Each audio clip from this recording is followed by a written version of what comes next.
could see the video feed on the laptop. I want to make sure everything's working a-okay. Let's see here. And also, you're not hearing. Well, we'll have to let chat let us know. I'm pretty sure if I use this mic, it should noise cancel enough that there's not like a lot of like feedback. I hear a little bit. It sounds kind of like a fan that might be on. It's not way too distracting though. It's just like I hear it right there. All right, and we're good. So I'm gonna go ahead and start us off right here. Hey everybody, my name is Eddie G. This is Base Showcase, and you are in the right area. Today, wanted are people who like to collect. This is part 4 for this little series that we began right here on Base Showcase. It's a very nice collaborative project. There's going to be 16 guests total. This is week 4, so I have our 4th guest here, and I am very, very excited to present to you Ultimate Pack Battles. That is right. You might know him as UPB. You might already see him in the chat, or you might already be subscribed to him. He is an amazing individual, somebody that knows the Pokemon TCG, what I consider very, very well. And I am going to pick his brain regarding that. First, we're going to take a deep dive into what started his collecting journey, and he's going to let us know some of the things he likes to collect, because it's not just Pokemon, baby. As a collector, you know how we do it. We love to collect many things. I do see he has that Card Party hat. I did get to meet him in person at Card Party 2. We did film some footage. No, it's not out yet. UPB, Brian's still working on it. You know, edits. I don't do any of the edits, so it's out of my hands. All I do is film and do shit and say shit. But let's go ahead and get right into the show. UPB, please go ahead and take it off. Let all of our viewers here, currently here, or all the viewers in the future know what's up with you. What started your road on this collecting journey? Let us know about your origin story, brother. It's a pretty long origin. Oh, Castor, you want to jump up? You want to say hi? Meow meow. You want to come up say hi? Rocking with that monster today, babe. Here, let's let Kat say hi first since she wants to hop up. Oi.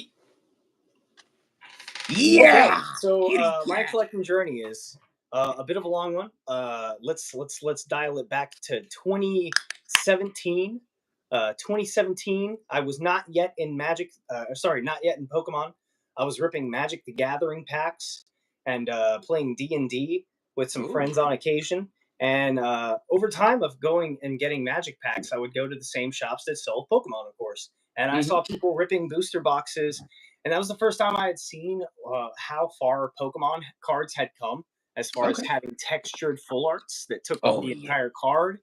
Seeing that all silver Dialga card for the first time in shop that somebody had pulled out of a booster box. Isn't that one of the cards that Deep Pocket Monster chases the slabs for? It's one of the cards that has a low same card was one of the ones that piqued my interest in wanting to get back into Pokemon. And I wish I would have at that time, but I kept ripping and playing Magic a little bit here and there. Then I started finding out how much it cost to play that game competitively. So that made me sell all my Magic cards, almost all of them anyway. And then like a little while later, probably 2018, maybe late 2018, I started looking at cards again. At the start, I was not really looking to get back into Pokemon as a hobby. I just it was something I knew. I realized that there was some flippability, some market value in some of these packs, and I started buying a lot of products anyway.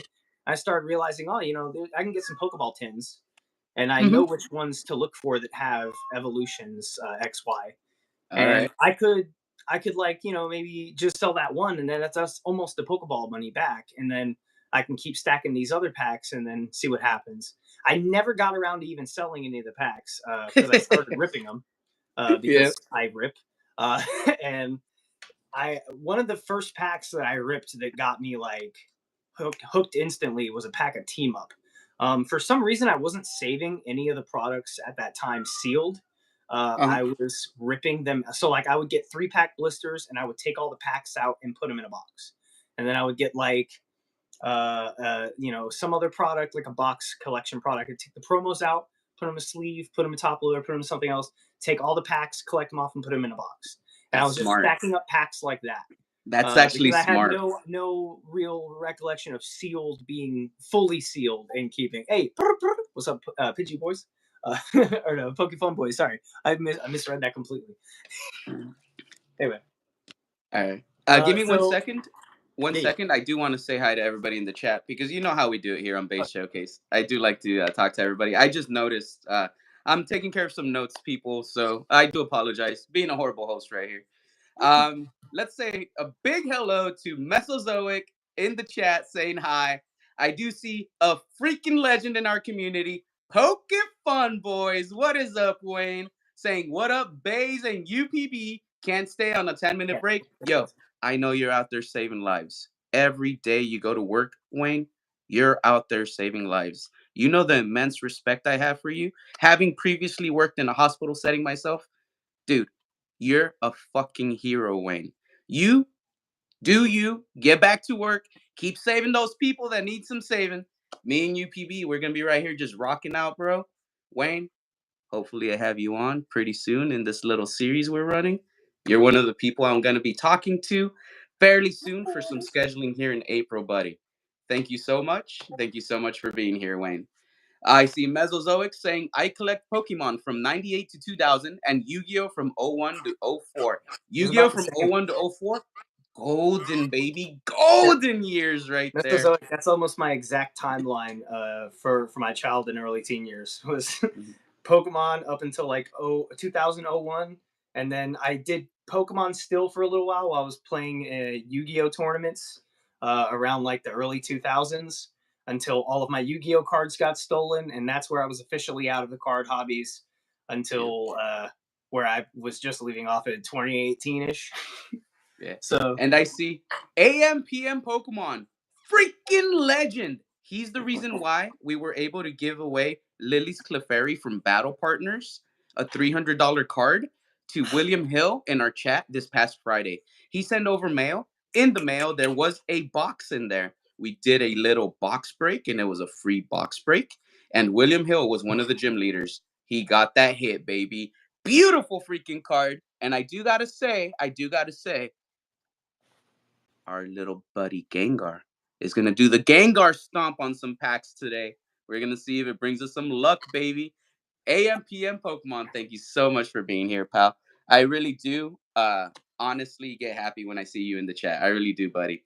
I see Trainer Glenn coming in with that. What up, homies? I got to drop a blinky for my buddy Trainer Glenn. Trainer Glenn, hashtag Grass Energy Gang. Let's fucking go, buddy. Let's we'll fucking step through go. that.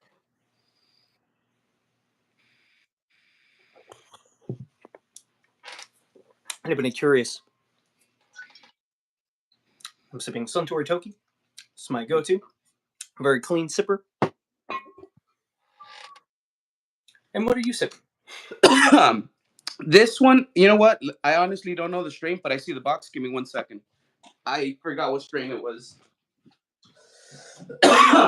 See, I started about 6 months before I started my channel. My boys got me into it, and now I'm in more into the hit than them. Absolutely, I'm sure that's how it would go.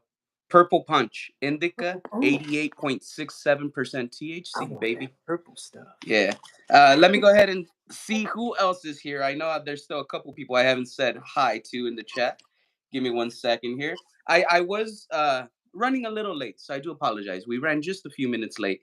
After Trainer Glenn and that Blinky, I see Gomez007. How's it going, Gomez007? Um, I don't understand what they're saying. I think it's a different language. Um, so yeah, Clear. so I'm sorry, I don't understand what you're saying, Gomez007. I know English and Spanish, but that doesn't look like Spanish that I know. I know there's different dialects of Spanish. Pokefun Boy said, I started about 6 months before I started my channel. My boys got me into it. Now I'm into it more than them. And he also did say he loved meeting both of us at Card Party 2 because we both did kick it with Wayne, remember? At Card Mm-hmm. Party 2 in person. We did get to hang out with him.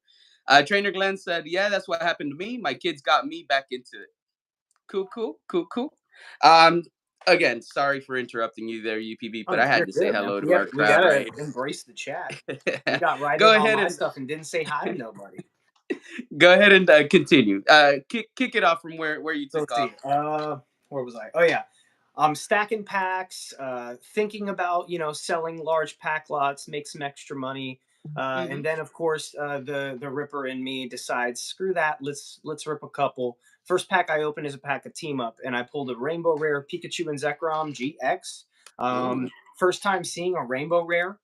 Also, the fact that it was a Zekrom on the card Mm-hmm. was really big for me because I don't know if you can see in the background. I did crank up the game here so that it is sitting on in the background. One Yeah, of I the did first see games that that. got me back into Pokemon in like the 20 teens was Pokemon White that I picked up. I hadn't really played a Pokemon game since like dabbling in Ruby before I fell off because I borrowed it from Mm-hmm. a friend. So I wasn't able to really have time to beat the whole game. But I remember Pokemon White just hit for me. The story just seemed to be almost funny too because had made a joke maybe a few months previous about what if they make a Pokemon game where Team Rocket is like PETA and they're fighting for Pokemon's rights, and it's sort of like how do you justify fighting against people who are fighting for equality for Pokemon and care for Pokemon against the Yep. people who are battling them? It's sort of like juxtaposes, are you really the good guy? Which side are you Yep. on? And then I I saw that they totally did it get for that. real, and I remember just thinking, that is so awesome. That is amazing. I have to play this. Uh, so I had fallen in love, Pikachu, of course, being the trademark Pokemon for the Everybody's Pokemon gotta love franchise, Pika.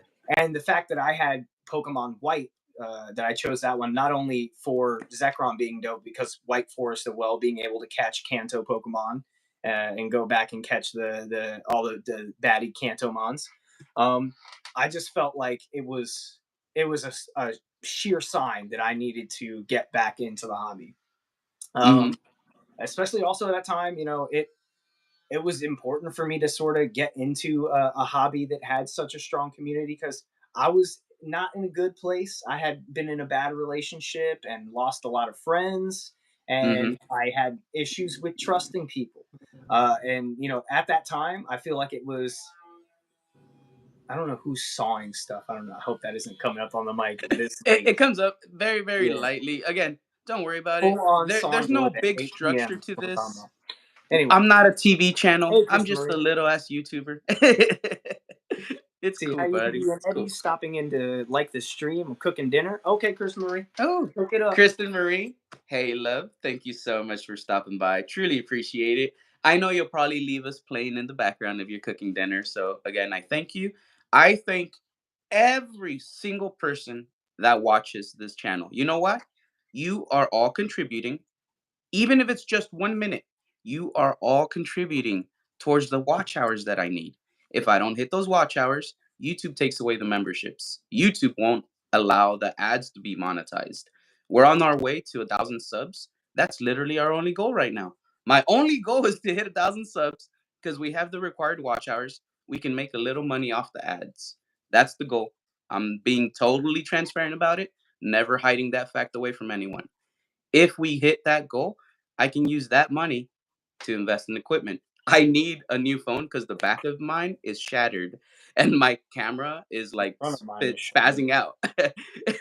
So I need to either fix the back of the phone because it's the iPhone 13 Pro, so the back is all glass.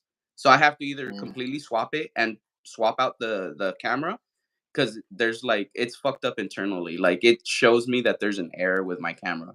But right now I'm using the front facing one, so that one's cool. The front is fine.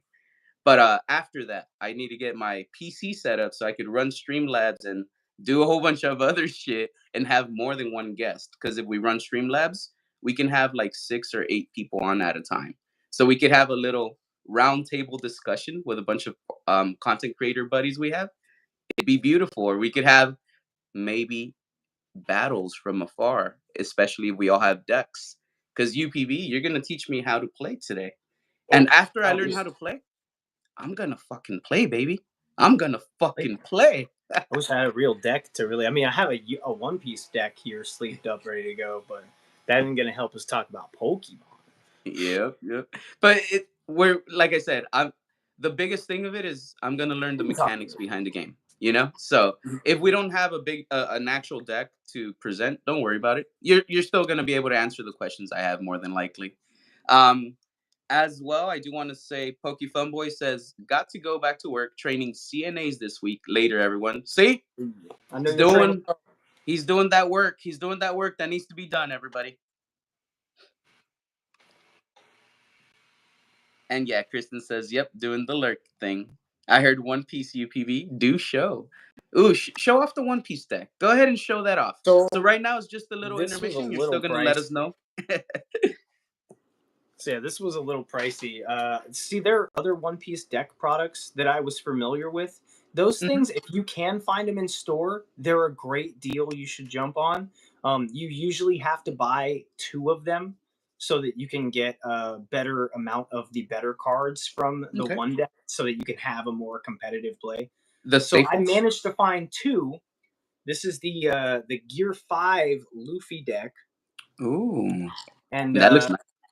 I didn't know how that this was a different tier of pre-made decks. So usually they're like $12.99 in store, $11.99, something like that, and they'll come with like a pack of PRB, and that's it. Yeah. This one comes with sleeves, Oh. 10 foil dons, Ooh.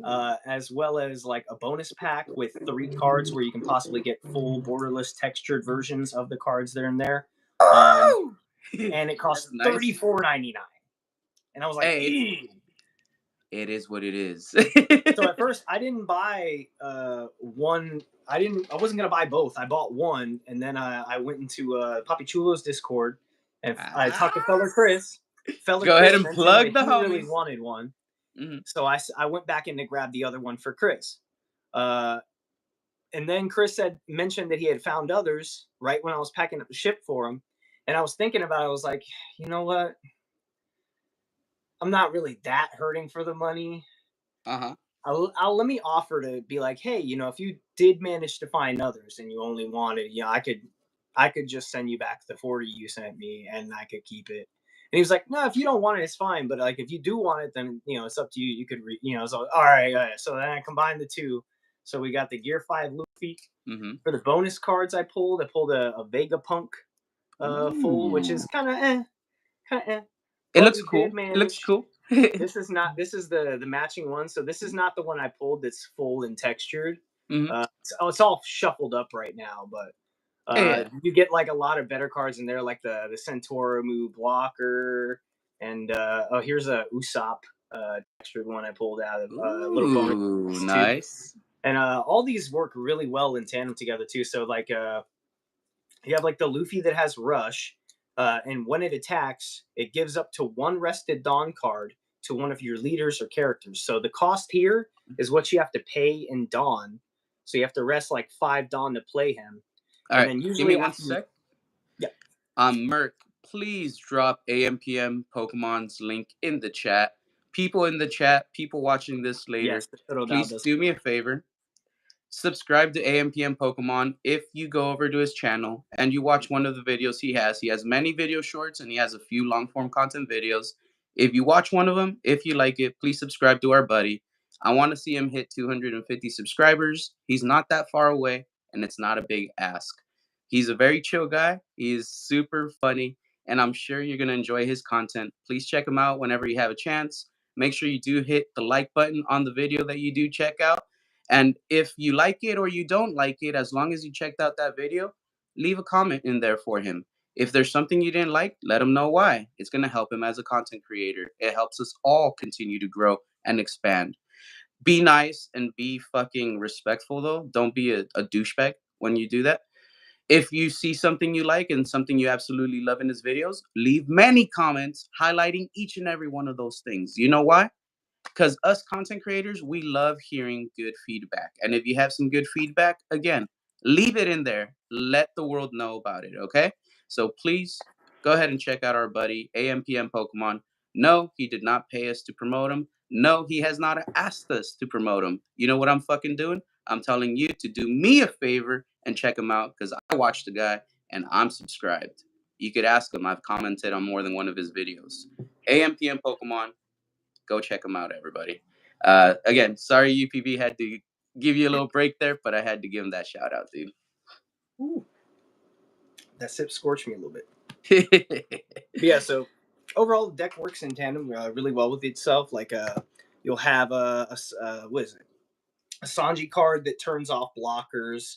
You have this nice Brook card that gives up to 2 rested Dawn cards to your attackers and leaders. Then there's another, was it? I think. Oh yeah, the Frankie card here makes it so that all of your Straw Hat Crew type characters with 4,000 base power or less gain 1,000 power.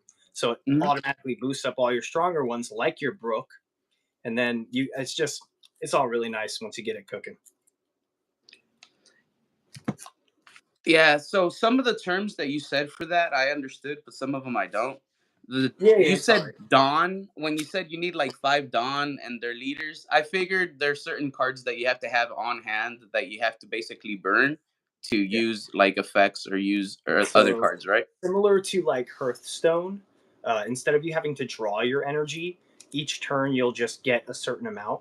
I still don't know how to play Pokemon. Remember, you're gonna teach me. Right. uh, So all like right. if you go first, Compared to you'll Yu-Gi-Oh, I start know Yu-Gi-Oh your only. first turn with I believe 1 Dawn, Uh huh. and then each turn after that you'll add 2 Dawn. Like on your second turn, you get to add 2 Dawn to your field. Your third turn, you get to add 2 more Dawn, and Okay. then you'll have to rest those in order to play certain characters, or you can rest them and attach them to a certain character, and each one will be plus 1,000 to that power. Okay. So little different things like that. Overall, it's really easy to learn how to play once you're like it's a lot easier, when shown than rather just told, Yeah. like Yeah. most things. Let's see, where are we at for though? Let's see. Oh, Union Arena. Oh yeah, like action. Yes, like action points with Union Arena. God, All I right. really Give. hope that that sawing sound isn't completely just picking up Yeah, on my. it's not that bad. It's another reason I never can stream because I just have like my neighbors just don't know what time to do things like that.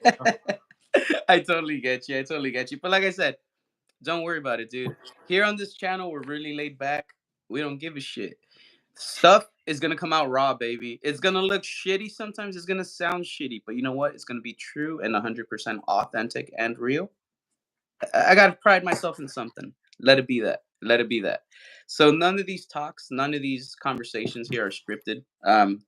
That's what I love about it. You get me? It's just gonna flow naturally as we progress and we Line, continue. line. um, Forgot my line. do you have Ditto? I want to see Right. Zed Ditto. The Ditto. Remember your little Ditto? Which did? The one from Which Card Party. one? The one that you were taking around everywhere. The plushie. Oh, I do, but he's like over across the room. I can grab him. Let's get the Yes, I dip. want to see Ditto. Here, let's get on the UPB is famous, flower here. famous for his Dittos. Here, oh, we got another ditto too. Let's get this one on. This is a wearable ditto. Ah, oop. The other one should be over here in my closet with my skeletons. There we go.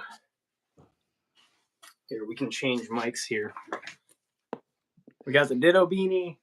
We got the reversible ditty. That's Sorry, the Toto one. Val. This one isn't going to hold the mic very well, but we'll swap it around.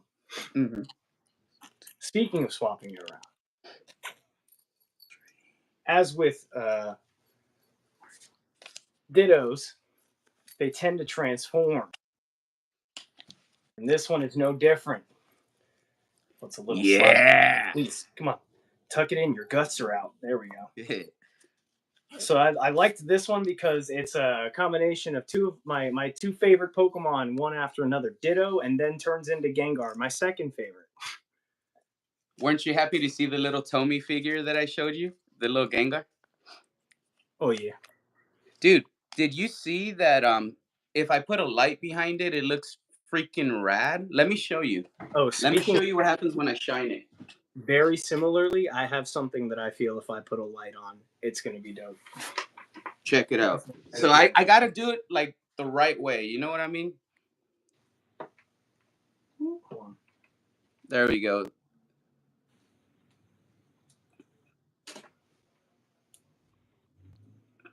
I gotta shine it just the right way. Give me a sec. Here we go. So I think this statue one of my coworkers got for me as a Christmas gift So off it of looks freaking Alibaba. sick, bro. I feel like if I were to shine a light through this, it would be just the same. Nah, not It's really. It's a little too freaking dark. sick. Sick But you statue. see that shit?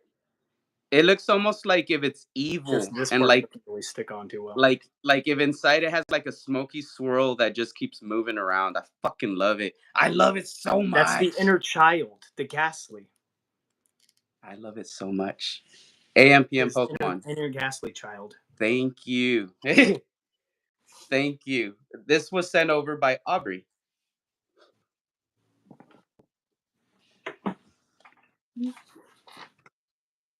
I guess we'll show off. This would be my top Ditto slab right here. This is the Vending Series 2 Ditto in a Ooh. PSA 10. I cannot remember for the life of me if it's a population 23 or 32. It's those Ooh. numbers in N order, but either way, even if it is 32 over 23, that's still a pretty low pop. Yep. This at the time of buying it, and still is a very rare, very scarce 10 to come across. The only one other than this one that was on auction that was posted up was $250. I got this one for $147.50. Hurt the market on it a little bit, but I still consider this a $250 slab, and it doesn't matter because I'm never selling. Yep. Give me 1 sec. I'll be back. Give me 1 second. Okay, well, let's see. Let's take her back. It's 2018. I'm buying packs. It's 2019. I'm ripping packs, and I'm having a good time in the hobby. I'm starting to really find my own as a collector of sorts. I'm also like buying a lot, maybe more than people should. But when you're just getting back into any hobby, people tend to spend a lot of money. Mm-hmm. So I'm like, usually I feel like at the start, a lot of people I feel like don't really give shout outs to platforms. But like Mercari, bro, in the early days, bro, Mercari got me jumping. Mercari did Yeah. so much for me to get me started in the hobby. There were so many people, especially pre-boom, before they were like aware of what should be what. There were people putting up stuff on Mercari for great deals. For someone Mm-hmm. who's watching the current market, just man, dude. Shouts out Mercari. Early days they had it popping, man. I'm sure there's still some good deals on there now, but I was finding a lot of older Sun and Moon and XY collection boxes. There was this one lady I bought like three Sun and Moon collection boxes off of her for $40. Each one of those boxes should have been like 20-30 bucks. That's Great good. deals, man. Oh boy. I like how it has that little holographic pattern. Not all the coins do. Yeah, I originally love I these started. inserts. Ooh, These I collect out of the mini we tins did and I too. complete the series. They complete the pictures. It shows you in the back where the Honestly, you picture kind of goes got a placed. job. I'm glad that Chikorita's getting a second chance to be a good starter in a different gen. But I would have liked Turtwig. I would have liked a Turtwig or a Snivy. We can see Snivy come back. We have a pack of Astral. It feels heavy. Ooh. Just you'll love that when you just touch something, you're like, that has weight to it. You're Brilliant. special, The Brilliant or doesn't feel it's just an heavy. extra card. The Ooh, Astral, brilliant! like legit. Give me a sec.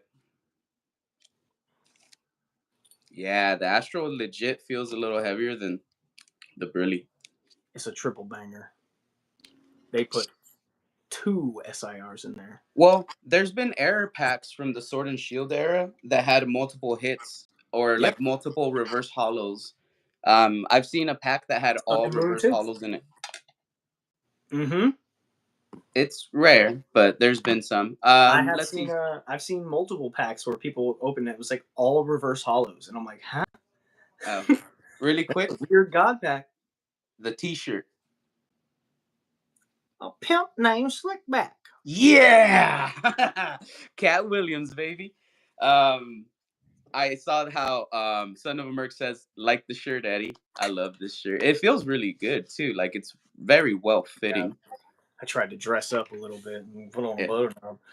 And then I saw William Hill. Yo, Eddie, what's up, William Hill? He's the dude who won that $300 card. Everybody. Hill hit. Again, Lily's Clefairy. Someone correct me if I'm saying it wrong, but it's Lily's Clefairy from Battle Partners. It's the Japanese variant. Actually, it's AMPM. Lily's Clefairy EX.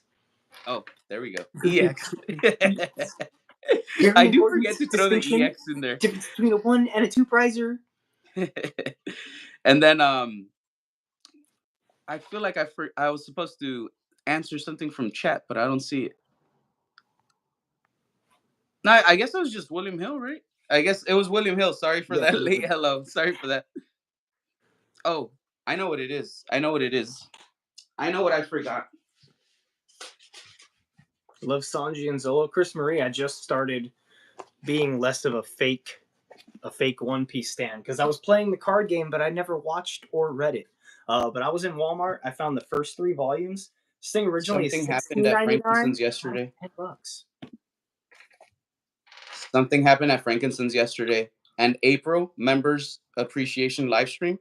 When we take care of our members, Japanese booster packs. Let's see if we can get another Lily's Clefairy, everybody. No, N. We need love for N. Justice for N. He was used by Getsis. All of them, they used him, they abused him, they took advantage of his kind heart.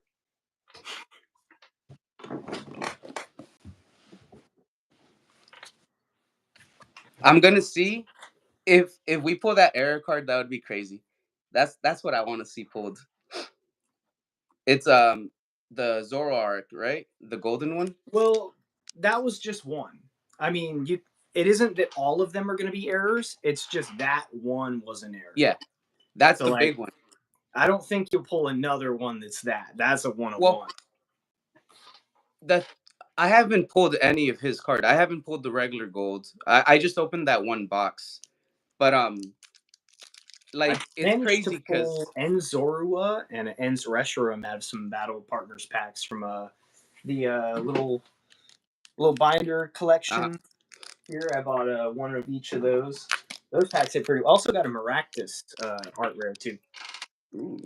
And 2 Lily's Clefairy EXs, but the regular, not the. Okay. Well, William Hill, talking about that, on that. dude. So AMPM Pokemon sent the box over that we got the Lily's Clefairy from, right? Mm-hmm. He had, well, his daughter had pulled Lily's Clefairy EX, the SAR, out of another box they had. They had 3 boxes. 2 of them had the fucking top pull. Bro. That's what I'm saying, dude. Yes. And I just got 2 boxes. If one of those has that pull, it's going to be fucking nuts because I got these boxes over here in California. It's a distance away. You get me? They're different boxes from a different batch. I'm excited as shit. N, man. We need some love for N. That's my dude. I mean, AMPM Pokemon put that bug in me for Battle Partners. I do kick myself all the time. I should have got back into the card hobby when I was getting back into the games, man. If I would have Black and White, man, if I would have got in at that era, could have been so fun. I could be sitting here saying, I got to open Black and White when it came out. Flex. All right. I know there's going to be a hit because it's a good code card. So let's just see what we get. Watch there be a freaking alt-art Charizard. Tropius. The Roseanne's backup. Spiritomb. Burmy. Impotent. For some reason, seeing it backwards. Hey, Yukamori, that's my favorite artist. Starry. It's because I'm using the front-facing camera, so it mirrors everything. Same. You're only seeing the walk-it thing correct because it's like a flag or like a banner. It's double-sided. One side is backwards. I put it backwards so it fixes it like when it streams. Oh, hell yeah. Charizard V-Star. Hell yeah, baby. It's not the alt art, but I will fucking take it. Charizard pull right on stream. Yo, it's one of my favorite Pokemon, and we pull fucking Charizard on stream with you, bro. Dude, all right, I got a story about these mini tins in a second. I'm fucking happy, dude. I'm fucking happy with this. Hell Hell yeah. Should I open the other pack or should I wait and let it cook for a little bit? Here, let me open one of my One Piece. Because the other pack is the one I thought was heavy. Dude. And I got this mini tin for $8 yesterday. I wish I would have saved some Pokemon packs, but honestly, the ones I had weren't that hot. I bought one of those Team Rocket like mystery packs with 3 packs in it and a code card. And then I managed to find 3 Surging Sparks and a Stellar Crown blister. All I got was a regular Pikachu EX out of the last Surging Sparks there. A little cold around there, but I shouldn't have bought them anyway. We should Kristen, stop gambling unless it's a new set at release. I just pulled this out of Brilliant Stars. So check it out. Yesterday, after we were done with Frankensons, because I was hanging out with Brian. Yesterday was Sunday, right? Yes. So yesterday, after we were done at Frankensons, If I remember and the better way to open this. we had grabbed Hey, Bite. that was clean, easy. We stopped by at CVS, and at CVS, they just opened a brand new case of mini tins. The dude had 40 of them. He's like, "You want to buy them? I'll sell you the whole case."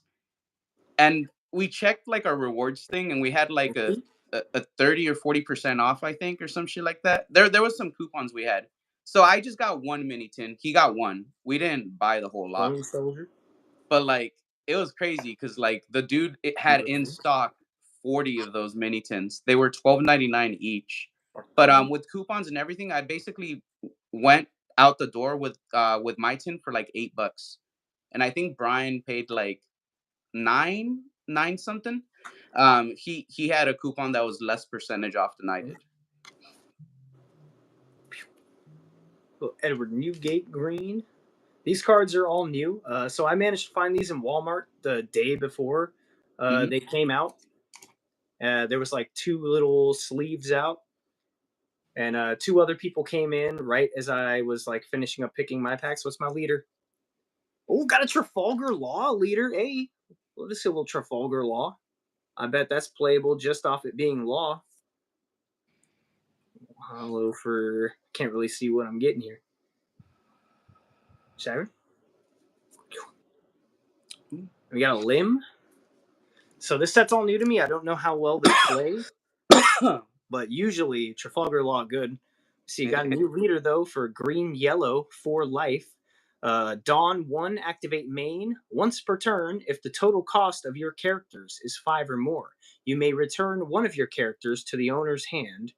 Yeah, one of your characters to the owner's hand. Reveal 1 card from the top of your life cards. If that card is a Supernovas type character, card cost with 5 or less, you may play that card. It doesn't seem like the best leader, but I'm guessing it depends on how you're playing it as well, with how the rest of the deck works out.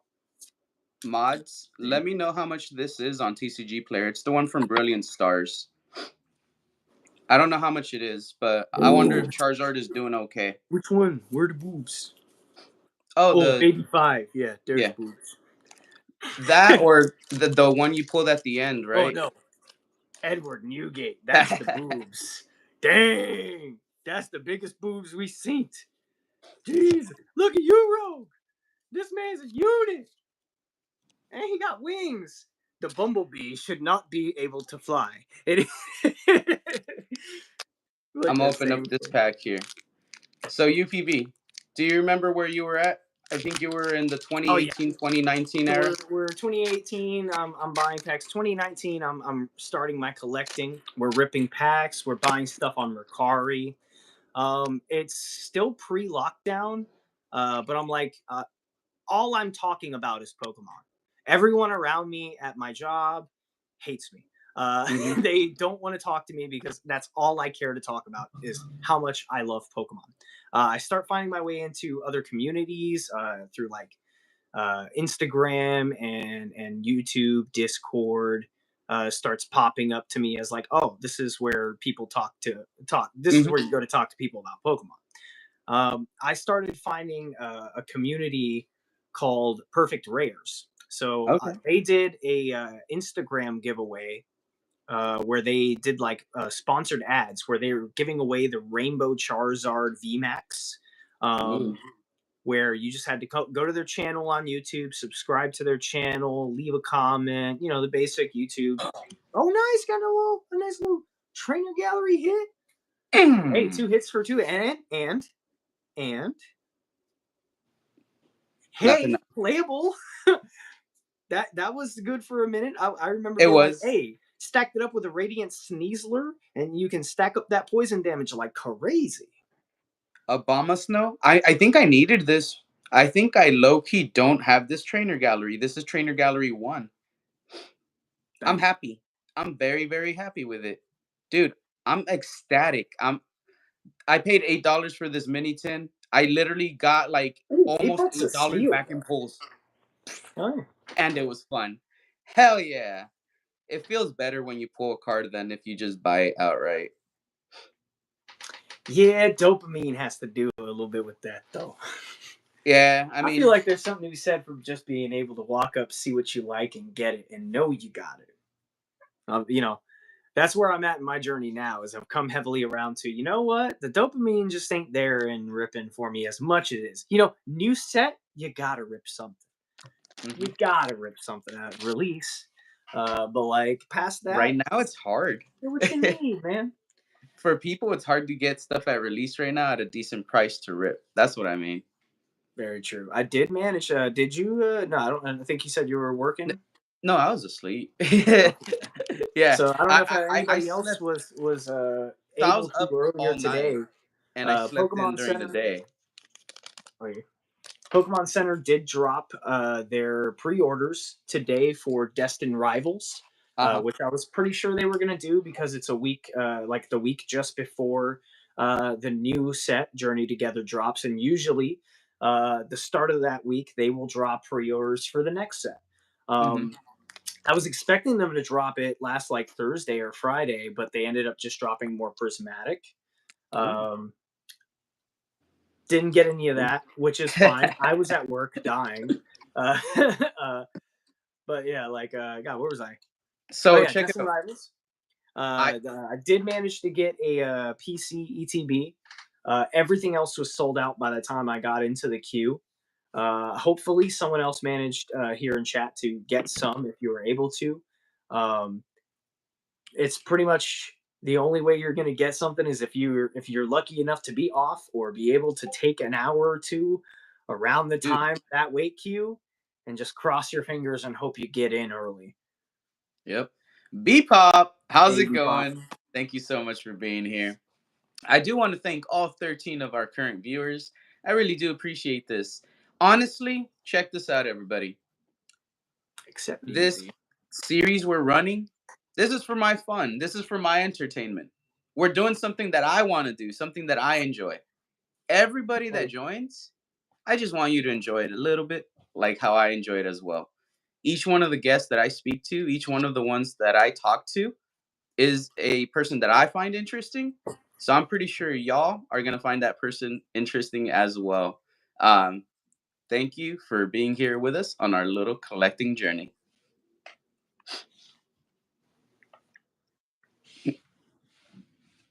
I guess I can segue. Collecting journey. Oh yeah, Perfect Rares.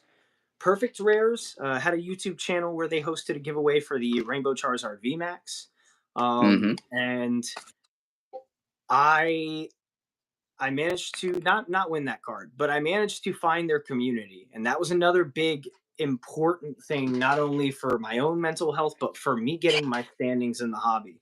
I was coming out of a place where I had come out of a bad relationship, lost a lot of friends. I had trouble opening up and trusting people, especially when Hmm. it came to trusting strangers to make trades online, to just trust somebody to actually send me cards Yeah. when I send them cards. That was a big, big thing, a big Yeah. exposure therapy thing that I decided to do. But from that community, I had already like through just being in live chats, and then later on, especially when they had started getting into doing live rip and ships and breaks and stuff like that. This was like right around the time when evolution, before actually XY Mhm. Evolution started booming to $1,000+ booster box. They had done a Yep. break for XY Evolutions because at that time people still wanted that vintage fix without having to pay the vintage price tag. Um, man, that Discord did some great things for me. Like those people, I don't know if they'll be able to ever see this, but shout out Mike, shout out Professor Hollywood, Doc Hollywood. He is an actual Pokemon professor as well. If you ever need a digital forensics analyst as well, yeah, like I can find somebody who can track someone down online and catch them some snacks. So watch what you say in these comments to Mr. Eddie. I will come for you.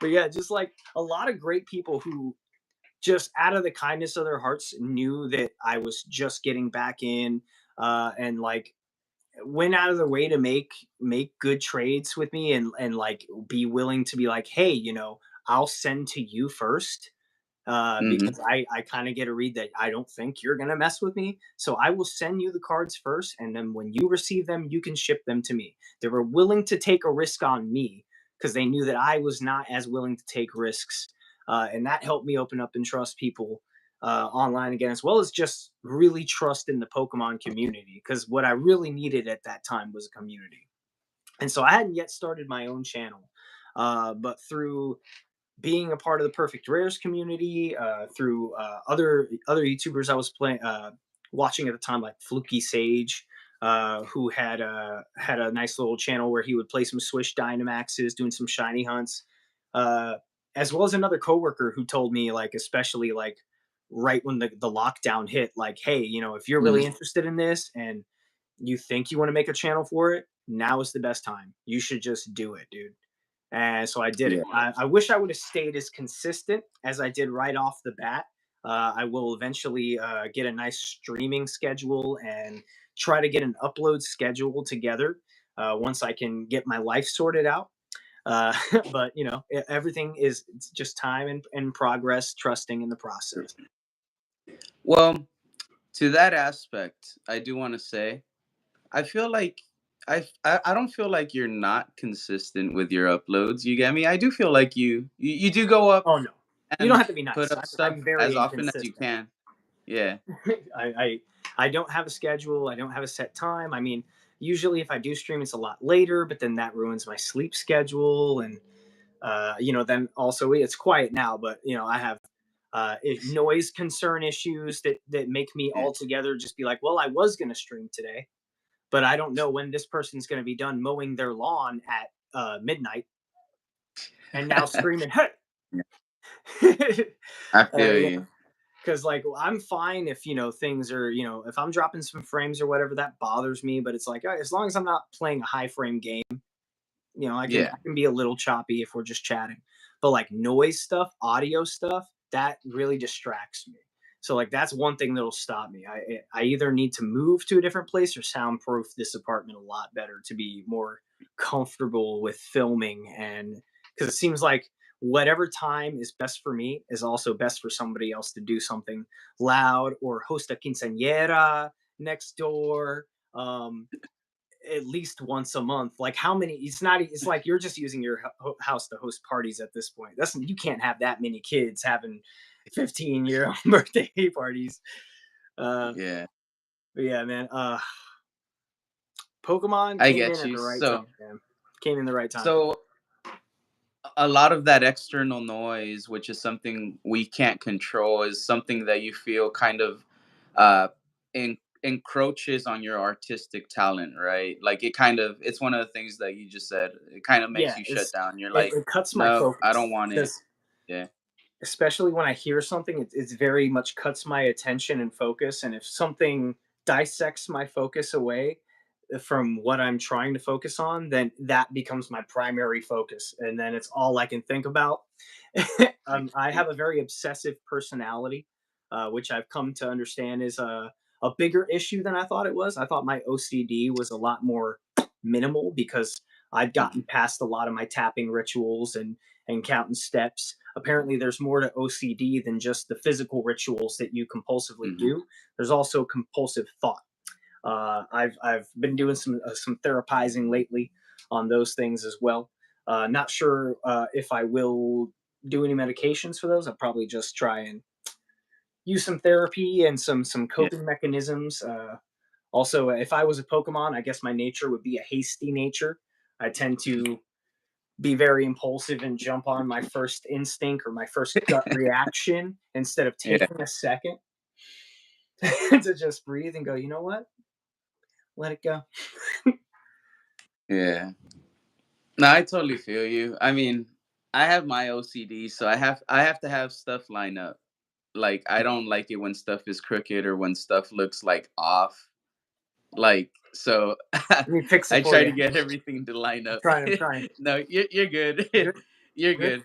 Okay, we're good. But and then like my little workspace, basically like how I have everything laid out. It's laid out in a specific fashion, so nothing kind of like is moving on like the space of another item I have out. Like everything is laid out like and spaced out like correctly. I don't know. I'm very like particular, I guess, of how I have like my whole setup. You get me? So like that's usually like my biggest thing. Like before I run a stream, I have to make sure everything is still good in my setup. I got to make sure Nikita didn't come and start ruining a bunch of stuff and start just dropping things and taking off with other things cuz Cat she likes to decides kind of like this come up here. computer looks like a great place to lay right now. She does that. She It's like, if get off the the if the computer's keyboard. You just here. typed the letter I 15,000 Yeah. times. And there's a couple of times that she's come up here and she'll take off with Pikachu. She'll take off with Pikachu and go hide Pikachu. She loves Pikachu. And she only does it Mine. when I'm not around. Yeah, like if I'm not around, like looking at her, I come back and first thing I go see if Pikachu's Well, gone. it is a Why? mouse. Because Nikita will take it.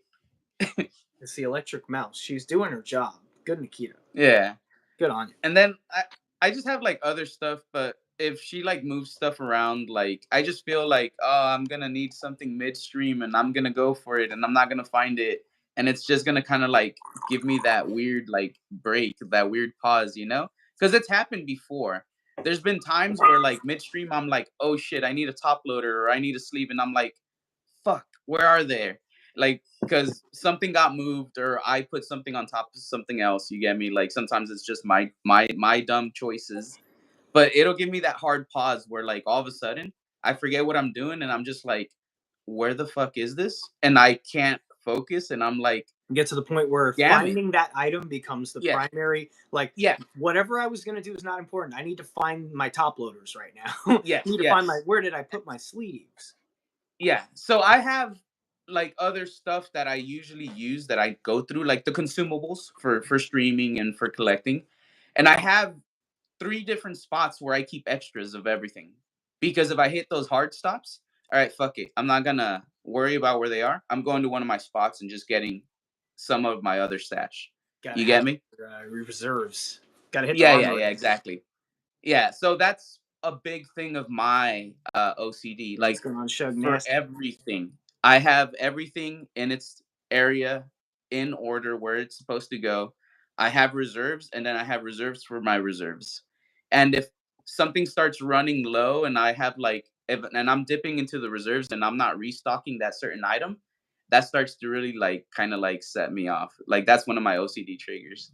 You Yeah. get me? Like that becomes the only thing I'm thinking about. Like I'll be like, damn it. Like I need What? to fucking See, make a mine's sort of trip. the I need to opposite. fucking go out here. I need to buy this. So like And my it's problem is I'll give up yeah. on I'll know that I have something. Like this happened very recently. I was like, oh, I need to get some more graded card bags. And I was like, I'm pretty sure I have like a brand new pack of graded card bags. But I recently had to like repack up everything in my apartment to have some work done. And like I still have some stuff that I haven't fully moved out because I haven't been able to buy new furniture yet. Um, Mhm. so I'll be like, I don't know if I'll even find it if I were to start. Let me just buy some. They're like $7. I'll Amazon it to the house. Literally, when they got here, I'm like starting to use them, and then I Yeah. reached over to grab a top loader from from my closet off of like the one box, and they were right there. Like they were right Yeah. there. And I'm like, I spent $7 on new sleeves, new graded card bags, and they're right there, man.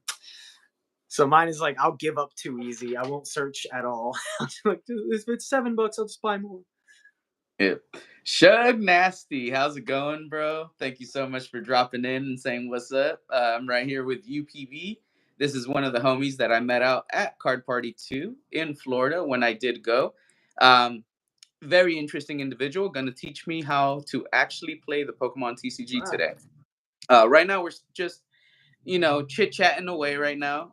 We did spend the first portion of our stream hearing him tell us how he's come across his collecting journey. I did open 2 packs from a mini tin.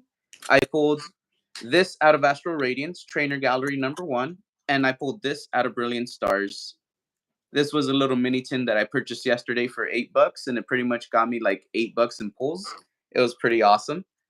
Um, Hope your day Right is now, going well today. I'm Thank you just so opening much some again for One Piece stopping in. Royal Blood. So far, our first pack in, I got a regular leader, Trafalgar Law. We got a foil, what is that? Shiryu and Lim. Hmm. About to rip another pack now. See, was it Chris Marie said, I feel bad for rip and ship PokeTubers. It's hard to find product, and MSRP is way too pricey right now. That is 100%. Well, MSRP hasn't changed. MSRP Yes. is still No, the see, same. exactly, and that's Market what I price is hate. too Is pricey.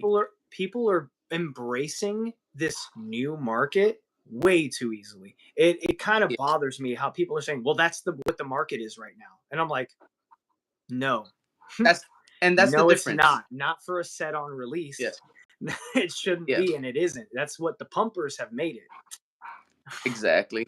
But that's the difference though. People are paying market price instead of MSRP price because MSRP is still what you get the products for. Like if you get them out of the vending machines, and a bunch of the people that are scalping, right, try to hit the vending machines and such, so they get the products at MSRP, but they're the ones that are selling everything at market price, and that's where people are going to get a lot of the product. So market prices, it's pricey. Market price is pricey right now. It really is. Market price is up on a lot of stuff.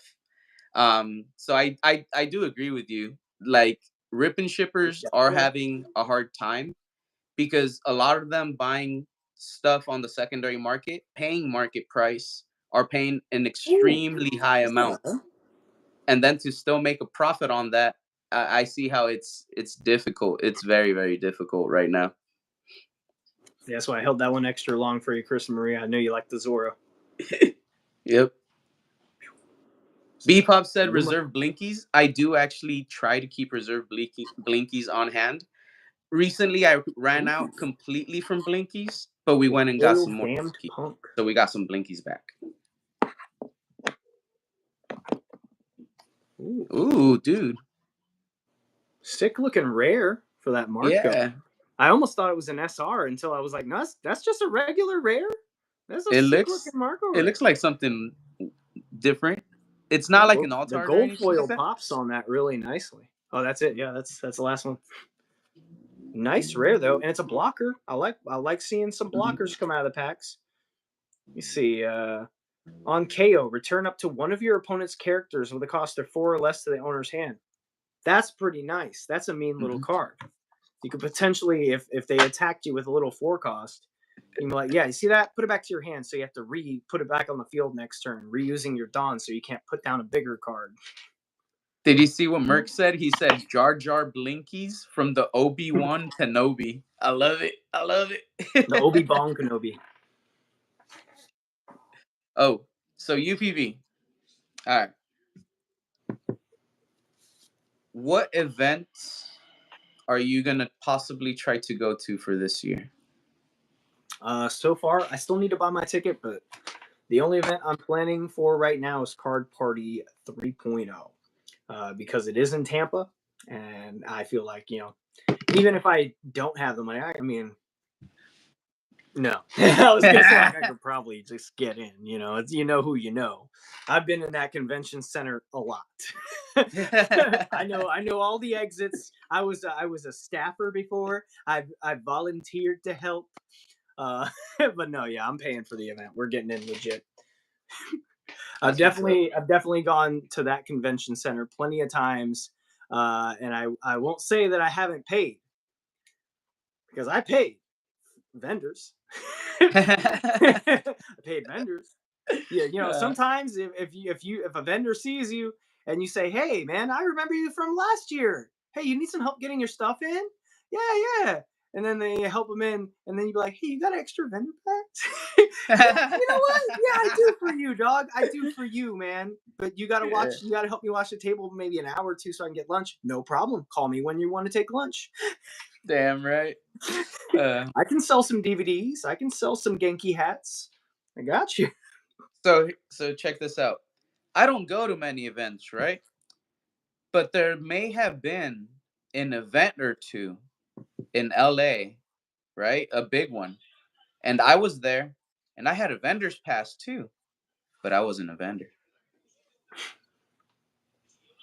All that You might matters is only the know if you pass. were there. There are plenty of people who have titles in our societies, working jobs, and they don't know the first thing about their job. They have subordinates do their work, but they have the title. Yep. Does that mean they're not a VP? Does Yep. that mean they're not a CEO? Yeah. But dude, yeah, right now when you mentioned that, like that hit hard because I was like, yeah. I was like, I know exactly what you mean. I Hey was man, like, I'm working. I helped him. yeah. I covered a lunch break. I'm working the event. For me one time, like I was just like hanging out and I got this Right. text, right? And this text went, if you can stop by, this is waiting. And I'm Every like, politician ever. I just went straight there. I'm like, I'm here. I got in. It was cool. I enjoyed the event. It was awesome. AM PM Pokemon, you're kind of right. Kristen Marie says, I'll catch the replay later. Time to clean the kitchen. Much love. All right, Kristen Marie, thank you so much for being here. I do hope you have a great rest of your night or evening. It's only 6 p.m. right now. I guess it's not that late, but I Oh, it's do hope already you been have over an hour. a great rest of the day, and I'll see you later, Kristen. For you, it's nighttime, right, UPB? Because I know Oh it's yeah, later we're on for you. coming up on. Actually, we're coming up on 2 hours already stream. Right? 2 hours? No. Yeah, 1 hour in. 62 minutes. I was seeing the 59 seconds and my brain saw it as minutes. Sorry, the Yeah. second. So the whole first hour, that was the arch where we got to know UPB, and there was just a little bit of an opening. Do you still have? Oh, you do have it. I see it. I see it. It's up on the shelf, way up. You have your Hyborian Gates right there, huh? Oh yeah, we still got it. Put it Show up. everybody that box real quick. Just show everybody that box, because I'm gonna show You gotta everybody a put the box good stuff right on the here. top shelf. Ugh, it's so heavy though. I believe. Yep. There we go. Bam. Box battle, We're perhaps. probably gonna open the boxes and see if we pull the chase. See if we pull the chase out of here. Winning first pack. Let me set it over here. The chases are gonna be the Angel Storm and the redeem cards, because we haven't pulled either of the two redeem Redemption. cards. Yep. So that's the big chase. That's the one where if you got it, you have the Millennium Pack. So ooh, I'm actually pretty excited. The winning card has been pulled, so I assume that one is probably not going to be pulled soon. However, that the winning card and the Angel Storm card, you're supposed to pull it like 3 to 4 times before you pull the Millennium Pack. So it's possible we might hit the winning card again. It still is a chase. So, yep. You issuing a But challenge. I shall do this. yeah. Winning. But before we get into the box, though, before we get into that box battle, if we run it right now, because it's all dependent. I want to know, how the hell do I play the Pokemon TCG UPB? This is the art right Oh, here. sure. The second hour is where you teach me how the hell I play the Pokemon TCG. Remember, Gotcha. you're teaching somebody that, imagine I don't know shit. Imagine I don't know the names of the cards or the effects of the cards. Teach me like somebody that's never played this TCG ever. Total Grab noob. some bulk. Oh wait, I have them behind me. These giant boxes are bulk. Are these commons? Uncommons and commons? Perfect. This should do perfectly. So, I'm sure you've seen these cards plenty of times before while you're ripping packs. Cards like this that say basic on them. Mm-hmm. The first thing you'll do after compiling your 60 card deck or just buying a starter deck in stores Well, wait, is we're too far along. This person doesn't even have a deck. They don't even know how to build the deck. I'm oh, talking about from the beginning, bro. So from imagine the this very person beginning. I would doesn't say know from the what very Pokemon beginning, is. you should download the Pokemon Trading Card Game Live app. There It we has go. a tutorial that is built immediately to teach you how to play the game. It is also a lot easier to gain access to those cards than it is in the real world right now. I'm sure we're all well aware of that. Yep. But whew, try and set this up so I can hold my. Especially if you watch channels kind of like this one, because when I opened up my 2 packs, I just gave away 2 codes, the code cards. People grab the codes from those code cards, they plug them into their account, and you get packs inside the game. You get the cards, and that's why it's much easier to get a bunch of code cards through streams you sit in than it is to actually go to the store, pay for packs, and then get the code card out of the packs to use in that app, right?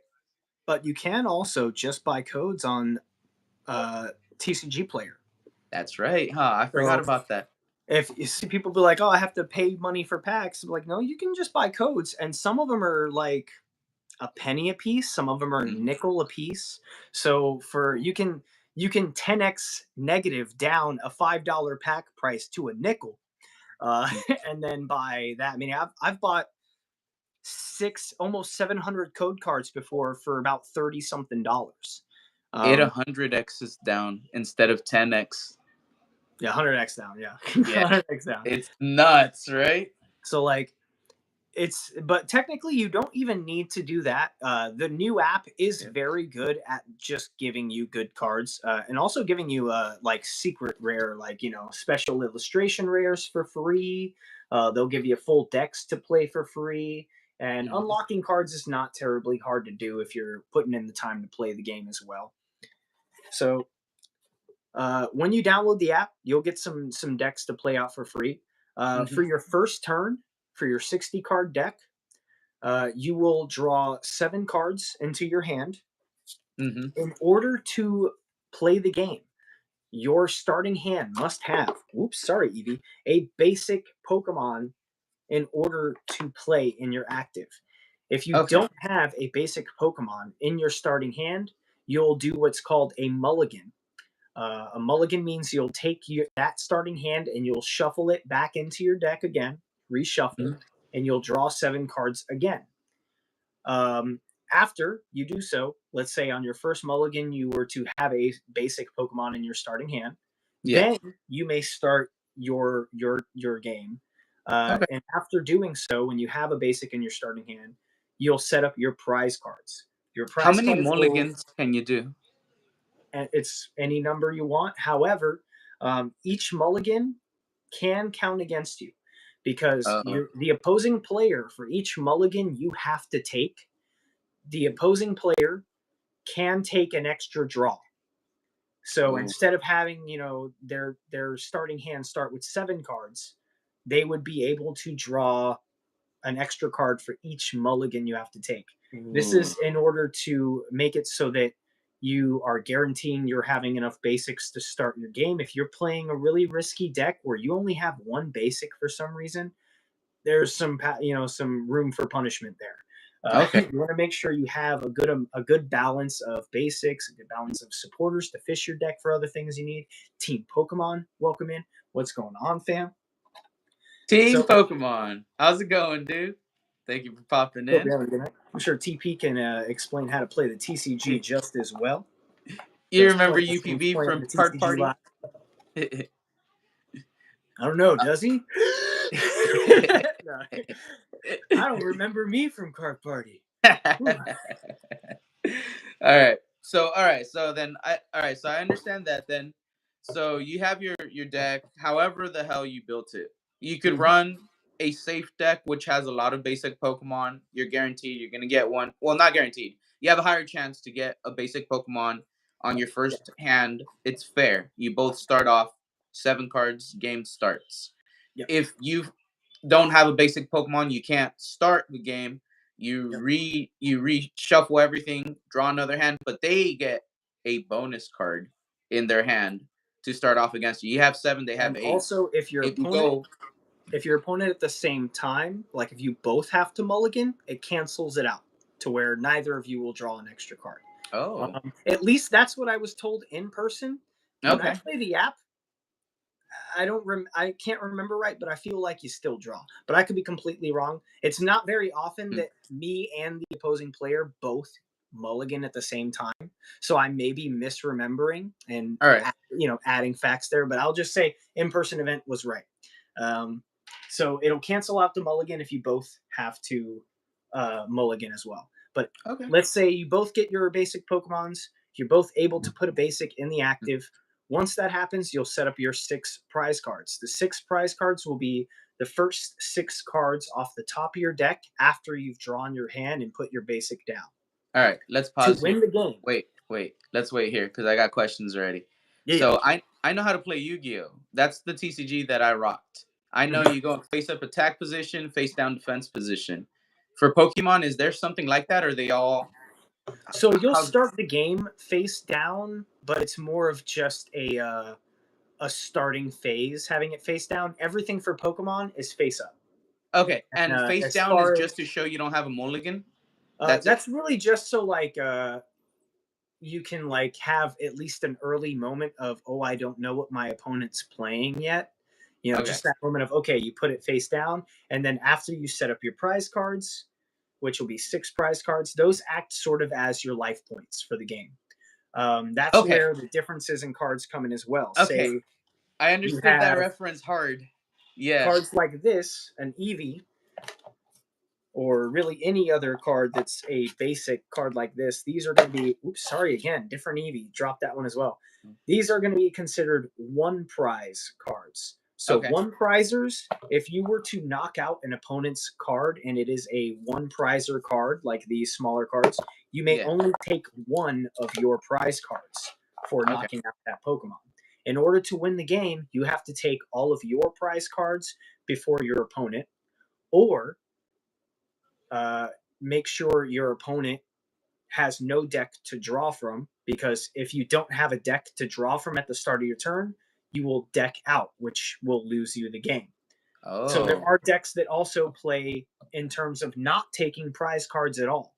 There are decks that play specifically with the intent of discarding your opponent's deck. So it I isn't just like about that. knocking Pokemon out. Sometimes you can play your game different however you want. Whether you want to be the type of player who says, I want to deck out my opponent, you can do Yep. that. If you want to be the type of Evil player Eddie. who can maybe just move benched cards back into their hand and take out 1 Pokemon, and then if you don't have a benched Pokemon to immediately make active after your benched Pokemon is taken out, you also lose the game because you need a benched Pokemon to promote to your active for All your right. next turn. Wait. What's all right? So explain benched Pokemon. So So for all your right, you bench, said everything's face up attack, like yep. everything's just face. There's no face down So defense. you'll have your Everything's face. active. Your Uh active Pokemon is your Pokemon that you are going to be attacking with in the present terms. You'll have 1 active at a time. huh. Your Okay. benched Pokemon will be in reserve in the back, and you may switch those Pokemon into your active as well as switch your active to your bench. But you may only have 5 active bench Pokemon at a time. You can have 6 total Pokemon on your Field. field at once. Okay. So 6 on my field. The one in the active is the one who's gonna be dishing out the moves, and he's the one Yep. who's taking the blows, or they can all take the blows. Depending on what your opponent has, because there are certain Pokemon that can hit the bench or any Pokemon. Oh. So So, they like, are if all you'll for read up for certain cards where grabs. they'll say this card does 50 damage to one of your opponent's Pokemon, then it's up to you to choose what Pokemon you want to attack. You can snipe something on the bench that maybe they retreated out because it was low HP and they didn't want to lose it yet. There could be Pokemon that have the ability to take out a benched Pokemon.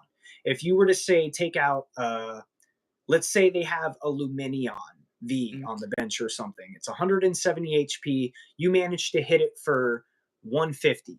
and they're Oh. like, "Oh no, let me get this out of the active so I don't lose 2 prizes." And they retreat to the bench and move something else to the active. Then you move something into the active that can attack any Pokemon or attack the bench for 20 HP. Regardless of whether that Pokemon is taken out from the bench or from the active, you still take 2 prizes. So you can Oh. snipe the bench and take 2 prizes you need just the same Okay. if your Pokemon is capable of attacking the bench. That's All right. why reading the cards is very important. I'm gonna launch a barrage of questions because right now Go my ahead. my brain juices are flowing. All right. All right. All right. So again, I'm gonna start from the beginning because this is how I work. Because everything has to be methodical and it has to be step by step, and I just have to see how the structure works on everything as I'm building it up in my head so I can understand it completely. So I figure out how to build my deck. Is there first off, is there regulations on how many Pokemon versus energy cards? Because I know I need energy, Four. and I know I need Pokemon, and I know I need trainer or item cards. Is there a ratio that Pokemon says you have to have at least 5 items, or you have to have at least 2 energies, or So it'll 10 be 4. Pokemon? The common playset number for Pokemon, as well as I believe most TCGs, is playsets of 4, except for certain cards that may have specific rules, like Ace Spec cards or Radiant Pokemon, where you can only have one of them in your deck, period. Okay, Uh, so, Radiant Pokemon, you can only have one Radiant Pokemon in your deck, not just one of each Radiant Pokemon. You can only have one Radiant Pokemon. total. They're about to rotate out though, so as far as if you're playing from this point on, unless you're playing an expanded deck or something that allows the older rotations, then just standard is going to be no more radiance. But Okay, ace specs are still available, where ace spec cards you can only have one of in your deck, but much the same as radiant Pokemon, you can only have one ace spec in your deck, regardless of it being a different ace spec. oh, That's why you have to choose very carefully which ace spec is the best for your deck, because you cannot use different ace specs once you put one in your deck. okay. Can I choose how many Pokemon versus how many energies, or does there have to be a ratio that's like to be tournament legal? It, it depends on, however, there are some decks where you can get away with playing a handful of energies, like Hmm. 4 to 6 energy. There are some decks that are just very good at searching or Okay. discarding and immediately getting your energy, or you can Okay. play. One of my favorite decks that I played a lot in Standard when I started playing was Flareon VMAX. I Hmm. would play all basic fire energies, and I would play about half my deck was all fire energies. It was Oh, a little. It did have some room for error because I would have to mulligan a lot if I didn't draw into one of my 4 Flareon Vs or yeah. my one of my 1 or 2 Volcarona Vs to get me started. But I wasn't having to deal with issues where people would be like, "Oh, this affects you can't you can't use special energies," because I was using all basic energies, and I Yeah. was guaranteed because the damage for my attack was based off of doing discard damage, where I would discard the top 5 cards of my deck, and for each energy that was on the top card of my or each fire energy, I think it was specific, Hmm. does 100 damage. So I can Ooh. potentially do 500 damage each attack and OHKO anything. Just one hit knockout, anything I Okay. want. And so it behooved me to play a large energy build. So I was Yeah. playing anywhere from 27 to 30 fire energies in that build. As far as energies, you're unlimited. You can Okay. play any number of energies you feel fits your Pokemon. The deck has to have 60 cards, you said? Yes, 60 cards. Max, minimum, or period 60 no matter what? Max and minimum. It's just period. Okay. 60. Cool. Okay. Do I have a main deck and a side deck like Yu-Gi-Oh, or just No, one? That's it. you just got your one. You got Okay, your cool. 160 card deck. Okay, cool. So, all right. So I'm understanding this. I'm getting this. All right. So I can build up my deck how I want. I have to have basic Pokemon. Basic Pokemon are gonna be what sets up my start. Mhm. So in case there's the mulligan, I could set it up how I want with my energies. I understand basic Pokemon means it's not the evolution, right? It's not like the second stage or the third stage, right? Basic Pokemon means like the first stage, like Pokemon. Well, it depends. So some in some cases, like with the Charizard V, Charizard is a stage 2 Pokemon, but Charizard V itself is a basic Pokemon. But that's So because it's there's a type of card, and it'll yeah, say it on the card, right? from here Like on there's no out, way to mess that up, right? most EXs, unless they're a basic EX, like a regular Pokemon that doesn't have an evolution, for the Yeah. most part, they are gonna just be a an evolved process where you have to play. Except for Lily's Clefairy, because Cleffa technically, but didn't you just play that basic? You just have to pay attention to whether the top card says basic, because Uh-huh. sometimes your knowledge of Pokemon, how they work in the games, doesn't necessarily work over to how they're going to do it in the TCG. All right, so let me check it out here. So on Obama Snow, it says evolves from Snover. Yep, so that one would not be a basic. This one, Trainer Gallery, not a basic, right? No. And it doesn't say basic. Charizard V Star evolves from Charizard V. So this is not a basic, right? Not a basic, no. Okay, You but would let me need the check out. Charizard V. Let me check out first inside one of the packs, because again, I need visual aids right here, because I am learning this. I don't know this. All right, Here, this is rip the not pack basic. while you check. Okay, I see something. All right, and I see how it says V Star on one, and it says Stage 1 on the other. Ooh, Stage 1 is not basic either, right? I Because got a good Dawn. I have Psyduck. Psyduck says basic on it, so this would be one of my basic Pokemon that I would need, right? Yes, sir. I could choose however many Stage 1 or Stage 2 or whatever Pokemon I want. How they say like that as As well, long or is as there it's within a play set of 4. okay, but if I have like different types of Stage 2s. Ooh, what's that? Ooh, we got a Eustace Captain Kid leader. Ooh, it looks pretty sick. Oh. What Set is up it? for one of your Supernova types characters with a cost of 3 to 8 as active. That character gains blocker until the end of your opponent's next turn. Oh, we got a good leader.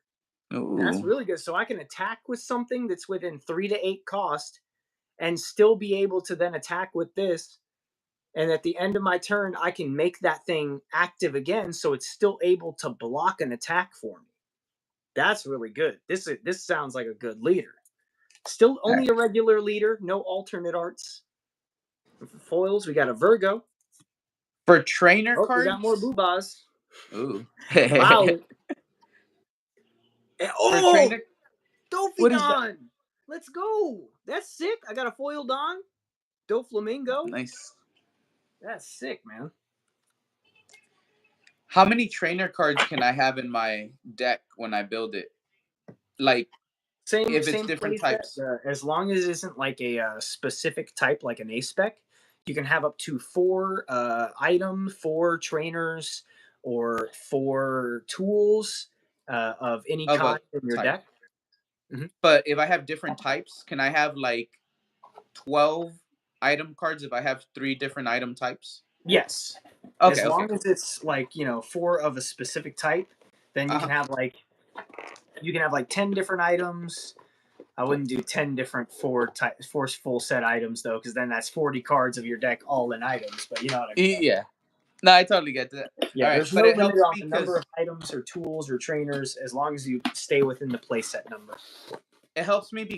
as I've collected Pokemon cards, I do read them, and I know that some cards will help you find a specific thing or boost a Mhm. specific thing or affect a Much specific like thing. Arvin. Arvin is a big supporter right now because it allows you to search your deck for one item and one tool. Mhm. Ooh. And tools are very important, as well as supporters. Yep. A spec or a tool A spec, you can only have one in your deck. Arvin is going to be able to search your deck and get you that one A spec you need, whether it's Ooh. item A spec or tool A spec. Say you need a sparkling crystal because it takes up one of the costs of your attack for your Terra type Pokemon. If I'm Mm-hmm. playing Greninja EX, I can then put down the sparkling crystal. I can attack for 170 for Uh-huh. free and then search my deck for any card I want just off of that Arvin being able to get me that sparkling crystal. That's why some of these cards have blown up since Obsidian Flames. Like regular Arvins, now they're worth a little bit of money now. Yep. That's because OP. the ability, the searchability of your deck is very big. All right. So hear me out. So I'm kind of getting ideas on how I could build decks by what you're saying. My other question is, so is an item or a trainer card or whatever, is that like my magic or like my spell or my trap cards? You get me? Like in Yu-Gi-Oh?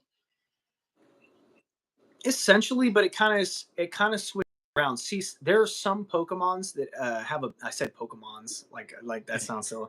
There are some Pokemon that have Mhm. abilities that work much the same as like how Magic cards would, where like a demonic tutor can like get you mana. There are Pokemon that you can have on your bench, or like Psychic Embrace for Gardevoir that allows you to just freely attach energy from your discard to your Pokemon as much as you want.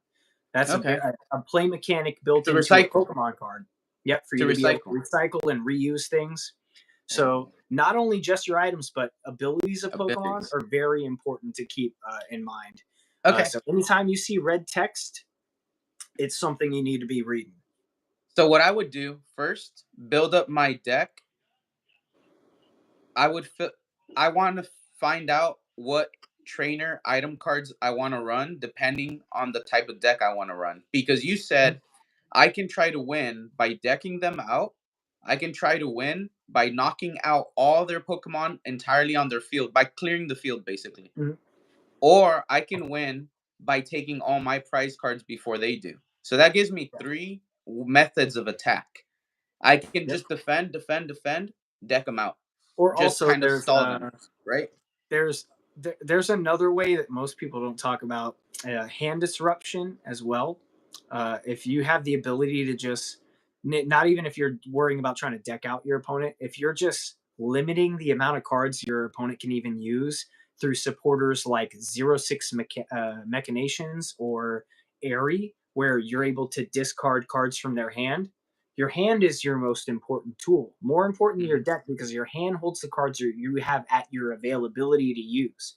If you Mm-hmm. limit the ability of options that your opponent player has before them immediately, can Mm-hmm. kind of make them want to not play, and they might just quit at that point. So you can force a Ah, concede from your opponent okay. by taking away their ability to have options.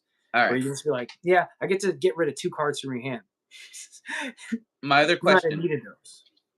So I built my deck however I want to play.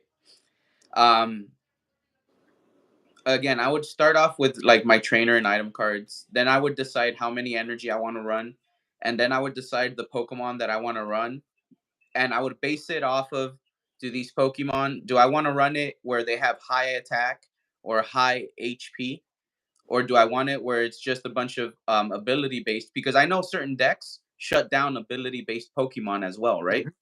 So that's a Cards thing like I would I take in believe consideration. King Lu EX and God, what else was it? There's a few others. There's a Yeah. little bevy of Pokemon that can just say like, oh, no abilities for you. Like I think it's Kling Klang or what is it? Klefki. Klefki is Mhm. another one that'll turn off certain abilities. And I have, all right.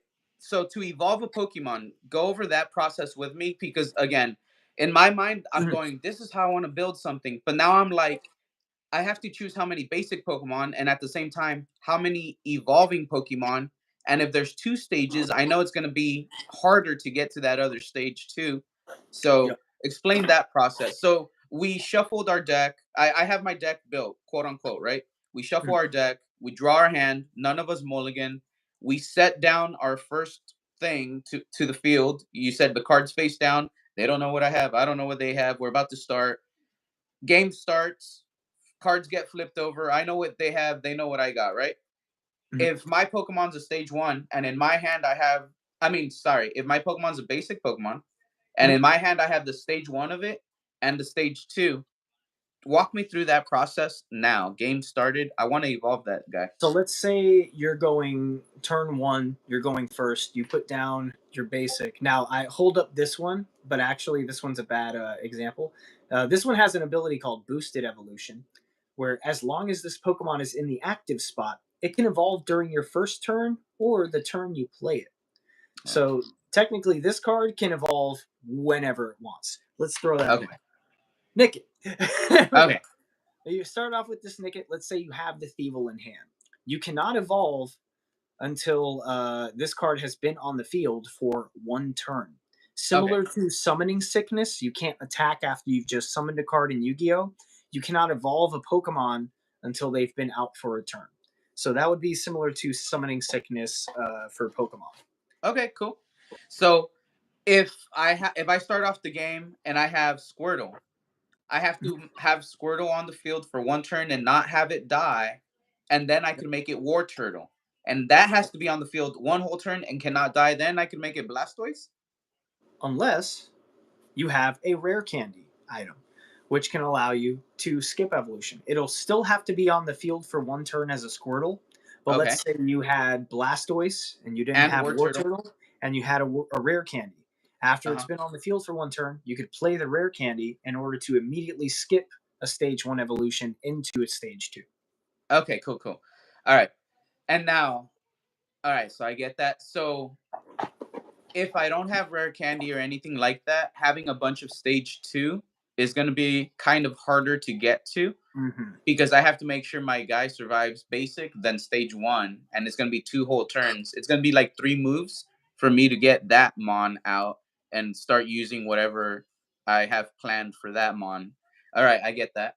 That's why Um, sometimes it's beneficial to uh, kind of keep in mind, what Pokemon. If you have the ability to choose, sometimes you don't always. Sometimes you only start with one basic, and if you're playing a Blastoise deck and you're, like, oh no, I don't want to lose my Blastoise, then if you have the ability to bench the Squirtle and put another Pokemon that you can risk maybe losing early if they're able to set up for an attack on their first mhm. turn, it would be beneficial for you to bench your primary attacker for the deck and set up a secondary or another wall Pokemon, which is a term Okay. for a basic. Say, let's say you have a Snorlax that has 140 HP. You Okay. don't really need the Snorlax, but you got that big boy in there just to take a hit or two while you make time to get supporters to search your deck, items that you need in order to fill up your bench more.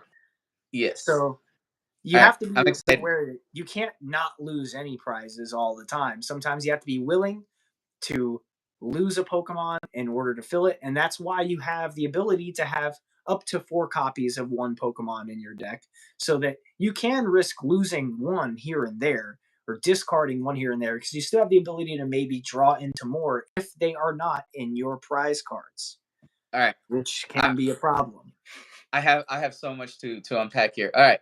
So when I have, let's say I have Squirtle in my active, but I can't lose my Squirtle, and I have a Snorlax in my field in my bench, right? I Mhm. swap Squirtle for Snorlax, so Snorlax can take hits. When Snorlax is in the bench, can Ice continue evolving Squirtle from the bench?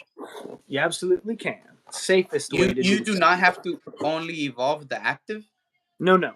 You can evolve from the bench. You can also evolve as many Pokemon as you want during your turn, as long as they have been on the field through their Summoning Sickness one turn Oh, phase. okay. So if you have multiple evolutions you can do in one turn, you may do so. Also, Oh, let's say your active Pokemon has been affected by a special condition. Let's say they yes. confused or poisoned your Squirtle. Evolution will cure special conditions.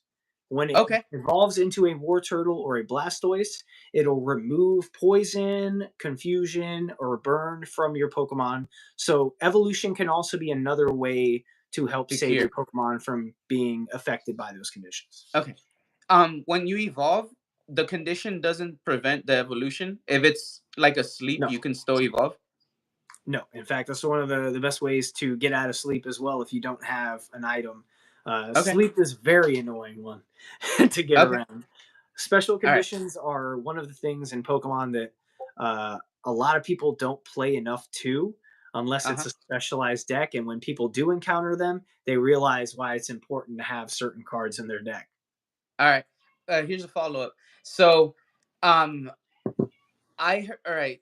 If my Squirtle took 20 damage and I evolved to Word Turtle, the damage stays. The Damage damage stays, carries yes. over.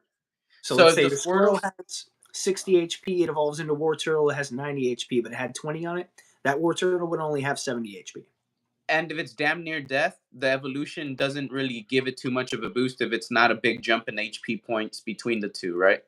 Yeah, let's say it only had 10 HP remaining, and the difference in HP between Squirtle and War Turtle would be only maybe 30 HP, then you're only really adding that much more HP to it. Okay. Okay, I get that. Um, okay. Here's my all right. So Squirtle, I have benched. Snorlax is active. Snorlax is absorbing the hits. I evolved the shit out of Squirtle. Squirtle's now Blastoise, right? I swap out Blastoise with Snorlax, and now Blastoise is out. He's the big bad boy. He's how I want to run it, right? And I have something that can return my benched Pokemon to my hand. Does that cure all the damage that Snorlax took when he comes back to my hand? It And then I does play his indeed. ass again, and I continue taking damage. Recycle to my hand, play again. I can do that shit. Yep. Like it heals my shit, It does indeed. Let me see if I can. I have bro. a card in hand, Professor I'm so Turo's excited right now. Scenario, as well as Penny. Ooh. Penny only works for basic Pokemon, but the card Professor Turo's Scenario works exactly, here it is, in that way. This is the Ooh. SIR. So Professor Turo's Scenario, put one of your Pokemon in play into your hand. You do have to discard all attached cards to that Pokemon, though. So if Okay. you have any item card, or sorry, any tool cards Energy. that are attached or energies attached, those will be discarded. But let's say you thought ahead and you Okay. put down, let's say you set up your hand to where you have another Squirtle on bench, you have a rare candy in hand. You can Professor Turo, pick all those up, and then you can use rare candy, Blastoise, switch to the active, be ready to attack with full HP, Damn. and be ready to All right, keep going. dude. If you have the heart of the cards. Right now, my creative juices are flowing because again, like I know how to play Yu-Gi-Oh. Like Yu-Gi-Oh was my jam. I'm not gonna say. All right, I rephrase that. I used to know how to play Yu-Gi-Oh, and I thought I was pretty damn Yeah, good at it. I've Yu-Gi-Oh's almost different bought now. Yu-Gi-Oh decks so many times now, but I'm just like, I need someone to play with and someone who's willing Yeah. to remember how to play Yu-Gi-Oh. And the only Yeah. person I know is Albino Manatee. And then I gotta string up time to play with Albino Manatee. I'm like, I gotta have more people to play with Yu-Gi-Oh with Yeah. before I buy some Yu-Gi-Oh decks. Mhm. But dude, like I feel like okay, I feel like I might be able to like get started, build a deck within like a month and a half, and already be playing and like taking some dubs, bro. Oh yeah, Like even still, just like if you were to say, like there's good starter deck products that can at least get you started. They're not going to be like optimal competitively, but you can buy a Chen Pao deck and maybe buy a few other Chen Pao EXs and just substitute them in for some other stuff and get going. I run Chen Pao is Maverick. still a very good playable EX. I run Mavericks. I don't want it to be based on one specific Well, theme but or see, type. that's the thing right now. In my opinion, everybody talks about the meta. Right now, Pokemon has no meta. Everything is good. The rogues can be just as meta as the meta cards. I know of so many builds that people are sleeping on, so many cards that people are sleeping on in terms of like damage output alone. There's a one prize deck that I made a video on a long time ago. I did a little 3-part video, I think, of 3 decks that people could be playing, and one of those decks was Palmot, not the EX, just a regular one prize Palmot. That card does 230 damage. You do have to discard the energy attached, but being that there's now the new Magneton that came out through Surging Sparks that allows you to fish electric energy from your discard and attach it to your Pokemon, you can set up another Palmot and get your energy back up to set up your Yeah. next attack. And since it is a stage 2 Pokemon evolving from Palmy to Palmo to Palmot, it has access to use the Max Belt Ace Spec card, which adds 50 damage to its attacks. That can Damn. make its 230 base power from its attack become 280, which is enough to crack and take out V stars and some larger EXs that can get you 2 prizes out of a 1 prize attacker. Damn. That thing can do some numbers and can All right. compete. And that's just one little one prizer from Scarlet Violet base that people have been sleeping All right. on. The meta Here's is wide open right now. here's my other question. All right. So again, I built the deck. We got our hands, set our stuff face down. Pokemon flips over, whatever. We're in that spot now where it's my turn. I draw my card or whatever, right? How many energy can I attach to the Pokemon at a time? If I have 5 energy in my hand, Only one one per turn from your per hand to your Pokemon. Pokemon. Only no per turn from your hand. That's the important part. You can only attach 1 energy per turn. Okay. However, there are supporter cards like Crispin that can allow you Mhm. to attach. So Crispin is a supporter card that allows you to, I believe, search your deck for 2 energy cards. You can choose one to put in your hand, and then you attach the other to your Pokemon. You So that's attach an that extra. one through the effect of the supporter. Then you have the other energy you need. You can attach that one from your hand. So you Okay. can only attach 1 energy from your hand to a Pokemon per turn, but card types like Gardevoir that I mentioned before, where you attach from your discard, you can do that one as often as you Okay. like. There are other ways to attach energy that aren't from your hand. It's ability based or effect based, right? So that's why if you know you have a higher cost attack for a Pokemon, like a Uh-huh. 3 or 4 cost, you sort of have to do the numbers on what Pokemon can get you energy attached outside of your 1 attached per turn, and or if there's say a tool that, like Sparkling Crystal, that can allow you to attack for 1 less cost, or even in the new set Journey Together. One of the things that won me, where is it? Where's my, yeah? One of the things that won me some big games was in my pre-release. I drew into the, oh, it's not in here. It's in the other box. But Hops Rookidee Okay. has a 2 cost attack that attacks for 20 HP. Hmm. However, there's a tool card called Hops Choice Band that you can attach, which not only allows your Pokemon, your Hops Pokemon, to attack for 1 less cost, it allows them to attack for 30 extra damage. So I was able to attack early on my first attacking turn, on my Hmm. second turn, with Hops Rookidee for 1 energy and a hit for 50 HP. And that may not sound like a lot, but in a pre-release format where you're only playing with 4 prizes, and most of the Pokemon you're going against, unless they're lucky enough to draw into a large basic EX, only have around 130, 140 HP. 50 is a third A or chunk. more of their HP. And that's just Yep. with your basic. If you're able to get in the next turn, and then my next turn with Hops Corvisquire, I was able to attack for 80 Okay. for I think 2 cost, which went down to 1 cost, and then that gets plus 30, so it hits for 110. So then you're cranking by turn 2 160 total damage on 1 Pokemon. That's definitely going to get you some knockouts on a small on 2 small basics. You're going to start getting some stuff going. Dang. So All right. sometimes it isn't just about what amount of energy you can attach. It's about what items can get you an attack for less energy. You All just right. have to sort of keep in mind, and I will say for Pokemon, it's not as hard deck building as other TCGs, because generally everything in Pokemon is built archetypal. Everything's very much supposed to work with other things. And after Hmm. you've sort of ripped a bit of the set, you'll start to see like, oh, this does this. The best Pokemon for me to have on my bench that allows me to search for that is this, because that helps you do this. This Pokemon, like Bibarel, was a great draw support that everybody would squeeze on their bench, because if they didn't have 5 cards in their hand, they could draw up to however many cards to get 5 cards in their hand. Okay. So after a while, if you start like playing more, stuff just starts to come naturally. So I would say like just playing off of pre-built, good like league battle decks are good to start with, because they're going to give you more competitively viable decks that you can grind on. in the app to like unlock some stuff.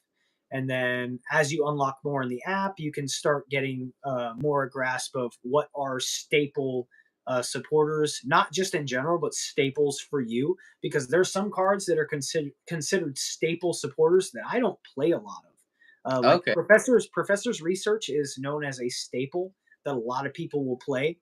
I almost never use Professor's Research. And my particular luck, I never I never draw into Professor's Research where I can feel comfortable using it. I'll Okay. always have stuff in my hand that I don't want to get rid of. And I'll just be sitting there holding it forever. And eventually I just end up being like, yeah, it's better for me to discard this because I don't want to get rid of this energy or this Pokemon or this rare candy. So get Mm. rid of the Professor's Research. So most often than not, in my personal experience, I don't use it that much, so I don't play it. So you sort of have to go off of your own player experience, your own play style, your own knowledge of the cards. Mm. Um, I would say start by playing the meta and whatever's popular, and then sort of find your way into the rogues after you've started to hone your focus on what cards could help round those out. Oh, well, I had a couple other questions here. Yeah. So, since you could only put one energy from your hand to the field on a Pokemon, if you have other energies, they have to stay in your hand. You cannot put them like face down on the field, like with your spell or trap cards in Yu-Gi-Oh, right? There's Oh, sorry, no, what was that? With your energy cards? yeah. No. So, So they'll remain in your hand. okay. Um, you'll Is just there a have to play. maximum hand size that I can No, have? no maximum hand size. Okay. Because Yu-Gi-Oh has a maximum. You can't have more than 7, right? At the end of your turn, I believe in Yu-Gi-Oh. I believe so. It's been quite a long time since I All played. right. Um, Here's the other thing. Any trainer or like supporter cards or like field cards and stuff like that, how many of those can I play at a time? So supporters, you can only play one supporter per turn. That's why Per- supporters are a little bit more important to kind of like gauge when is the right time to play them. And Because it's let's say you really need to draw something, but you're so focused on, oh, I want to take out that Pokemon on the bench. yeah, So you'll play a boss's order and move this Pokemon up. It will take out that Pokemon, and yeah, that's great. You did it. You got those early prizes. But let's say you have no hand and you have no options before you. You're really limiting your options past that point. So sometimes you have to be able to look ahead and say, I could play this supporter card, but maybe I should wait a little longer. Same sense with evolving a Pokemon. If they have the ability to knock out your Pokemon, let's say you're going to go into the War Turtle, but they do yeah, 100 damage and War Turtle's 90 damage or 100 damage. Even if you could evolve, they could kill that next turn anyway. So maybe evolve the Squirtle that's on your bench and let the Squirtle that's in the active die. And yeah. then next turn, you can use a supporter to search for the Blastoise you need to get you going into the War Turtle so that you can evolve during that turn and so on and so forth. Okay. And then so playing a supporter is almost the same as attaching an energy, one from my hand Mhm. per turn. Item cards, how many? Items as the sky is the limit. Okay. Tools, however, you can only attach one tool per Pokemon, but you can attach as many tools to As any of your Pokemon? Pokemon. As long as you have a Pokemon that doesn't have a tool, you can attach a tool card to that Pokemon. Okay. So this might sound stupid, but just bear with me so I understand. I have 14 cards in my hand for some dumb reason, and I have my Pokemon out on the Mhm. field. I attach my energy to the Pokemon. That's one card. I drop the supporter. That's another card. And then I have like 8 item cards. I could play all those item Yep. cards. If And if but I, once again, if you have to think, just because you can do something, sometimes you have to reserve your resources. So okay, sometimes I've been in traps where I've overplayed items when I didn't look at the field and realize, oh wow, I overplayed my hand here. I could have played maybe the middle stage evolution here and played a little slower instead of wasting my rare candy. And then they Okay. took that out, and now I don't have a middle stage, and I don't have a rare candy to get my next one up because they were going to take that out. So Okay. items, it's like a double-edged sword. You can play as many as you want, but you got to play them to your best ability, to what you can for the Yeah. game. And then if I had like however many tools left, as long as I had Pokemon lined up, I could drop them all at the same time if I wanted to. Because the way Yep. I'm seeing it in Yu-Gi-Oh, the chains that I can create between spells and traps. So I can chain after chain after chain Called after chain after chain. wasting my juice. Yeah, Glenn. But You got to save your juice. You can't waste your yeah. juice.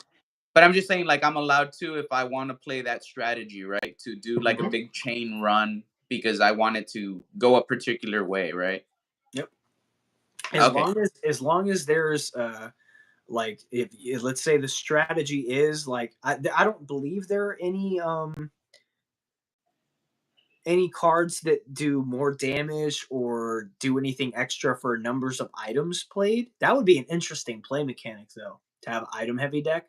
But there are let's say tools. Mhm. There are tool cards, or sorry, I can't remember which ones do it now in this current rotation. I think the Rever Room does more damage for the amount of tool cards that are approached. There was one deck I know for sure I played a lot. That was a one prize Pachirisu that Mhm. did more damage for each tool card that's attached to all your Pokemon. And then on top of that, there was the Honchkrow V that could attach up to 4 items onto that one Honchkrow V. So you load up your bench with like, if you can, 4 Honchkrow Vs with 4 tools on them, and then have another Pachirisu ready to go. You're putting some serious damage out just off of having crazy tool attachment. And So, then here's my other question: how many Pokemon can I put down at the in one turn? Like if I oh, have a if big hand, I as could many put as many as I can put as six, many as you can five to fill on the your bench bench. Yep, at a as time. many as you Okay. can to fill your bench. So if I have 5 Pokemon and 5 items in my hand, I could play that all at the same time and just Yep. have everything bulked. Mm-hmm. I'll Okay. say But though, you when you see where I'm start out going with though, that. always try to think of whether something is necessary. A lot of times, and myself included, when I started playing, I would play cards just because I could. Like, oh, Mhm. I should play a trainer card because I can play a trainer. Oh, I have a supporter, or I have a item card I could use. I should play this item. Like I would end up doing escape rope more often than I needed to, whether I wanted to retreat or not, just because I had it. And then I quickly would see like, oh, that I should save some items too. So always make sure you're Well, balancing your reserves with your ability to use. is there any way that I can build a deck to where I play this card to heal this amount of damage on the Pokemon, Mm-hmm. and then that card Makes is sense. discarded or whatever, and then I have this other card that recycles that card back into my hand, and then I heal. So in the current That meta, the you ability get me? to recycle items is actually very there. I don't think there's any, and that's right now done mainly so that people can't recycle a spec items or a spec tools. There All right. are some ways you can get them back, like certain supporters, I believe, like what is it, Roxanne, I believe, has the ability Mhm. to where you can take like the top, if you flip, I believe, 2 coins, and for each heads you get, you can take the top card of your discard and put it back into your deck or your hand. And if Yeah, you did just use an item you wanted to get back, you can get it back that way. But it and is risk involved where you have to flip a coin in order to see if you can do that. I believe all off right. the top of my head that is the only card that can recycle items, except maybe one or two others, and they're not Check it out. worded specifically as get this item out of your discard. Check it out. The reason why I asked that is because that would be, in Yu-Gi-Oh terms, a graveyard heavy deck that I rely on my graveyard or my discard pile. That's the mechanic I see behind that. So there are decks like that, just not specific with items though. More with your discard is a lot easier to get out like energies through use of supporters, items, abilities, as well as Pokemon. Um, However, like items right now are pretty hard capped. So that's why I say when you're using Mhm. items, you have to make sure, especially with items, be very careful about not overusing them per turn because it's a lot harder to get those back out of your discard. Okay, I get it.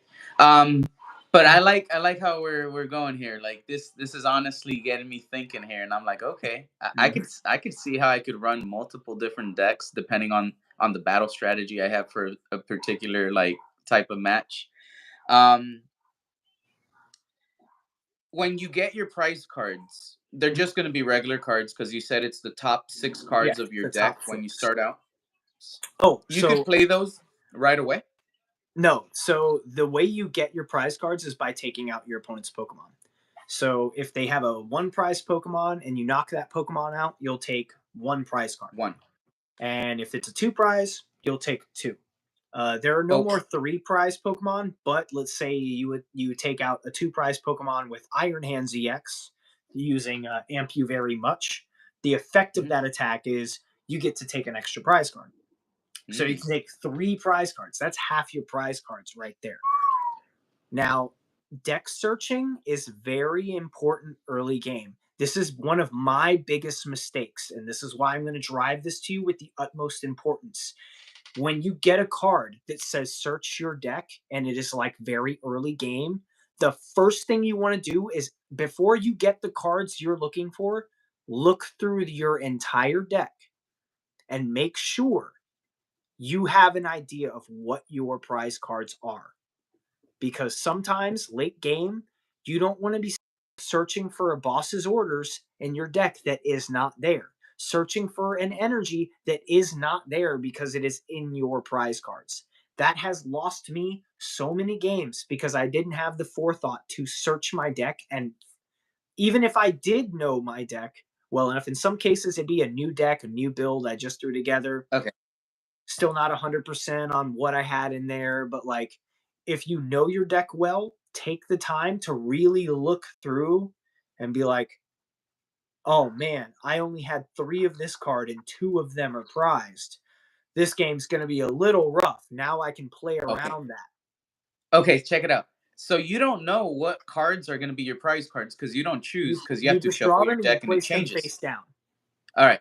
So the prize cards are like your health points. You don't know what they are. It Mm-hmm. could fuck up your game because you could have the mechanics you need to run your fucking strategy and their prize cards.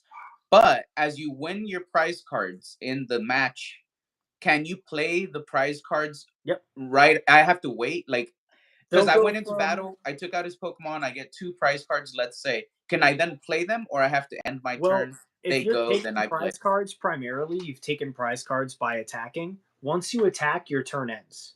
So you want Okay. to make sure you play any supporters, items, tools, do use any abilities, all that stuff you'll do, then you'll attack because attacking will immediately end your turn. Then even Okay. if you take your prize card, you take your prize, it's in your hand for your next turn. So you have it ready. Okay. Okay. And okay. And when you search your deck because of any card you play or ability, you could look through your entire deck. There's no like you have Mhm. 10 seconds to search through your deck and get your card. You could look through the entire deck and get your card that you need from the ability or the card effect. Yep. And that's when you find out what is in your prize cards without having to actively get the prize cards. You still don't Mhm. know the order they're in. If You you just know know your deck one of well my enough prize and you cards is know this. I only put two of this card, I know I only put three of this card, and you're looking Mhm. through your deck and you're only seeing one, you know the rest are all in your prize. Let's say you're Uh, like the Blastoise we were using. Let's say you're running three Squirtle, two War Turtles, and two Blastoise. And mhm. that's how you've optimized it so you can make room to fit other important cards in. And while looking through your deck, you realize, oh crap, one of my Blastoise is prized. So I only have Yeah. one Blastoise to play off right now. I got to be real safe with my Blastoise. I want to make sure that I don't put out this Blastoise until I have enough energy attached to use my bigger damage attack, so that I can really make sure I'm taking out their ability to take me out before I take prizes in order to maybe get into my other Blastoise, set up my next attacker, or draw into a stage card that you need to sort of get more damage off or whatever. Oh, that's another one. Stadium cards. I called it a stage card because I was just thinking of One Piece minded for a second. But so stadium cards, you can play one of those in your turn. Um, if your opponent wants to play a stadium card, them playing their stadium card will discard yours, but Okay. you do not have the ability to, I believe, play another stadium card yourself to discard your own stadium. Uh, Okay. as far as I'm aware, only your opponent can discard those unless you have a card that can discard your stadium. Okay. I get that. I think. And the stadium will boost everything. It's like playing a field card in Yu-Gi-Oh, right? Mhm. However, in however way you want, some stadium cards will make it so that your Pokemon take less damage. Some will do it to where they do more damage. Some stadiums will, like Moonlit Hill, can make it to where you can heal damage, which is Oh. good because for Gardevoir especially, you're kind of doing damage to yourself for each energy you attach to your Pokemon. Because in order to attach from your discard, the effect of that ability is the energy that you attach does 20 damage to the Pokemon you attach it to. Oh. Okay. So for certain Um. attackers, you want to be able to have that Moonlit Hill so you can heal 30 damage from whatever Pokemon in order to keep attaching more to do more damage. Okay. Every time you search your deck because of a card or ability, you have to reshuffle your deck, right? You're not Mhm. searching your deck and you know what the hell you're gonna draw to know how you're gonna play future. God, you're so It's cute. like, Sorry, cat. Sorry, you're so yeah, cute. but Yes, you're it's pretty. basically like you search, you get your card, and then you have to reshuffle, and Yep. you keep going from there, right? And for it doesn't work this way in the app. I think it would be nice in the app if they added some real life touches, but in real play, after you shuffle your deck, I think mainly just at the start of the game, but at any point your opponent can ask to cut your deck. They can't Okay, shuffle your deck. Your opponent they can can cut never it though. shuffle your deck, but they can either cut your deck or they can tap your deck to say, "You're good. I trust you." Okay, cool. Um, damn, yeah, So if you're ever this is playing in pretty person, good info. after you shuffle, if you want to be courteous and have good etiquette, shuffle your deck and then present it up to towards your opponent and say, would you like to cut? Or you can cut my deck if you want. Most players, for the most part, I've seen from like what when I'm my in person, both myself when Hmm. I played last time in pre-release and anytime I've ever seen people play in person, for the most part, they don't even bother cutting your deck unless they Yeah, feel you're like sus. Like they're like, yeah. I don't know. I saw you play against that other guy, and you got everything you needed a little bit too easy. Which usually I get, I get everything I need when I play in person. That's why I'm really starting to like wanting to play in person more. The heart of the cards is so strong with me, man. That's why I'm always sure to offer, hey, you can cut my deck just All in right. case, because I don't want you to be like, oh, this guy got a little too fishy. How he just drew everything he needed, and he didn't offer to cut his deck. All right. Dude, I'm really feeling like I might be able to play the game. Like I'm honestly feeling it's like I kind of it's got super an fun. understanding of it. It's not as hard as people make. I mean, there's a lot of rules, but as with anything, once you're like doing it and you play a couple games, you start to work up like the pattern of it. You start to get the muscle memory of you. Okay, my turn starts. I draw one card. I look at what I have. I can play this supporter card to search for what I need out of my deck. Let me check and see what's prized without cheating and looking at my prize cards. Okay, it looks like my prize cards aren't anything too crazy. Maybe a few energy that I'm missing. All right, I got what I need out of my deck. We shuffle. You can cut if you want. I bet.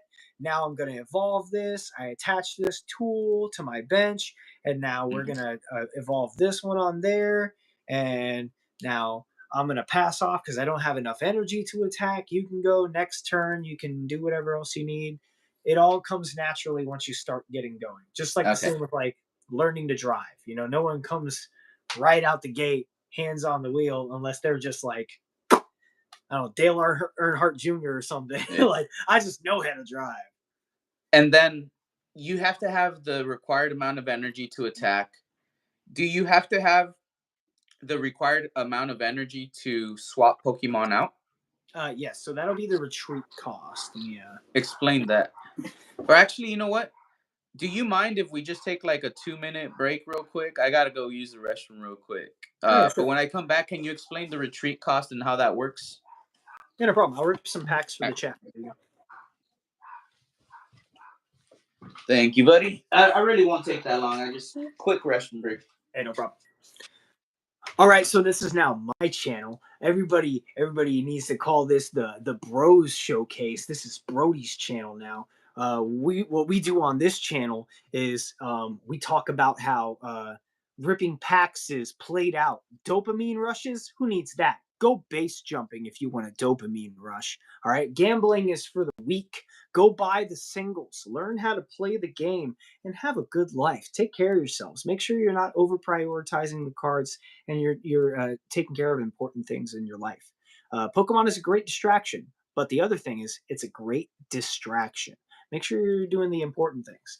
Now we're going to talk about how cool I am. Let's pop open another One Piece Royal Blood pack of One Piece. I almost said 010. It's so hard when it gets to the double digits there. Oh snap. Oh snap. We got an alt-art leader. So if the red card's at the back, that means so red card means a leader. But usually leaders are third from the back. If it's at the back of the pack, it's an alt-art leader. We have an alt-art leader in this pack. Oh buddy. Oh buddy. Hold on, we got a Hydrodine. What is that? That's the I'll know the name once I see it forward, and then I'll be like, Emporio Ivanikov. Yeah. Okay, we got a clone soldier. Ooh. Hey, bro, showcase. Thank you, B Pop. Got the sporty. We got treble. Oh man, I'm about to pull an alt-art leader out of OP10. Let's go, man. Hey, we got a little baby Frankie. That looks like Chopper. Look at little baby Frankie Chopper. Okay, got a Bane. Or Beyond, sorry. Killer. This pack's about to be a killer. Foxy. Cub.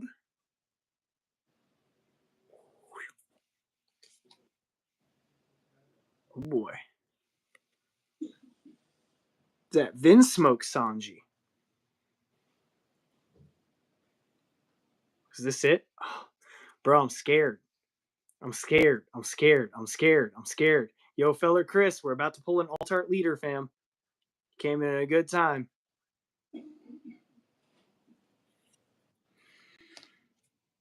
Brother. Brother.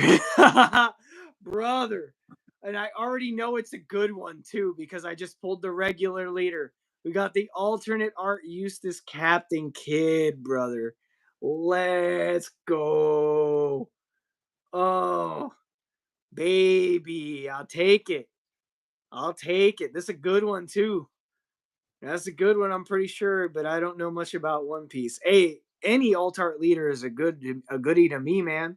I pulled the regular one. I immediately said, ooh, that's a good leader. And now I got the alt-art. So it's good to me because this is one I could see myself playing. Baby. Oh, baby. And the texture's even better now that I'm looking at it myself. Woo! God, hey! What'd you get? Hey, we got Ooh. an alt-art leader. Look at the Nikita. Even better. The star of the show has arrived. Mama, look. Look over there. She's kind of mad, though. Y'all can see it? She's pissed off at me. Can y'all see it? Y'all see her little mad face? Call her name, bro. Yeah, that's just because the heat's probably. It's Even okay, when baby. they're Yeah, even when yeah. they're not in heat, they're always she like get rid of it. Let me go. Yep. I let her go. I So didn't yeah, hold her for too long. the She's leader getting I some of pulled her little before that water. I I remarked was a pretty good leader. I just got the alternate art for it. Fuck yeah, dude. Alt Useless Cat artful. Kid from the new OP10. God Awesome. dang, this is sick, bro. I heard the bros showcase as I walked away. What up, This feller ain't Bay Chris? Showcase. How's it going, dude? This is Bro Showcase now. God Yeah. dang, man. I don't know what it's worth and I don't care. I'm playing. Luckily, Yeah. with leaders, you don't have to shuffle them into the deck, so you don't have to worry about it getting light play or anything like that. You can keep it nice. Dude, feller Chris, I finally learned. I think I learned Oh, I'm gonna most see. of how to play the Pokemon TCG now, thanks to UPB. Our second hour, that entire arc, I picked his brain, dude. I had so many damn questions about it, but I think we got it down. I think we got it down very well, dude. If anybody in chat does want a price check for me, see what the Eustace Captain Kid is looking like from OP10. I could probably just look it up myself right now. I'm just curious. I'm gonna put that on the shelf. That's a hit, baby. Also, this is nothing. This is nothing. That's nothing. That's nothing. Wait, That's wait, wait, nothing. wait, wait, wait, wait, wait, wait, wait. No, That's no, no, nothing. no, That's no. nothing. That's nothing. Hey, That's nothing. That's nothing. UPB, That's UPB. Look, you want to trade? sure, It's man. Charizard for I'll Charizard. trade. Yeah, yeah. Here. All right. Here, pretend it's the same. I'll put it on the shelf. It's even more important now. There we go. Here, let me put it back. Let's go ahead and do a blinky right here for feller Chris. How's it going, my dude? Honestly, gracias por venir. UPB's taking a little bit of some whiskey. Let's get the show going.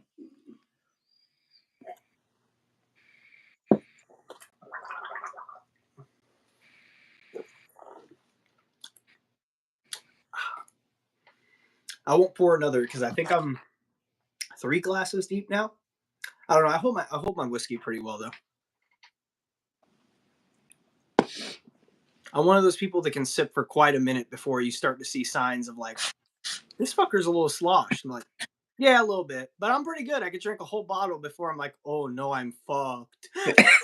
That's why I usually tend to buy a full bottle and like be social because I can just keep pouring and I'll get too far gone before I'm too far gone.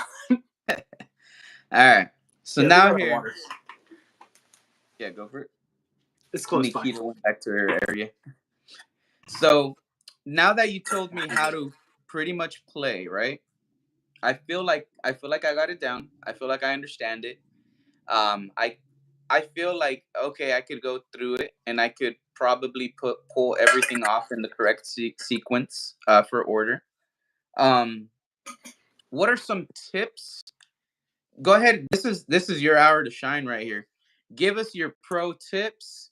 Let us know the ins and outs. Let us know the secrets. Like, tell me all the things I should know. Some just throughout, like you asking your questions. You've asked some pretty good questions that already lead into giving some good player tips.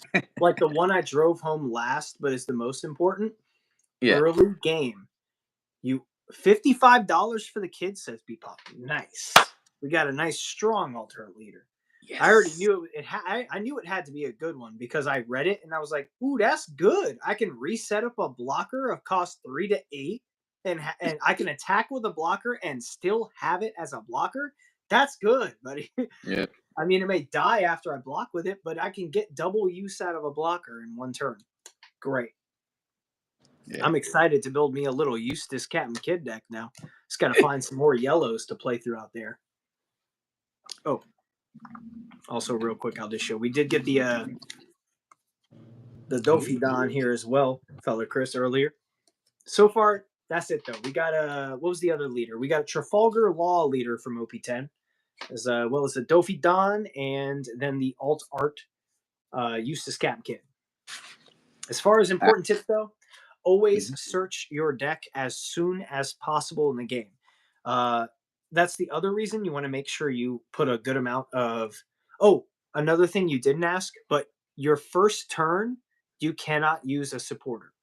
Oh. You can only use a supporter if you're going second on your first turn. So that's why, and as well as attacking, you cannot attack on your first turn. You can only Okay. attack on your first turn going second. So that's why sometimes, depending on your deck, it is important that you actually only go second because it allows you to use certain supporters you need to advance your board state as well as attack early, which Hmm. is especially important if you have high enough attack damage to straight up knock something out so you can donk somebody, like with a Wellspring EX. That's why some of these masks are slept on. Wellspring Okay. can do some shit. But yeah, so search your deck as soon as possible, as well as be mindful of what is in your deck. Make sure you've become very familiar with your deck so that you can, while searching through it, be like, all right, I'm not seeing my third boss. I'm not seeing two of my Blastoises. I only have one Blastoise here out of the three I have in. So search your deck as soon as possible so you can know whether your game is even worth playing. Because in some stances, your prize cards can be so disadvantageous to you that you might as well just scoop and be like, next game, man, let's just start the second round. uh, Hmm. so search your deck as soon as possible. Second tip, don't just play a card because you can, when you can. Because especially with items, it's a lot harder to get those back out of your discard. Let's see. First turn, you don't get an energy either, right? No, first turn you can attach an energy. Okay. So each turn you can only attach one energy. Even your first turn, you can attach an energy. Trying to think. It's just not during your setup that you get to attach, if that's what you're confusing, feller. Because like if you're going first and you're still setting up, you can't attach while you're setting up. But once Hmm. your first turn finally starts, after you set prizes, then you can attach an energy. Hey, Professor Oak. Thank you so Professor Rook, much. welcome in. This means a lot to me, honestly. Seeing you in the chat. This is the little series I'm running with special guests. This is our fourth episode. UPB just taught me how to play the Pokemon TCG. I'm actually excited. I'm gonna build a deck. I'm gonna try to actually Ditto's so play the happy. I TCG. mean, Gengar's so happy. More players! Everybody play! But yeah, thank you so much for stopping by, Professor Oak. And I was gonna say, do you want to read the two messages from AMPM Pokemon? Looks like that whiskey is touching the Ditto Gengar. Is it? Let me see. What's your favorite collection piece, card and non-card? Favorite collection piece? I showed it once already on stream. I think it would have to be my PSA 10 Ditto, Vending Series 2. So, Vending Series cards were only available, as the name states, in vending machines in Japan. There are very few of these cards from the vending series that did make their way into English early vintage sets. I'm not sure if this Ditto was one of them. Ooh. I'm sure it probably was, but especially with the vending series being that they came out of a vending machine, it's very difficult to get these cards in a higher grade than an 8 or a 9 at times. So I saw one that was on eBay for the longest time for $250. Looking back now, I would have just bought that card for $250 because that's not that bad for a PSA 10, considering how hard it is to get 10s out of a vending series, especially since the population on this in a 10 is 23 or 32. I could look it up on the PSA site. I always just keep forgetting, but like a 32, I'll just say it's 32. We'll go with the higher end. Even if someone corrects me, actually, I just looked, it's only 23 pop. Even better. So there's only 32 of this 10. In my opinion, this thing's worth more than 250. I would never sell it in my life. I love this card. Ditto is my favorite Pokemon. As far as recent polls, um, or non-card, let's see, non-card. My answer is gonna be Non-card long, bro. collection piece. Huh. Favorite non-card collection piece. That's a little harder. You know what? Nah, I don't know. I was gonna say like the original Pokemon anime, but this particular version of the anime is a terrible quality DVD. These DVDs are not great quality. I left one of these discs in my DVD player over the night and fell asleep while the menu was playing, and it burned the disc. Oh damn. They're really poor quality for this particular. If you see this at Walmart, be very careful watching these, because the Yeah. longer, actually it might just be because I literally bought a cheap on brand like $25 DVD player as well. I think it's a Mhm. combo of the cheap DVDs and the cheap DVD player that I bought. But yeah, I don't know, cheap All right. non card piece is a little harder to choose. I'm gonna tell y'all my answer. All right. When it comes to a card, I actually have three answers. And hear me out. There's three answers because it's three types of cards. My favorite cards, my number one, I can't say it's just my card because it's kind of the channel's card. It's gonna be the base set Chansey holographic card. It's from Base Set Unlimited. I pulled it from the heavy base set pack that I won at Card Party 1. I opened the pack up with Deep Pocket Monster in a video that I filmed, and I graded that card in person at Card Party 2. It has the pedigree that shows it's the Card Party 1 grand prize, and it's signed by Pat, the back of the case. It got a Gem Mint 10 from CGC. That's the favorite card that I would say that's in my collection, but it's the channel's card. It's not just my card. Um, Brian was the one that funded the entire trip for Card Party 1. That's where we won the card. And Brian is a part of the channel, so the card has always been the channel's card. You get me? We got the pedigree because it's like one of the basis of the foundation of the channel. Um, we were lucky that early on we got to film some content with Pat, and that's a part of that series. We haven't released the video yet because some stuff is still pending edits, but that's one of the big videos we're going to release that shows the whole history of that card. But again, it's not just my card, it's the channel's card, so that's why. And it's a slab, so that's one of the favorite cards. Second favorite card is it's a metal card. It's made out of metal. It's the one from the Celebrations UPC, the Charizard, the metal card. I have always loved the Charizard from base set, and it's one of the cards that I want to get. One of the original ones. When we opened up the heavy base set pack, that was what I was hoping we would get. I'm happy with what we got, but I was hoping we would get a Charizard. When I got my hands on the Celebrations UPC and I opened it up, pulling that card fresh, that's one of like the most iconic cards for me. I love that it's a metal card. I really like metal, like full metal cards. That one is Really like from metal. my private collection. It is from my private collection, but it's not a cardboard card. Now, going to favorite cardboard card, which is like a regular card that you pull out of a pack. My favorite card is actually like a bonus. It's a two-part. When I opened up that first Mighty Morphin Power Rangers Series 2 hobby set pack from 1994. I opened it on the live stream on Pidgey Boys channel. It was a pack battle. It was Gabe and Frank from Pidgey Boys. They both opened a pack, and I opened a pack. My pack was an error pack, and it had the gold foil stamped bio card for the Red Ranger and the one for the Pink Ranger. The odds of you pulling that card, just one of those types of cards, is 1 out of 72 packs, and mine was an error that had two of them in one pack out of three random packs that I bought off the hanger.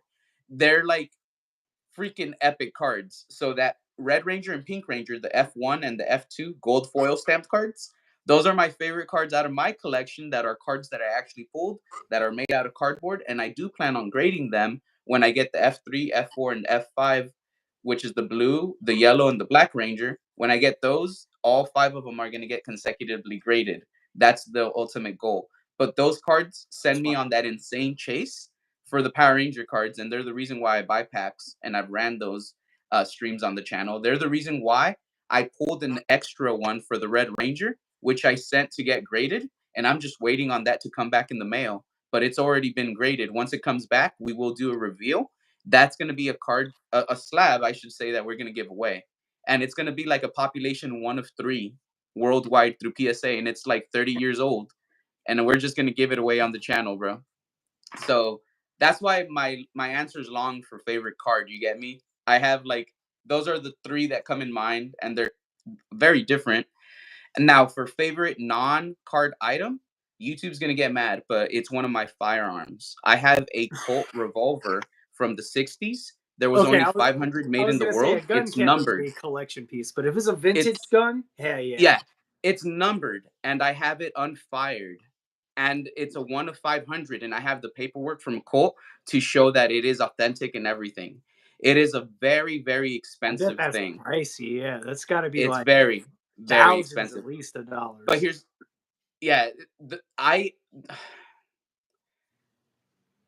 I'm not gonna get too much into it, Maybe but tens yeah, of thousands. Jesus, real Colt, one it's of a Colt five from the hundred, '60s, and it's a unfired. 1 of 500, and I have the paperwork from Colt, the authentication letter from Colt for it. And again, it's unfired. It's never been fired. It's cherry. What year It's again? fucking priceless. It's from the '60s. I believe it's from 1964, Oh, but I okay. might be I wrong. thought you meant like 1860s, No, no, no, 1960s. like 1960s. way early, like early And Colt. it was a very special release. Mhm. It's from the Santa Fe Trail This is a series. secret layer drop for MTG references. So Secret layer Colt, 1960. it, Whoa. that's my favorite non-TCG item. I have a Colt among many things. I'm a Beretta man. See, I'm not even a So huge like. I don't even own a gun, but like, Colt is a name you yeah, know. In general, just again, American wait, history. before we go further, everything is legally owned. Everything went through background check. The government Oh, knows what I got. I don't have any issues with going through a background check and getting my also, shit. I will say if it's a revolver. Well, I don't know about it might not be but like It's a powder. revolver. The one I have is a revolver. It's a Yeah, revolver. It's a very special one. It has special engravings on it. I It's know there are certain laws for revolvers to where you don't even need to have specific gun licenses for those guns, but I think that's for wait, uh, wait, wait, very wait. specific old Colt revolvers, not for the No, new 1960s. that's for antique firearms. Yeah, You're antique thinking of fire. antique firearms. Mhm. Antiques. And antique doesn't necessarily mean Well, revolvers because there's actually, semi-automatics that are antiques as well. well, I know for automobiles, the range for antique starts at 25 years old. We're well past that for a 1960 firearm. Yes, it is But ivory. It is ivory, Professor Oak. It is the ivory one. Did you find it? the I have ivory one of color them. handlebar. Oh shit, I have one ivory of them. handle. Then I know it. I already know what it looks like. I know what it looks. Does it have the like embossed kind of vine engraving on the barrel? I know Bro. which one you're talking about. That's the most like common ripped off like toy gun that they copied. They're like, we got to make it look like that 1960 Colt, like 1 out of 500 copy. Yeah, black powder. That's the one it is. Yeah, black powder revolvers No, no, are no. like, I'm gonna correct it. For but not antiques, that one. there's firearms that are not black powder that are antiques that you can still get. They shoot self-contained cartridges. There's very old firearms that shoot 22 LR. They're antiques, and they Yeah, can because they shoot were ahead of modern their 22 time for LR. those ones. Those ones you do need to have very specific firearms paperwork for. But Wait, wait, wait, wait. No, again, this is something I know about. You don't really? need a license at all in California to get a firearm. There's no Oh, for license you need California. at Okay. all.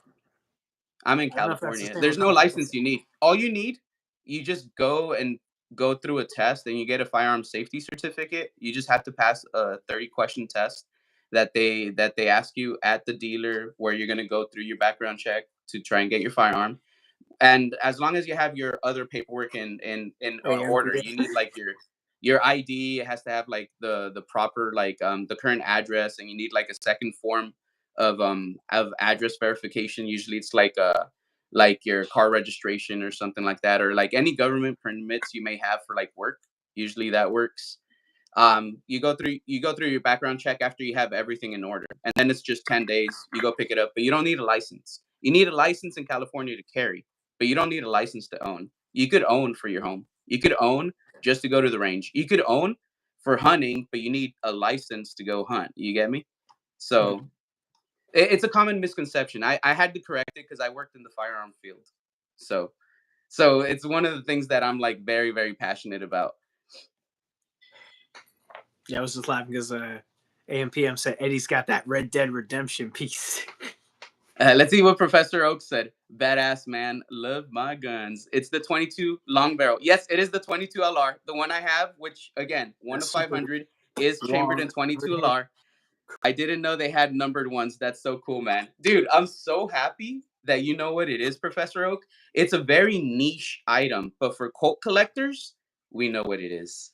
We know what it is. And yes, I'm I not have even a one of Colt them. collector, but I've seen that gun be replicated so many times in like toy firearms and in movies, TV shows. That is a very like highly replicated piece because of its limited scarcity.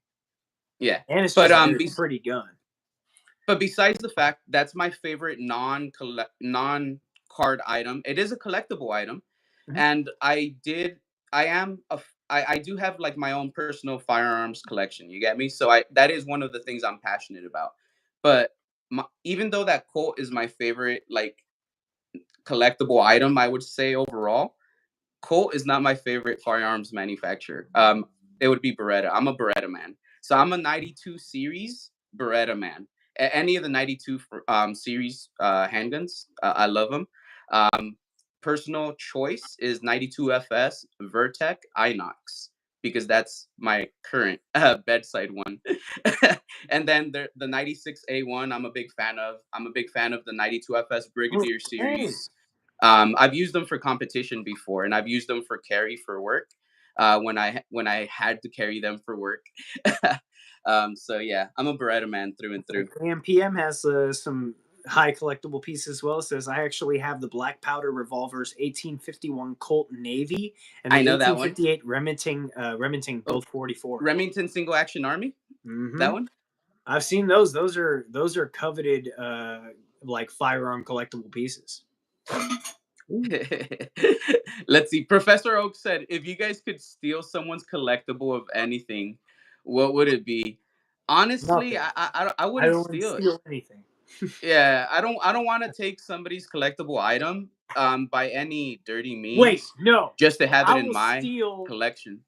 anything from Logan Paul because he was the start of ruining this. All right, No, but think that's about right. this. Think about this though. Wouldn't There's want to wish upon repercussions. anyone. There's always repercussions. If you steal Mm-hmm. something from Logan Paul and it winds up in your As a collection, joke, I what's gonna would happen say to it, you? but no. Yeah, you get me? Like, so I've had I enough see it cards that way. stolen from me in my entire Or card history. I know how that hurts to yeah, have something you love just and you can't do anything about it because oop, they're gone already. all right. And I also don't want the bad karma from that. I don't want the even if it's something I really want. Like I really want Poncho Pikachu's. The full art ones. I really want the Mario and Luigi Pikachu cards, but I'm not gonna steal it. I'm not gonna do anything bad to get it. If I get it, it has to be by the correct means. I do not want that bad karma. I do not want that to I will take my say soul. No, no, no. AMPM did correct. He said no, no. Both of them are the Oh, Uberti Birdie reproductions. reproductions. Yeah, so I they're will the say modern though, reproductions of classic firearms. even There's at nothing wrong with this that. point, those reproductions, they're still they're You could still fire them. valued, man. You could Those fire them. That's reproductions what are the still good. reproductions are for. The reproductions are to go and have fun at the range with. Honestly, Yeah, man. it gives you that nostalgic vibe. I have nothing against reproductions. I know plenty There's of people certain who'd be reproductions that just I as like. psyched to own the reproduction pieces as to own the actual original because at least you could shoot those. You can't the originals. All you can do is put it up and look at it and go history. That's it. You can't touch that thing; it might blow up in your face. Professor Oak said, "Well, I'm stealing your ivory handle Colt." Again, Steal Logan with the Paul's proper GI Joe paperwork. cards. I That don't letter think he'll from miss Colt. those actually. That letter from Colt is a biggie for it. It has the serial number on there for verification purposes and everything. That's the wall piece. Not in California. You can't have a wall piece in California with the way they construct the laws. They're in Really? the safe. They're in the safe. They have to be in the safe. Well, I mean the picture. Remember, wait, wait, That's wait. it. That's the EPB. wall piece. The Yeah. certificate. That's the Yes. wall piece. Yes. Yes. Yes. Yes. That's what I meant. Yes. I'll give you That's that. the one you put up on the wall. The certificate, and then you put up a picture of you like this. Yeah. Or you If have I me were to this be in, against. If I were to be in Texas, that would be in a display case on the wall, the actual revolver Oh, itself, they would just with the hang it up certificate on my next to it. door on their belt. Like, oh yeah, that's still my daily carry. It was my grandpappy's gun. Yeah, but yeah, that was a long-winded conversation, and I'm pretty sure YouTube's gonna get mad. But again, everything's legally You can owned. show his Everything thing. went through the proper background check. Everything has the proper paperwork in place and in order. I will exercise my Second Amendment right. So YouTube, if you're mad, I'm in California. This is the U.S. I feel like YouTube Freedom, would be baby, more America. bothered with me pouring whiskey. So I'll pour it down here. AMPM Pokemon says, I like to steal Angelina Jolie's heart. she is one of those women that I used to My love heart seeing can in the never be movies stolen. growing up. It can only be given. B Pop wants to steal Logan Paul's G.I. Joe cards. I'm pretty sure he'd be happy at that. I overpoured. No. It just means that the I'll just have to party's sip just gonna go slower. Just have a to bit, sip. yeah, a bit longer. That's all. I That's don't all. have to pour Nothing wrong another with one it. if I pour later. But it means I have to finish all that because I can't pour. Let's Oh see. well, it's fine. Professor Oak. Let me ask Professor Oak. What's your favorite firearm manufacturer and the firearm from them? It could be current or it could be someone old. Since you are a gun enthusiast, I'm wondering, like, what type of firearms do you like? And again, YouTube, there's nothing wrong with asking our live stream viewers these questions. It's all within reason. Let's go for Ooh, another. you gonna open up? Let's get Let's another go. alternate leader. Let's ride the high. Okay, no alternate leader on this one, no leader. But that don't mean nothing. Could still get a nice full art. I almost pulled from the back to do a pack trick. Ain't no energy there. Got Diamante. Got a nice little heat and wire. Kin them up. What's this one? Little Black Bears. Aw, look at little dollies. Counter. Up to one of your leader or character cards gains plus 4,000 power during this battle. Then, if you have 7 or more Dawn cards on your field and 5 or less cards in your hand, draw 1 card. And that part's less important. I like the add 4,000 power counter. That's good. All right. Oh, another Rorona Zoro. One of Chris Marie's faves. Mm-hmm. Cool. Check that out. Got another Dragon 13. Nice little bull here with the Maki. Is that what it says? Yeah, Mookie. Moochie. Mm-hmm. I haven't gotten that far in the reading yet, so I haven't seen the bull. But I can't wait till I do see that little bull. Boop. Ooh. Got a little Mocha. Some more boobas for the booba lovers. Jewelry Bonnie. Professor Oak. Oh man, I love the old English hunting stuff, of course. Like Churchill, maybe, but I also love my modern Sig Sawyer handguns. Okay, so you're a Sig fan. Nothing wrong with it. I've owned a couple of Sigs. Don't currently own any Sigs. Nice SR. Eustace Captain Kid character card to go It with looks my sweet. leader. Yeah. Okay, so we're getting some cards that link up too. That's Yeah. good. On play, you may rest this character, trash up to 1 card from the top of your opponent's life cards. Heck yeah. End of your turn, if your opponent has 2 or less life cards, draw 1 card and trash 1 card from your hand. That's a pretty nice, just trashing one of their life. That's dope, dude. Mm-hmm. Oh, I'm gonna get this. I've already decided what deck I'm building from OP10 now that I got an alt art leader and the alt art character for it. That used to Hell yeah, dude. it's gonna go hard, man. Let's sleeve up that buddy.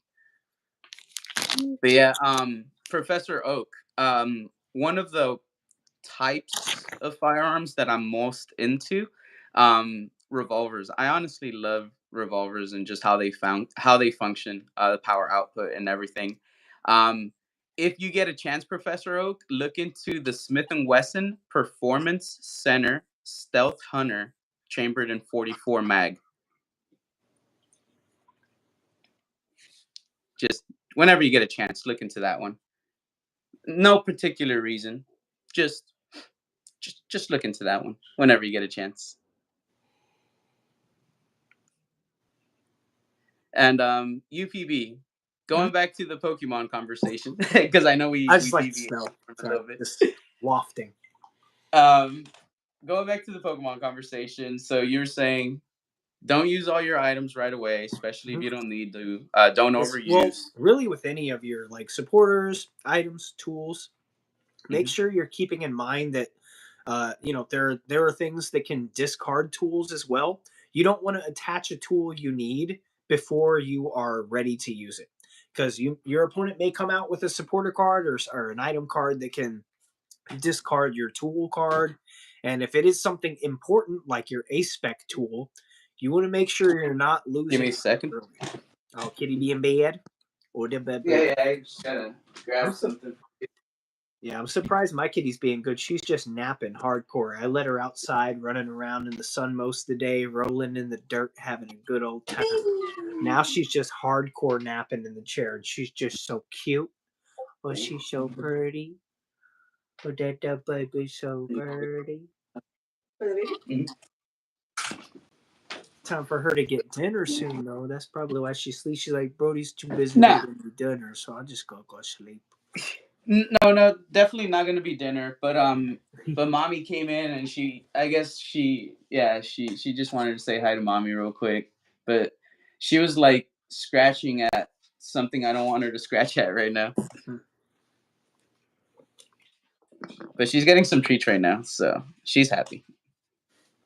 So yeah, important tips. If we're getting Hmm. back to it, we'll refresh. Search your deck as early as possible, uh, as well as be familiar with your deck so that when you search your deck, you know what your prize cards are. Um, Manage your resources properly, those being your supporters or tools. Don't just play something because you can. Play something to when you have the ability to get the most use out of it. Um, Always check your hand and your field state. Sometimes I'll have run into traps where I'll use cards in my hand without Hmm. realizing I didn't use certain abilities first, like to draw more cards. So like I'll be in situations where, let's say, I need to get an evolution Pokemon, so I'll use an Ultra Ball when I have to discard two cards from my hand to use that Ultra Ball. And sometimes I'll go like, "Oh man, I wish I didn't have to discard this because it'd be really good if I can keep this." And then Yeah. after I do so, I'll realize, "Oh, I could have used this and drawed more cards with that ability, and maybe I would have drawn something that would have been better for me to discard than that." I wish I would have taken a second to examine my board state and examine my hand Hmm. and check my abilities before I made the choice to use certain cards. So Okay. always So make sure. Yeah. kind of like slow down while you play. Really take a look at Mhm. everything before you do that move. Kind of like playing a game of chess. You don't want to rush and find Yep. out you had three, four other options that were much better, Yep. right? Sometimes you'll get honed in on, oh, I have this card, so I can use this, search my deck, get that. And you'll Hmm. be so honed in on doing that and or using your card's abilities before you check your board state and you go, oh, wait, you know what? If I would have just switched in this Pokemon and Yep. then attack straight up, I could have put more pressure on them to where they swapped that, and then I didn't need to search for my boss. They might have swapped Ooh. something else around to where it was more advantageous to me. Or sometimes just overplaying your hand to where you don't realize you already had a win condition. That's another thing. Hmm. So just always make sure you examine your board state. Make sure you've checked, have I used all my abilities? Do I need to use this ability yet? Let me examine my hand. Do I have this in hand? Because there have been times I've searched for cards too and been like, I already had it in my hand. How was I so Okay. dumb? I put my hand down, I used this card, I searched my deck for something I already needed or I already Yeah. had. So examine your All board right. state, examine your hand. Trying to think if there's anything else. That's Uh, actually pretty solid advice, though. yeah. That is because I kind of feel like you hit the nail on the head with that, because there is a lot of not just, I'm not even going to say TCG. There's a lot of aspects where you see that you Absolutely. might enter newly, and you notice, well, if you rush everything here, the results are not going to be quite the same as if you took your time and you figured out, oh, I could do this instead. See that those are the real life implications to where I always stress like anytime someone's like, "Oh, I don't really play the game." I'm like, "You should play the game." Like it's because it's helped me in a lot of ways, and not everybody's the same. Some people are less obsessive. They're easier to take take inventory of real issues in their life and make sure they're on top of things. As an obsessive myself, being in a hobby that is not best to be in for an Hmm. obsessive, um, if I were just collecting, I'd be in a lot worse place uh, in every facet if I were just honed in on this card game all the time. Whereas if I Yeah. play the game, taking L's in the game can help you reflect on like, hey, maybe if I examine my board state in life, examine my hand in life, I can realize the opportunities that I'm ignoring myself because I'm not fully utilizing my hand. Sometimes you don't need to search your deck because you forgot you already had that card in hand. Sometimes we have more abilities ourselves than we realize we have to get things done than going through searching our deck of all the other things we know we can do to solve certain situations. I greatly feel that very similar to playing chess, TCGs are like the new counterculture chess for our generation. I feel like, they Hmm. give you the ability to really examine things differently and help you give you more strategic analysis type mindsets to really look at things differently and slow yourself down and realize that sometimes you have the answers already within your hand. You don't need to search your deck. Sometimes you Hmm. have the ability to take on things in your real life that you didn't think you could handle if you just realize that you have more power in yourself than you give yourself. If you're not changing Yeah. it, you're choosing it. So if Yeah. you're in your life saying, "Oh, I wish I could do this," you probably can do that thing, but you're so busy focusing on something else and giving that your priority that you're realizing you can shift priorities, you can handle more things, you can take on more than you think you can if you balance your things out. So Yeah. TCGs, I think, can offer same amount as chess. They give you more strategic ability to tackle certain things in your life and gamify them so that you can just lower the bar of importance on like, this isn't that serious, I can do this, it's not that hard, Hmm. this is just like one step. You break it up into steps. You don't just put down your Pokemon, drop your Blastoise, attach all your energy. Your turn has rules. You can only put one energy per turn. You have to you use foresight and like kind of look ahead. Hmm. Peek your corners if you're putting it to like a video game aspect. You don't just run around the corner and then turn around and see what's there. No, you peek your corners quick, see if anybody's out there. You check the room, or else Yep. you're gonna get your head blown up. Yeah, no, that makes perfect sense, and I honestly think you kind of drove the point home there, where you said it's kind of like chess. When you play a TCG game, ABM a you little have bit. to learn how to strategize, right?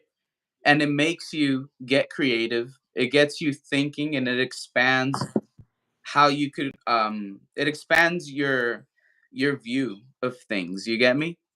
How you Mhm, just said, you start realizing, in this game, if I wait and I just look at my hand, it turns out better. You use that for life. You come across a roadblock, I just gotta wait. mhm. Let's look. Let's reassess. All right, maybe I don't overreact. Maybe that Yep. makes you live a better life, right? I, Mhm, I think I think it is truly like that, because you're right. Any game you play, it's kind of like a learning process. You have to do certain things, or you have to like solve an equation or solve a puzzle. mhm, When you come across a certain difficult aspect in life, if you can at least change a couple of things, and you're like, this is like this in the video game, and you see that, you're able to, okay, let's work this out. I get it. I get what you're saying. I agree with you. That's spot on, dude. I like that. And same thing with God, what was I gonna say? I had another thought come to me just then. Oh, if it left my brain, it was either redundant or not important to the immediate conversation. God, I wish I could take a blinky. Quitting was the best and worst thing for me because I definitely have real health issues like inflammation with my rheumatoid arthritis, which people can tell from some of my really messed up fingers, and my thumb is collapsing into my hand. So my inflammation has been terrible. My sleep issues have been terrible. But like, I feel like taking a break was really good because when I smoke more daily, it tends to get me really content on just being like, those problems aren't that bad. But like, Mhm. even if problems aren't that bad, you still got to deal with some stuff. So like, I Yeah. definitely needed to take a little break, but like, taking the break also really drove home the fact that like, nah, this is medicine. I need it because I can't sleep if Yeah. I'm having dreams. I spent most of my teen years having lucid dreams, and it's become too easy for me to get conscious while I'm dreaming. And that's All right. dangerous because if you're lucid, your conscious brain is not resting and you're not getting restful sleep. You can get 8 hours of sleep. But if you're lucid dreaming for those 8 hours are spent with your conscious brain being awake and saving dreams as conscious memory. And you're waking up feeling like you got 2, 3 hours of sleep, and that's not healthy to do all the time, and I'm not capable of not being lucid. I'm too Let's dive aware into of a person. that. Let's dive in. That's something that interests me. Lucid Yeah. dreaming in general, dude. This is something I didn't know about you. See, this is part of what I love about this series. Are you cool with diving Oh yeah, into this? All I'm right. always willing to talk about sleep stuff because I feel like sleep is a whole other world that we have access to that most people aren't willing to talk about. They're willing to talk about like, oh, dream analysis, but like lucid dreaming is and stuff like that are usually looked at as like, because most people who can't do it just haven't practiced it. It's similar with anything. If you practice something, then you can get better at being more conscious. Mm. So in my teen years, like when I was like 14, 15, I became really interested in lucid dreaming because I'd had a few lucid dreams where I was able to be like, wait a minute, this ain't real. This is a dream. Yeah. You can't scare me. I know that this is a dream, and I'm going to choose to take reign over you. I am more powerful than you because this is my dream. You're in my dream right now. And then I would Hmm. take control and I would stop because I had a lot of night terrors. I was ruined with sleep issues from a very young age. I would have night terrors.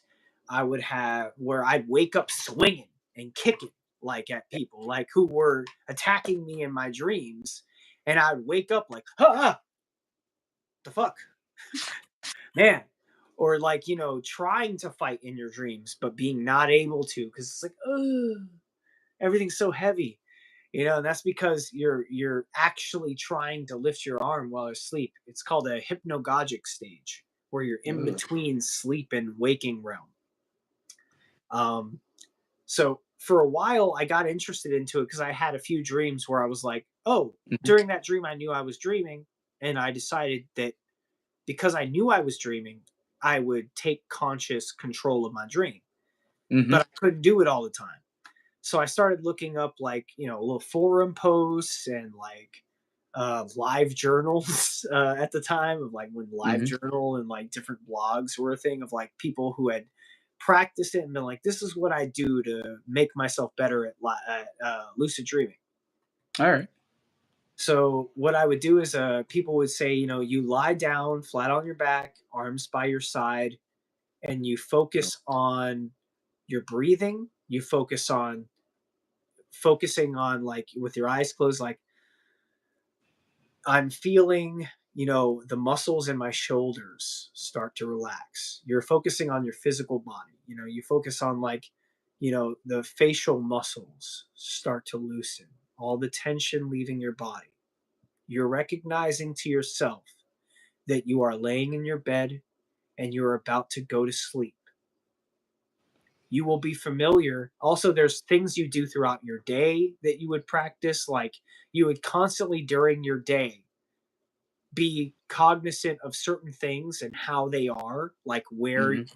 where your room is in your house, how stuff is at your job, how heavy an item is, and you'd be Yeah. like, I'm awake right now. Where While you're awake, like at one point or multiple points throughout your day, be like, I'm awake right now. This is how heavy this item is, or this is how this fabric feels. I'm awake right now. And then while you're asleep, those type of patterns would carry over where you'd be asleep and you would see a satin sheet, or you'd see a corduroy texture type of fabric, and you'd be able to touch that fabric and be like, it doesn't feel like it should. Or you'd be able to look at the most important things was written words. When you're sleeping and you're in dreams, text, written words, it's often very rare that you actually can read in a dream. Words do not look like words. They're just jumbles of letters. And sometimes you can think you see words within words, but it's very, very uncommon to actually see a word. I can sometimes see words.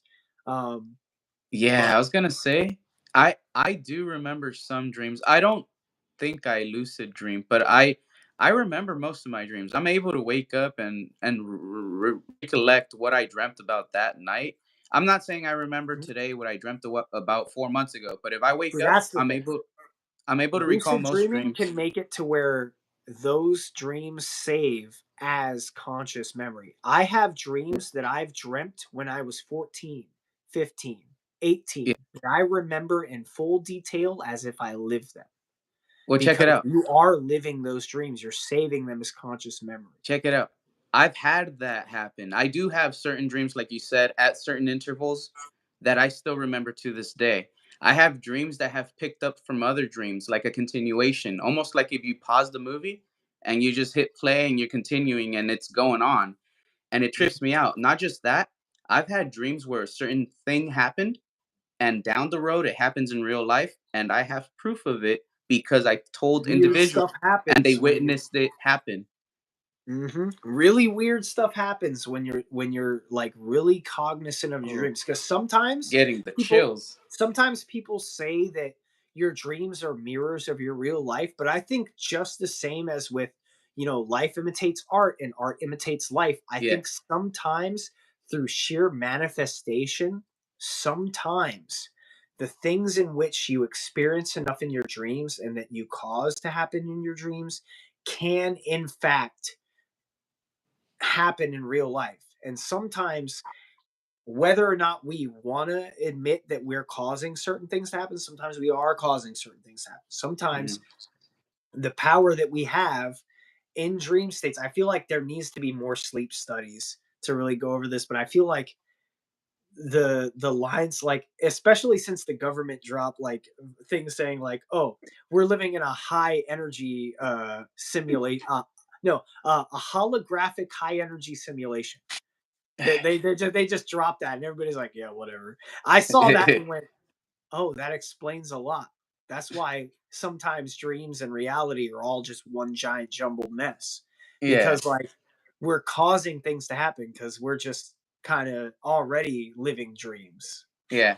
And that's the other thing. I mentioned it because I do remember certain dreams where I'm reading things. I'm reading a book or a magazine and I'm seeing the letters and I could read it. And I remember waking up and I go, oh, that certain thing that I read, like I've seen it somewhere else and it says something different. You get Mhm. me? But how you said most people can't read, that's kind of why I'm bringing I it didn't up say people because can't I read. feel I I said can read. most people can't. You're gonna like make like UBB says people can't read. I can read. No, but you get me? Like Quote. it trips me out because I never really thought much about it. I didn't think that was honestly See that what Blue uncommon. Pop says. See, it's more similar to that. Sometimes it's not necessarily that people can't read. It's that, like, I've it's been 50-50. There's, like, just last night, actually, I was talking to someone else I know about this, because, like I said, I've been having sleep issues. I didn't drink any whiskey last night to aid me in getting to sleep, because I didn't want to, Hmm. and I had a very odd, I wouldn't even call it a night terror, because it was like something else was controlling my dream other than me, another consciousness. My dreams were being lucid controlled by someone else. And I don't know how to explain it. It was very uncomfortable for me. I had to wake myself up multiple times. And it was to the point where I didn't even have to go to sleep to feel a switch turn on to where I wasn't in control. I closed my eyes and I felt like the dream was about to happen, or I Damn. was immediately sucked in the second I closed my eyes.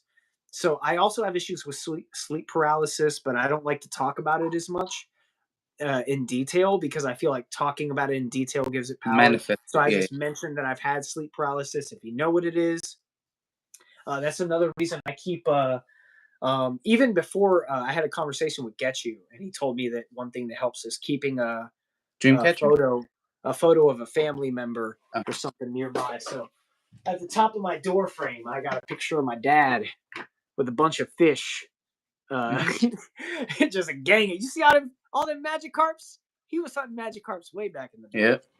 And I keep that up at the top of my door frame over here in my apartment, so it's like looking over me. Man, I unconsciously, I feel like keeping that there helped. But like in terms of lucid dreams, God, where was I?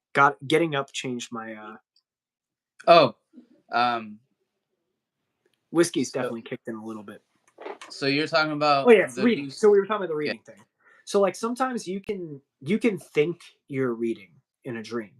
And that's why I say during your actual waking life, it's good to like really look at things and be like, I'm looking at this page, I'm reading this thing, I'm going to look away from this book and I'm going to look back and it's going to be the same. In dreams, you can think you're reading something because your brain's telling you you're reading it, and then you look away, and when you look back, everything is different. Those are the Okay. things you can do in your waking life that can help you gain lucidity Hmm. in your dreams and start to use your conscious mind. Because looking away from something in a dream can change everything.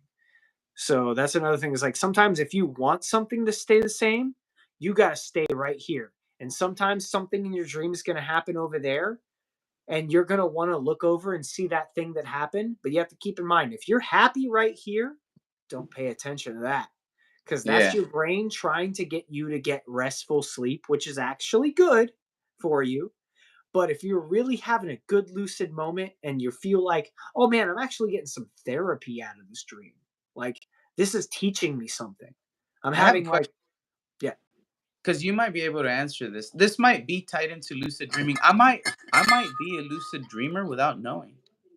I feel like Like, everybody's at least had one lucid moment in a but dream. you understand, this is tripping me the fuck out right now because this isn't really one of those conversations I've really ever had the pleasure to dive into. But it's interested in me because of what I just mentioned. Do you ever have a certain dream that it just invokes a certain feeling in you? That's all it does. The dream itself, how the dream is, how the scene is, that invokes a feeling, either a feeling of dread or happiness or anger. It's a Absolutely. feeling and you can't shake it, and no matter what you do, the dream is designed to where everything happens to keep you in that feeling. And it's like a recurring thing. Like, So that's another reason I got interested in lucid dreaming, is because uh, I don't know how much I want to like share on it, but I would have certain recurring dreams that were bad, and I would use lucid dreaming to make sure they didn't happen. But I also had certain recurring dreams that I loved having. And every time I would have those recurring dreams, it would mean so much to me that I got to see certain people in those dreams that didn't exist in the real world. Um, and like I would get to feel like I'm living parts of my life that like I'm missing out on. And that's Yes. another reason I say like lucid dreaming is very dangerous, because when you find a certain amount of control that you can take in your sleeping world that you don't have the ability to express in your living world, it can really mess with you in a lot of ways. It can cause depression. It can cause a lot of other negative issues in your waking world, because you don't have that kind of control in your waking world, and it can make you feel a lot of different ways that are not good and not healthy. And so lucid dreaming is definitely not something that should be done every night. Hmm. But because I'm an obsessive, and because I'm a very aware person, I would end up finding myself lucid dreaming every night. And I was the type of person who was already having sleep issues with like sleep paralysis and sleep terrors. So it wasn't even like I was missing out on anything by losing restful sleep, because I very rarely got restful sleep anyway, unless I found myself at an odd angle where I was snoring. Because if you snore, then you can't dream. That's been a proven thing. Oh, Um, I did yeah, not know that. if you are snoring during the time you are snoring, it's been proven that you're not having dreams. And maybe during the seconds where you're not dreaming, you are dreaming. So people are like, no, because people tell me I snore and I have dreams sometimes. Okay.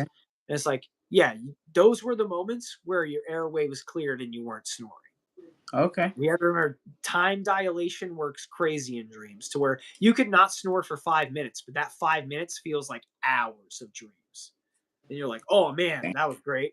you know, Yeah. but like, there's definitely been multiple times where I've used lucid dreaming to re-experience reoccurring dreams that I wanted to happen. Um,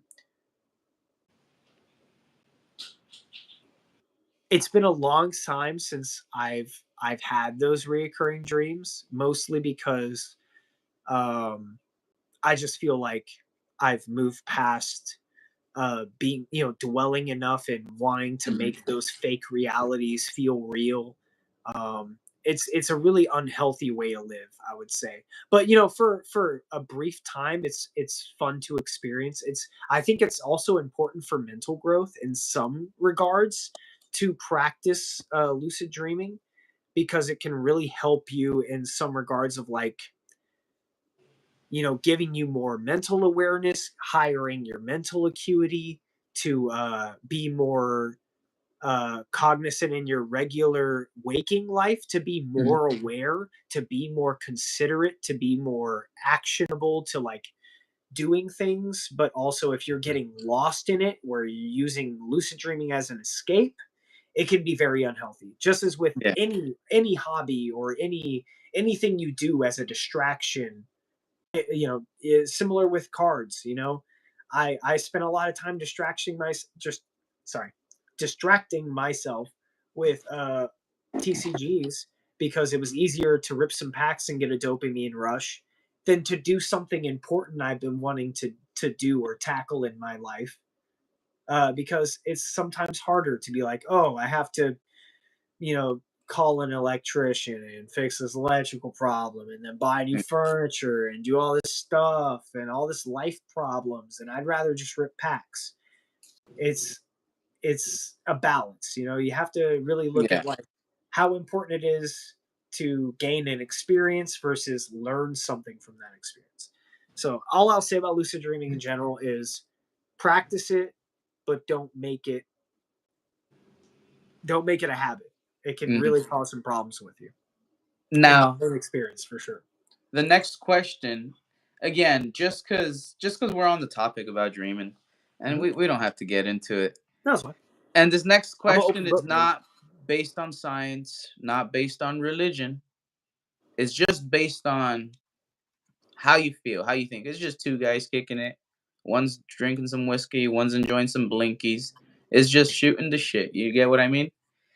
Now, Make sure you people can hydrate call me yourself. stupid for thinking about this, but the fact that you brought up lucid dreaming, the fact that you do understand what I mean about recurring dreams or a dream continuing, like in a dream invoking a certain feeling, right? Do you feel sometimes that dreams are almost like a different dimension, almost like a parallel world, And when you are asleep, it is you viewing that through another form of you. Like, let's say you fall asleep here, you wake up as you in and parallel universe 1. You fall asleep there, wake up as you in parallel universe B. Every time you fall asleep here in your home universe, in one of your parallel universes, you're actually just waking up and continuing. So that's why certain dreams continue, and they have certain feelings because in that universe, while you're asleep, they continue going, because in the grand scheme of everything, everything's tied together and has to just continue whether you're That's there why or I'll not. say I would disagree to different, but parallel, yes. Okay. It's we're all within one shared consciousness, whether it is our own consciousness or your consciousness, whether it's our waking, whether it's our dream state. Everything that we do in which we are conscious is all one state, whether Uh-huh. it's within a shared state like we're having right now, or an individual state like when I'm lucid dreaming, or even just remembering fragments of, hey man, I had this dream last night, but I only remember bits and pieces of it. That's your individual state. Mhm. But that individual state is no different from the shared state that we all have. I'm sorry, what was the question exactly again? Well, so all right. So you know how I said earlier, like, do you ever have dreams where like this dream happened and then you woke up and then the next dream it just continues and it's like the same story. So we talked about that earlier. Oh yeah. So it's Are you almost do like you a mean different within world. like do you mean You get like me? within the same night where you have No, like multiple different dreams in one, nights. or like a different night? Oh yeah, for Yeah. sure. So Sometimes because it'll of that, start off as the same reoccurring dream, and then it'll be like, oh wait, it's not over yet. There's more, and then I'll get a or part two. Or it'll be like, oh wait continue. a minute, this is picking up from Yeah. this Yeah. here. And all right. And And because we brought sometimes that those up, can be good too, where you're like, because oh, we brought that up, because I brought up how certain dreams just evoke a feeling, right? Like all of a sudden you're in this dream, you're in this situation and you feel a certain way and you don't know why, but it might be because in that parallel world something happened and you're already feeling that way in the moment that you wake up and you're viewing that dream. You get me? So that's why I said, what if when you go to sleep, your body here is now viewing what you're experiencing in an alternate dimension, alternate world, a parallel universe. You get me? I don't know if I think to that degree, But you get what as I mean? far as like us connecting with other us's. Like, I don't Yes, believe in like yes, it's fully like multiverse, like like yeah. that. But Like, have I you don't heard of think there's that? Like, another UPB out there somewhere who's like started a One Piece channel who's just getting into Pokemon because he thinks it's fun to play. yeah, I don't think it's that. Like, I think it's a lot more connected than disconnected. I think it's um more in a sense of oneness than a sense of all interconnectedness. okay. And the only I reason think why I bring that up is because honestly, it is a theory I've heard, and I've seen some people talk about and discuss in videos, and that's what I always think about although I when guess these things my happen to me. state could be more of an egoist kind of state, cuz like I feel like I Yeah. don't have the biggest ego, but I feel like maybe it is more egoist to be like, no, this is like all the one thing that I'm here now in this consciousness. It could be more tied to the fear of um not admitting that this is the home consciousness, that, or maybe there is no home consciousness. Maybe I'm one being that is split between 10 ways, and because I am the this number of the 10th of ways, I think this is the home one. I think Yeah. maybe if it is more multiverse theory, I think every multiverse would think, oh no, I'm the main Yes, one. exactly. Yeah, And I'm that's the but that's real the beauty of reason. it.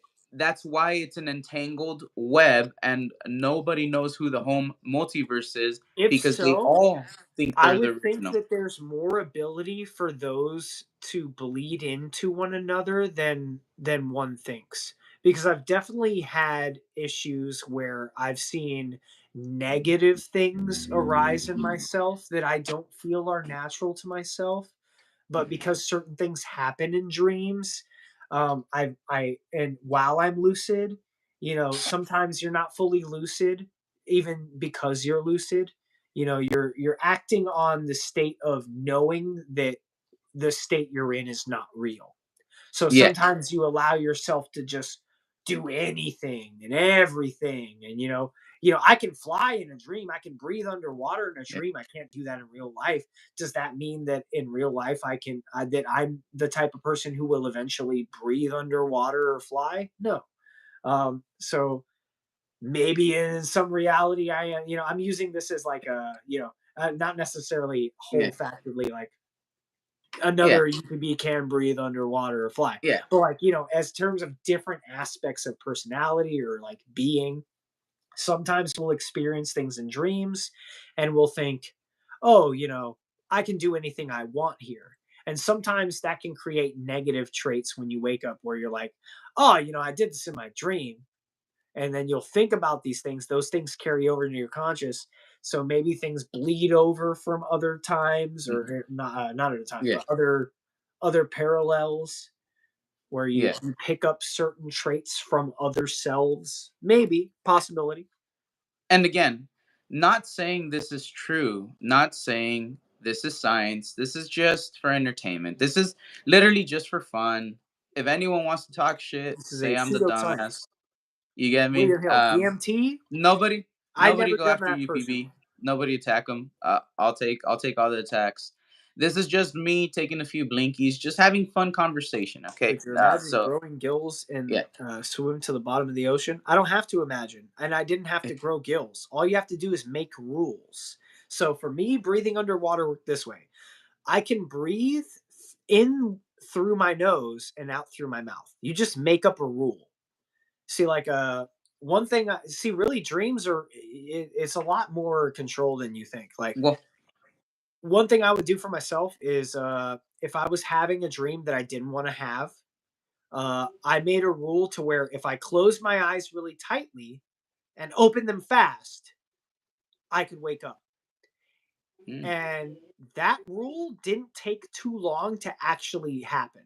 Where if I was having a bad dream, and even with me being lucid, for some reason I couldn't stop it, I would just tight and then I'd dude, open my eyes in real life and I'd wake up. And then the first thing I dude, would do is fucking jump out of bed because I knew sleep paralysis was about to happen to where my body would be too yeah, heavy. I'd feel the hands around my throat. I'd feel the teeth gnawing at my mouth. I'd hear the whispers in my ear. And then I'd be dragged back into that nightmare. And I wouldn't want dude, that. So I dude. made rules to get around that. Hear me out. I again, I don't think I'm a lucid dreamer, but I do have like certain night terrors, and there is this thing where when I notice that the dream is going a certain way that I don't like, I usually close my eyes tightly. I make two fists, and I just say, "Wake up, wake up, wake up" 3 times, loud, See, loud, for a lot of like if I'm people, yelling that it, was the popular thing and that I saw in that forums where wakes they're me like, up. say you close your eyes and you say wake up and then you open your eyes. But for me, the wake up part didn't work. It was just really as tight as you can, open them and Yeah, then shoot them open fast. And then I would wake up in real life and be like, get up. Nope, nope, yeah. nope. But it works. And hear me out. Yep. My wife, because obviously I'm married, so she sleeps next to me. She has told me that when I've woken up, sometimes that in my sleep, all of a sudden I'll just start kind of like yelling, "Wake up, wake up, wake up," and she'll see it. I had an ex who Like, would say similar things about me. She would say that I was, oh, I would have dreams and she would know. She would be like, she would wake me up and she'd be like, "Are you okay?" And I'd be like, yeah, "No, I'm not okay." And that's she's the like, truth. "You were begging to be killed in your dream. Like you were please just kill me. I don't want this anymore. Please just kill me. Please Yeah, just kill me. I don't want this." And I was saying I can't wake up. Can't wake up. And she would be like, she shook me awake, fever. She was like, "Are you all right? What are you dreaming yeah, about? Get out of there." And I would be like, "I can't wake up. I couldn't wake up. There was like something weighing me down. I woke up at one point. You were still asleep. I was trying to whisper to tell you to help me get up, and you were asleep. And yeah, my voice just got quieter and quieter. My arms got heavier. I felt and then I just went yeah, back to sleep. And that's when she woke up to be like, "You need to not go to sleep for the rest of the night. I'm scared for you. That's not yeah. a normal nightmare." So check this out though. Now with all that being said, there's a reason why I brought up the multiverse aspect. And this is from personal experience. So since I'm married, you know, I'm sleeping next to my wife. There's one particular instance that happened one time that was very, very strange, bro. We both usually like I'm like a late night sleeper, but sometimes every now and then I'll sleep a little early. Like let's say I have something where I gotta be up all day and I'm gonna get up early, right? Something important. By the way, we're well over 3 hours. We're almost at 3.5 hours. So thank you again, UPB. This has been great. I'm surprised Um, I only just now thought like I have to hit a bathroom break after all do the. you want to use the restroom before I go into the story? Because it's going to I be a can little wait long until one. after the story. It's not that All bad. right, Like I all said, right, I hold my whiskey surprisingly well, but all right. only whiskey. That's why Yeah. it's the only the liquor I tend to drink. For some So reason, check this just that out. kind. So let's say that we went to sleep around 10 p.m., which is kind of early, and we both went to bed. Both went to bed at the same time, right? We're both asleep. And in my dream, the dream is going a certain way. And in my dream, I'm with my wife. And like, let's say you're in a different land and you're living a different life, but you know it's you and you know it's her. And I'm with her in the dream and I'm still calling her and talking to her by name. She, at the same time, when she was asleep and she was dreaming and the dream was progressing, she was in her dream with me, and we were both kind of different and we were in a different place in a different like doing different things, but like it was progressing, but she still talked to me and referred to me as Eddie. You get me? Mm-hmm. Right at 3 a.m., like not I'm not gonna say like 3:00 a.m., but it was around 3 a.m., right? All of a sudden we both just woke up and we literally just got up and we turned to each other, and I was like, were we dreaming the same thing? Like literally nothing called. There was no Dude, big boom. There was no firework. We were in our apartment all by ourselves, asleep next to each other. We had the cat, but the cat didn't wake us up calling us. There was no banging at the door. There was nothing happened. We both literally just woke up around 3. We turned to each other. Were we just dreaming the same thing? And she said she started by telling me what she saw or her dream, and then I continued, and they were the same fucking thing. But the thing is, right before we woke up, I remember turning to her and saying, "Hey, let's wake up," or something like that, something along those lines, like this isn't right, like let's get up. mm-hmm. And she remembers hearing it but not responding to it, just the fact that we both got up. And that was a fucking trip. So I'm like, maybe we were asleep talking to each other in our sleep and we're responding to each other in our sleep. And that's how Possibility. that formulated, maybe. But the fact of I how think it's everything worked more. out, There's it, more to say about when people are in close proximity together.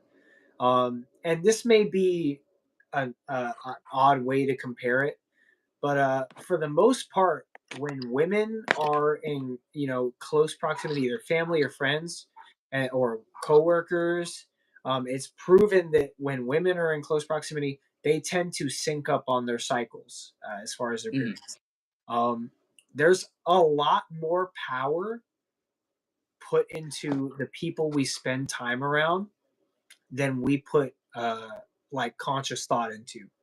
Sometimes you can pick up on stuff from people uh, more so than you think, mm-hmm, especially in sleep. If you're sleeping next to someone, like I had a similar experience with my older brother, but we weren't sleeping. We had an odd experience where, and I mean, me and my brother had a very tumultuous upbringing. We were very like we just always were butting heads, always fighting. But there was one time we decided to do like even before we had really known what meditation was. We did like somewhat of a meditation practice where we both kind of laid in bed together and tried to like visualize something and see if we could visualize the same thing and like really just like think about like I'm seeing this, I'm thinking this, I'm feeling this, and him doing a similar thing, and then us relaying to each other what we what we were seeing and what we are feeling, and we both had the same experience without yeah, having to communicate to each other. And that was not even in a sleeping room. It was just a meditation practice. Mind you, we were both like still adolescent kids. He was probably 12, 13. I was probably I guess 8 to 9. And I had prompted him because I had already had sleep issues. I had already been the kid to be like, sleep's weird, but like sometimes, sometimes life is weird. Maybe we can think the same things, even if we're not twins, just because we're brothers. And, Mm-hmm. and I said that to him, and it just something about it, the way I said it hit him like, you know what, maybe we fucking can. Let's try this out. Yeah. And oddly enough, even if maybe he was lying, even if maybe I was lying, whatever. It's kind of weird that we were both able to share the same lie without him going first and me going yes and yes and yes and. Like we were Yeah. both going back and forth and sharing similar experiences. So I definitely think there's truth to uh, just general shared proximity, shared Mm-hmm. consciousness between people who, because we'd shared the same room for so long, people who sleep in the same proximity to each other or just share their day to day with one another can share a lot of shared experiences, whether it's Yeah. communicated or not. I Mm-hmm. definitely think there's room for that to be like, yeah, I think that's totally possible. I forgot Yeah. I had this pocket square in. Oh yeah, I bought during the last drop that I missed out on for what Ooh. was supposed to be Journey Together, and then it turned out Mhm. to be Prismatic. I was on the site. I bought these 4 reusable cloth block party napkins as well as the matching plates on Mhm. Pokemon Center. They came in today, so I've been rocking them a little. I could never have the gall to use this to wipe my mouth with something that could stain it though. The plates are over in my kitchen. I'm not going to go grab those right now, Mhm. but I got those in today. Those are pretty nice.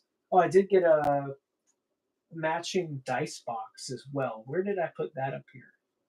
It's got to be somewhere. Oh well, the Ditto substitution. I bought it mainly because of that. Oh, it's right here under my. So the deck box for this looks way more Ooh. sick. And I have no look. When I tell you the price for this, you're gonna be like, "You're stupid for buying this." The deck box looks sick as fuck. It looked dope as Yeah. hell. All over it. It had the different substitution. It had Pikachu's wearing little poncho hoodies. It had the Ditto. Ooh. It was $7.99 for the deck box. This dice box that came with the most basic fucking green dice you ever seen and plastic Yeah. counters you can get out of ETV with this box was $19.99. I thought for But some I reason bought you it because paid it 20 had Ditto bucks. on it and I needed it because the deck box was sold out and this was a Ditto item. And I'm a sucker for Ditto items. I bought it Yeah. on a pay in four though with the plates and the napkins though. So at least I didn't pay full price for it yet. Mhm. UPB. Going back to the collector talk now, I guess straying away from the dream talk. I think the dream talk was good. Again, it's Let's get just on from stupid talk. it. It's stupid fun talk. But going back to the collector talk, um, what's the first thing you remember ever that you collected as a child? And it doesn't have to be something you still have. It doesn't have to be something you collected a lot of. But what's the first item that you remember? Hey, I like this. I'm gonna save this. This is cool.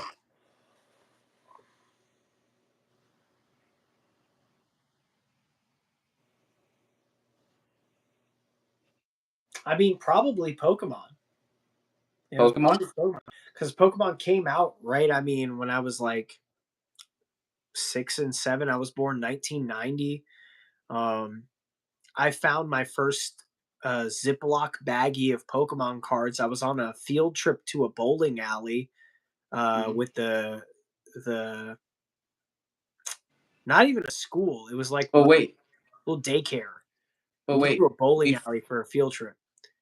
Before Pokemon, though, before Pokemon came out, For you didn't have Pokemon, any toys at all? I had toys, but I wouldn't say I collected toys. There's I no had a toy series coin they had a few of? collection. I would say Yeah. coins, currency. I like coins from Okay. different parts of the world. That was around the There we same go. ish time, but just before Pokemon was coin Okay. collecting. So coin collecting beats Pokemon UPV. I said the first thing you remember Yeah, collecting. I mean it's but like they were so much like almost at the same time that it's Okay. hard to remember which was. I think I had Pokemon cards first, and then Hmm. that got me into collecting in general. And my dad Okay. pushed coin collections on me, so we would go to like flea markets on the weekends and like see stuff. Hey, cardboard collectibles, welcome in on chat. Hey, Uh, what's up? so I had gotten Pokemon cards first, but the idea of collecting Pokemon hadn't first like jumped in when I got Pokemon cards. Okay. So coin collecting, I would say probably first because it Okay. was easier to be like, oh, I have a coin from this country. I have a coin from that country. My Okay. mother was Cuban, so I had like, oh, I have some Cuban dollars. I have some Cuban coins. Or I have some Mexican currency. And then I'm also Irish and Scottish. Now I have Irish coins. Now I have Scottish coins. Um, but it was almost like the same time as Pokemon. So I would say probably Pokemon was the very Uh, first thing I collected. That was the first thing to ever prompt collecting as even a thing to me. Gotta catch them all. Oh, how many are mhm. there? 151 to a kid, that number is unimaginable. How could I ever collect all of the Pokemon? So check it out. You know? I have a story. I have a story that I've never shared ever on this channel. Can I please hit my bathroom break right before that story? Do it. All Do right. All right. Keep the chat entertained. I'll be back. Here, chair. You hold on. Gengar, it. Gengar, you sit there. I'll be back. Sorry about that, everybody. The Blinkies, oh, they're rocking today. Already got through her can, but boy, have the Blinkies been doing good. I do want to thank everybody that's here with us, everybody that came by, that's currently here with us in chat. Please type away, keep the conversation flowing. Again, none of this is scripted, none of this is anything big or serious. This is just for fun. You don't have to be like, hey, I could only talk about this if it's based in scientific research. No, some of this is just fun conversation. It's a what if type of conversation with your buddies. UPB is an amazing collector. He did go over how to play the Pokemon TCG with me, and I feel that I have a pretty solid grasp on at least how the basic mechanics of the game works. So I would say it's a big success, and I feel like I learned how to play the Pokemon TCG today. I will be building a deck, hopefully soon, hopefully within the month and a half, and maybe I'll start playing a couple matches, seeing how it goes, and we'll see just how deep I get sucked into the TCG aspect of it all. I'll keep people updated and posted and on how my little experience and journey goes with that. But UPB will be responsible for me at least going, okay, I want to go this way. Let's build a deck and do this. If anybody missed it, it did occur during the second hour of this live stream when UPB went over the entire Pokemon TCG with me. I had a ton of questions, so we're not going to go back into that right now. Right now, we are just in another portion of our stream. We're at over 3.5 hours, and we're just having a conversation about different random things. This is, you could say, almost like a Q&A, kind of like a portion, like a cool little like improv section here. I do have one story that I'm about to speak about. This is, as far as I can remember, the earliest Okay. thing I collected. So the earliest thing I collected, which is not a serious collection and I don't have anything about now, and I'm talking about this is as early as I could remember, and I don't remember a lot about it. So that shows you how early it is. You get me? And this isn't a collection as in, ooh, I'm gonna collect it because it's gonna be expensive, or ooh, I'm gonna collect it because it's rare. It's more of a maybe early sign of my OCD where I got this, now I want all of them because all of them are in this, and I want all of these so I can have one of all of them and say I have the set. You get me? So hear me out. So big uh new story time. I was born in Mexico, which I have said on the channel before, but I came to this country, to the US, when I was 3 years old. So between 0 to 3, I was in Mexico. I don't remember much of that, but I know for a fact that between 2 and 3 years old, I was already, able to walk and stuff, and I would have certain toys every now and then. There's two things in particular that I had a collection of at the time. But one of them is the older thing. So I'm going to talk about the older thing. But now the two things are, there was little plastic action figures, kind of like the ones you get out of the 25-cent machines, and Homies? they were wrestlers. They were the Oh, wrestlers with the luchador masks. This was in Mexico. I thought you were gonna say And homies. I was like, I collected no, homies like a motherfucker. that that wasn't a thing until I came to the US down the line. You get me? But there was these little plastic, they look like the little green army men kind of, but they don't have a base, and it's little luchadores. Most of them were like shirtless. Some of them had different pants.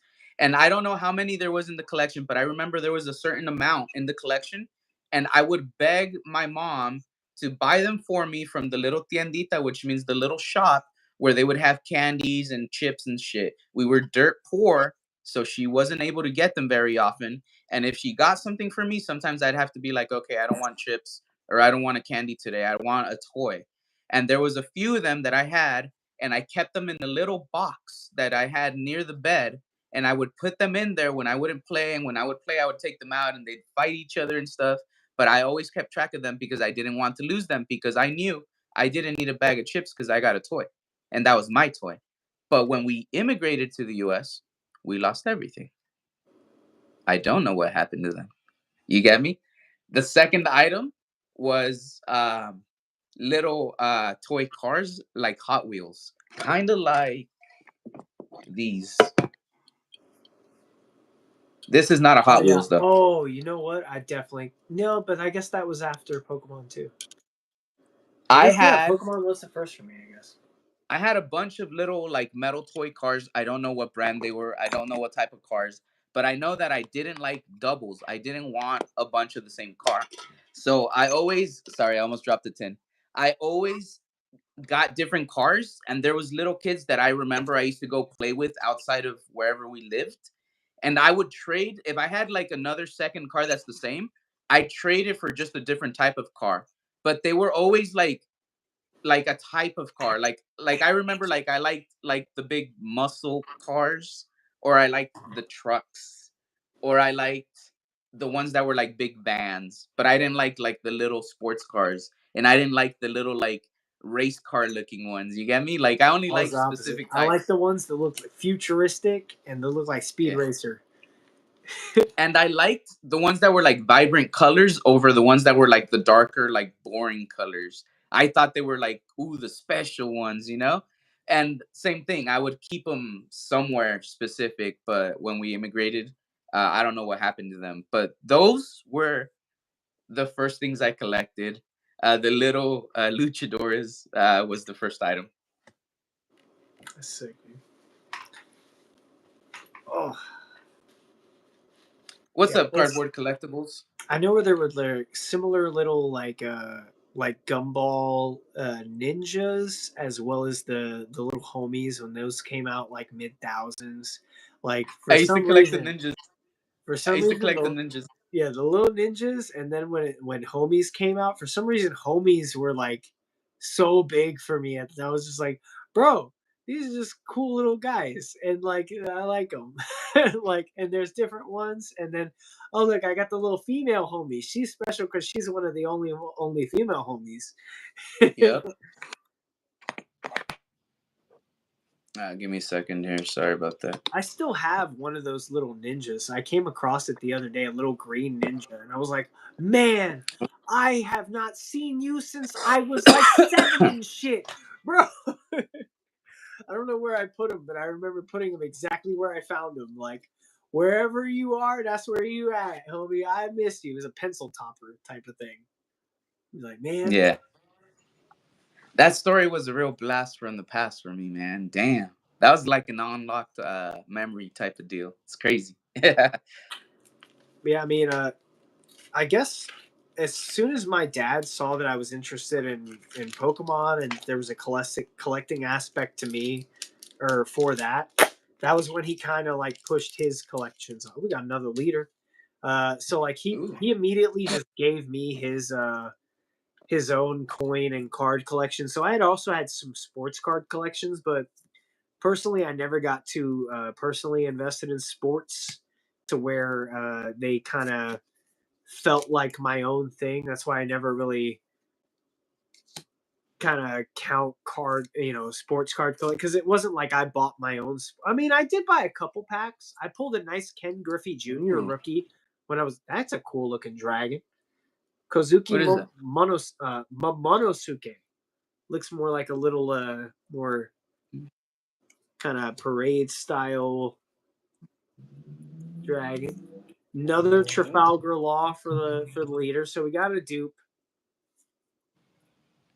Ooh. What's that? That's a different Frankie. Nice blocker hollow. Is Play it the an one alternate? Desarosa type character card with the cost of 3 or less from your trash rested. Is it Black. an Oh alternate art? no, but I mean, you get to Okay. replay a card from your trash, and it's a blocker. That seems kind of cool to me. Ooh, You what's got a that? Liberation. Oh, it's a 6 cost, so it's got to be good for an event card. Main. If the number of your characters is at least 2 less than the number of your opponent's characters, KO up to one of your opponent's characters with a base cost of 6 or less, and up to one of your opponent's characters with a base of 4 with a base cost of 4 or less. Okay. That's dope, bro. That's fucking dope, dude. That's I a don't good. know shit I mean, about I One don't have Piece. much. I have a. I mean, I think I have what's a good black leader I have that I could play. I think I have a black Kaido or no Blackbeard. I have a Blackbeard. That's pretty good. That'd be a good little event card to squeeze into a black deck.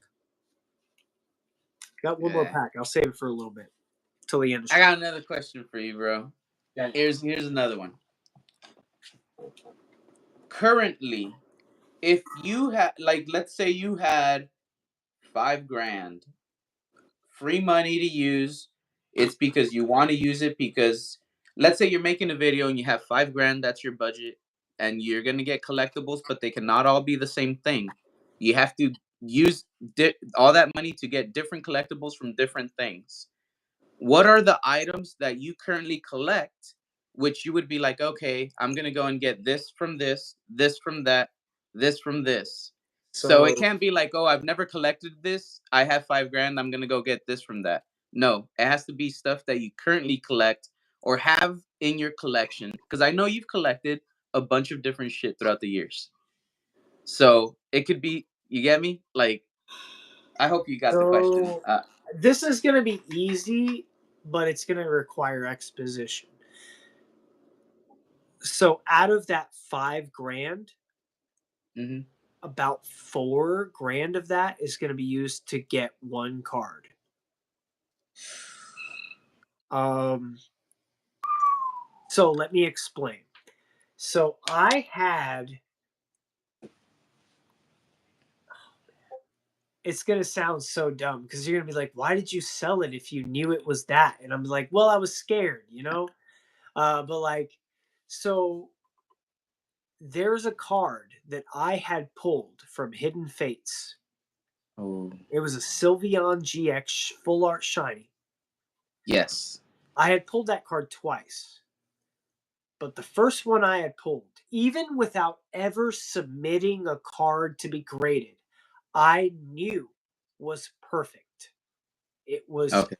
100% the most perfect card I'd ever seen in terms of corners, in terms of surface, in terms of centering and edges. I knew Yes. for a fact without ever sending in a single card, just based off of trusting my eyes, that if I had sent that card into Beckett, it would get a black label. But I was too afraid to send a card off to grade. because in my experience, anytime people had sent me stuff or I had sent stuff, there had been something that happened and there had either been lost or damages, and I was just too afraid at the time to send off a card myself. Now, I had cards that were graded, but the first cards that I had sent off to grade were I sent off a Mega Charizard EX, just a regular Mega Charizard EX from Evolutions XY that Mm-hmm. I had sent to PSA. It took 2 years to come back as a 9. I waited 2 years because I sent it off during the time when PSA was backed up the hardest ever during the first boom. And when I say 2 years, I'm not exaggerating. It took over 2 years from me sending a card to it finally returning to me. And it came back a 9. So already Yeah. I had that wait time in mind. And then I had sent off a card to CGC that had taken about 6 to 8 months, almost a year, probably. Because CGC was a little backed up too. This was back when CGC was still like, nothing bad had happened. They had no negative history. Everything was still good for CGC. And Before they dropped the ball with you at Card Party. way before that, before they dropped the ball on grading unauthentic cards. We're gonna touch back on that. So put a note. We're gonna touch back to how they dropped the ball with you at Card Party because that's straight from you, Yeah, straight that from hurt who me. it occurred I with. still haven't made a video on that, but I've considered because I don't. At this We're point, gonna I talk feel about like it. I feel like anything I could say is not going to affect their reputation. No, I know, but I we're feel still like gonna I could talk share about my it. story without feeling like I'm the person who's putting the final nail in their coffin. Yeah, But yeah. But like, continue. so I had only Continue. ever submitted 2 cards, and in my experience, it takes forever to get a card back. 2 years at most, to a year almost. And I wasn't even guaranteed to get back the grade that I thought it would be. Mhm. So I Yep. didn't want a chance sending off to Beckett to get this black label that I felt was certain. So at that time, I was just about to lose my last car and I needed to make a lot of sales. I think also around that time, my cat, who has now since passed, Margot, RIP. I love her. I always will. She's my favorite baby. Um, she had cancer. I don't remember around this time why I think at that time it was for a car. I don't think it was because of Margot. Um, but I had put together my first or second batch of UPB's Ultimate Pull Box, which was a loss completely for me and a gain for anybody else who ever bought cards from me. Because at my point, I was just valuing cards at, well, I pulled it out of a pack. It only cost me $5. So I'll just put it in a box with a bunch of other cheap hits. And I wasn't doing any math to realize I was losing hundreds of dollars on if anybody pulled giant full art shinies from HF versus getting, a nice full art that's still worth 10 to $15 and I'm selling, Mm-hmm. $5 to $10 a hit. I think at that point they were $5 a hit. So it was 100% loss for me. No Mm-hmm. matter whether they pulled nothing or something, they were pulling cards that were worth more than they were buying. But I was only valuing at, oh, it only cost me $5 because I got these packs of retail. Mm-hmm. And I had sold because so Dark Echo Gaming had bought a lot of my pulls, and since I already had to ship him some of the pulls that he had bought for me, I was also talking to him about buying a booster box of Unified Minds that I had in my sealed collection, which he had later done a break for. Glad I didn't open it. It was a cold box, but he was willing to buy that box for me for a few to $400 something or something, whatever the price was at the time. Because I bought the box myself on Amazon when it was under $200, held on to it for a year and a half, 2 years, and then all of a sudden Unified Minds is a $400, $500 box. So I sold it Mm-hmm. to him at a smaller percentage value to where he could make money selling it, as well as a bunch of other singles. Now, I had pulled the Sylveon GX twice. He had already gotten one copy of it from my boxes, but I had kept the one that I thought was perfect. Yes. Now, because I was already shipping out other cards, I had started going through other singles, and I had offered him the other Sylveon GX, telling him that this one was guaranteed a black label. He at first didn't really care to buy another of the same card, but I kept stressing to him that like because I'm thankful for you doing this like big buyout for me, this is gonna help me get a new card. Like Mm-hmm. I want you to have this card because I'm telling you, I'm stressing to you, you need to grade this thing with Beckett, not only so you can have a black label, but so I can see that this thing is going to be a black label because I know it. I know it. I know I have the eye. I know this thing's a black label. You need to grade this for Beckett.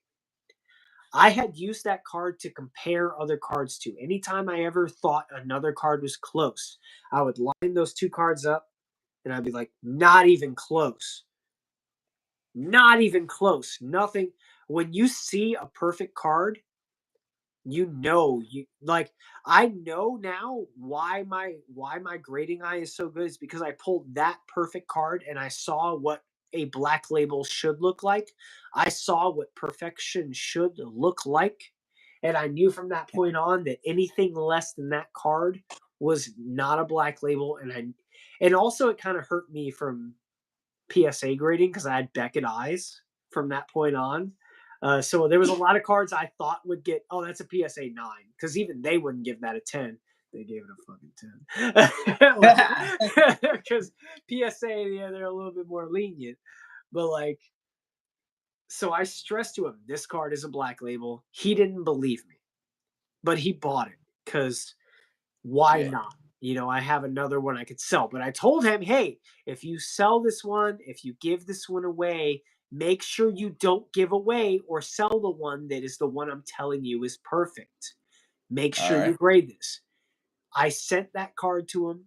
It somehow made it to him safely enough to not get even the slightest bit damaged.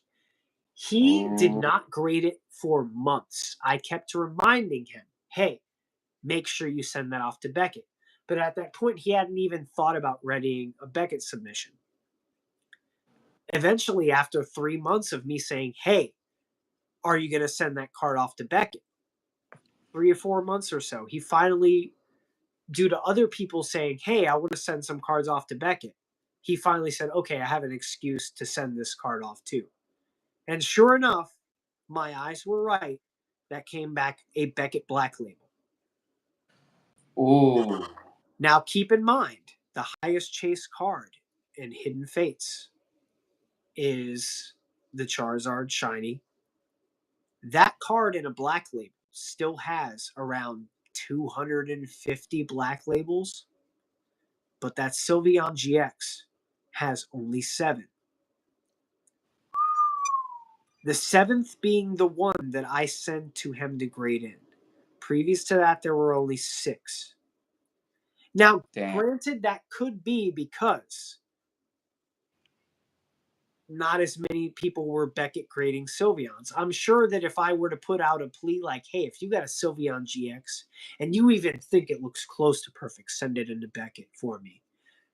But like, and I against my own interests have played devil's advocate towards that card, to where I've had conversations with him and like every now and again I'll ask him, how much would you sell me that card for if I wanted to buy it back?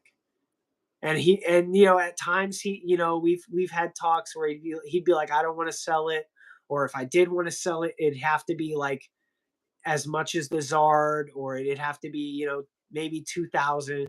The last sale on it was 2,500 or somewhere, or 2,000 something.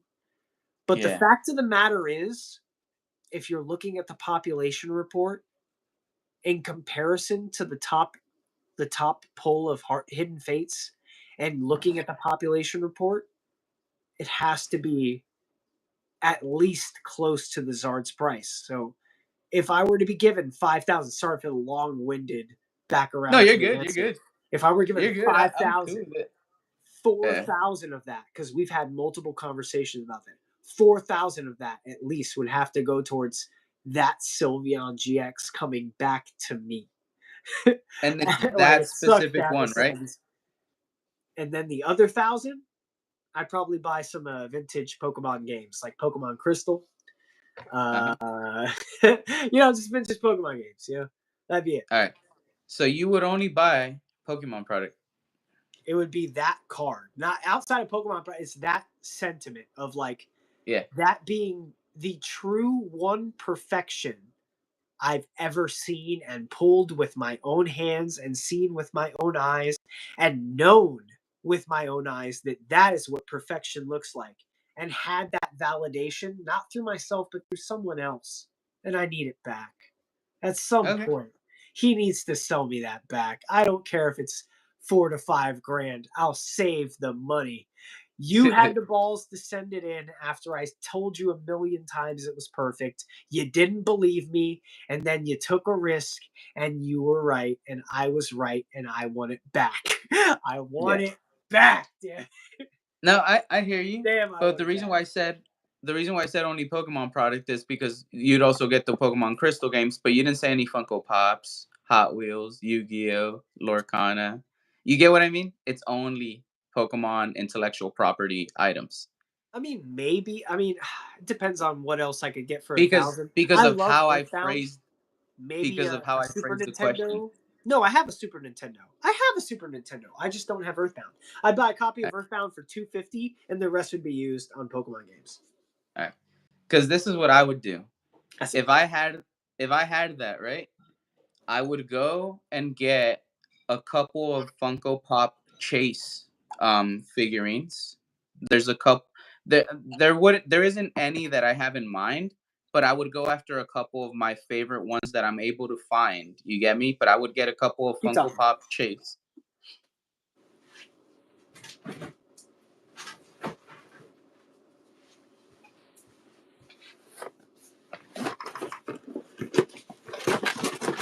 You ain't getting this one back. I still got it in the box. I still got a few of him. I have like 4 or 5 of him left. Still got it nice I in the actual box yeah, you sent it in. Just I don't know where that's else amazing. safe to keep it. But this is, That's in case amazing. anyone wondering, I won this from Eddie G. Bay's Showcase himself, a signed Jeff Dunham Funko Pop. It's the only collectible Funko Pop I will actually care for. I'm not a big Funko Pop collector. I do have a one for Ed from Cowboy Bebop. That one I did take out of the box, though. I wasn't really Mhm. understanding that Funko Pops. Sorry, I'm not speaking to my mic. Funko Pops were something you should keep in the box. Like, I was like, Mhm. let me take it out. Because, like, I want to see it. They don't stand up well outside.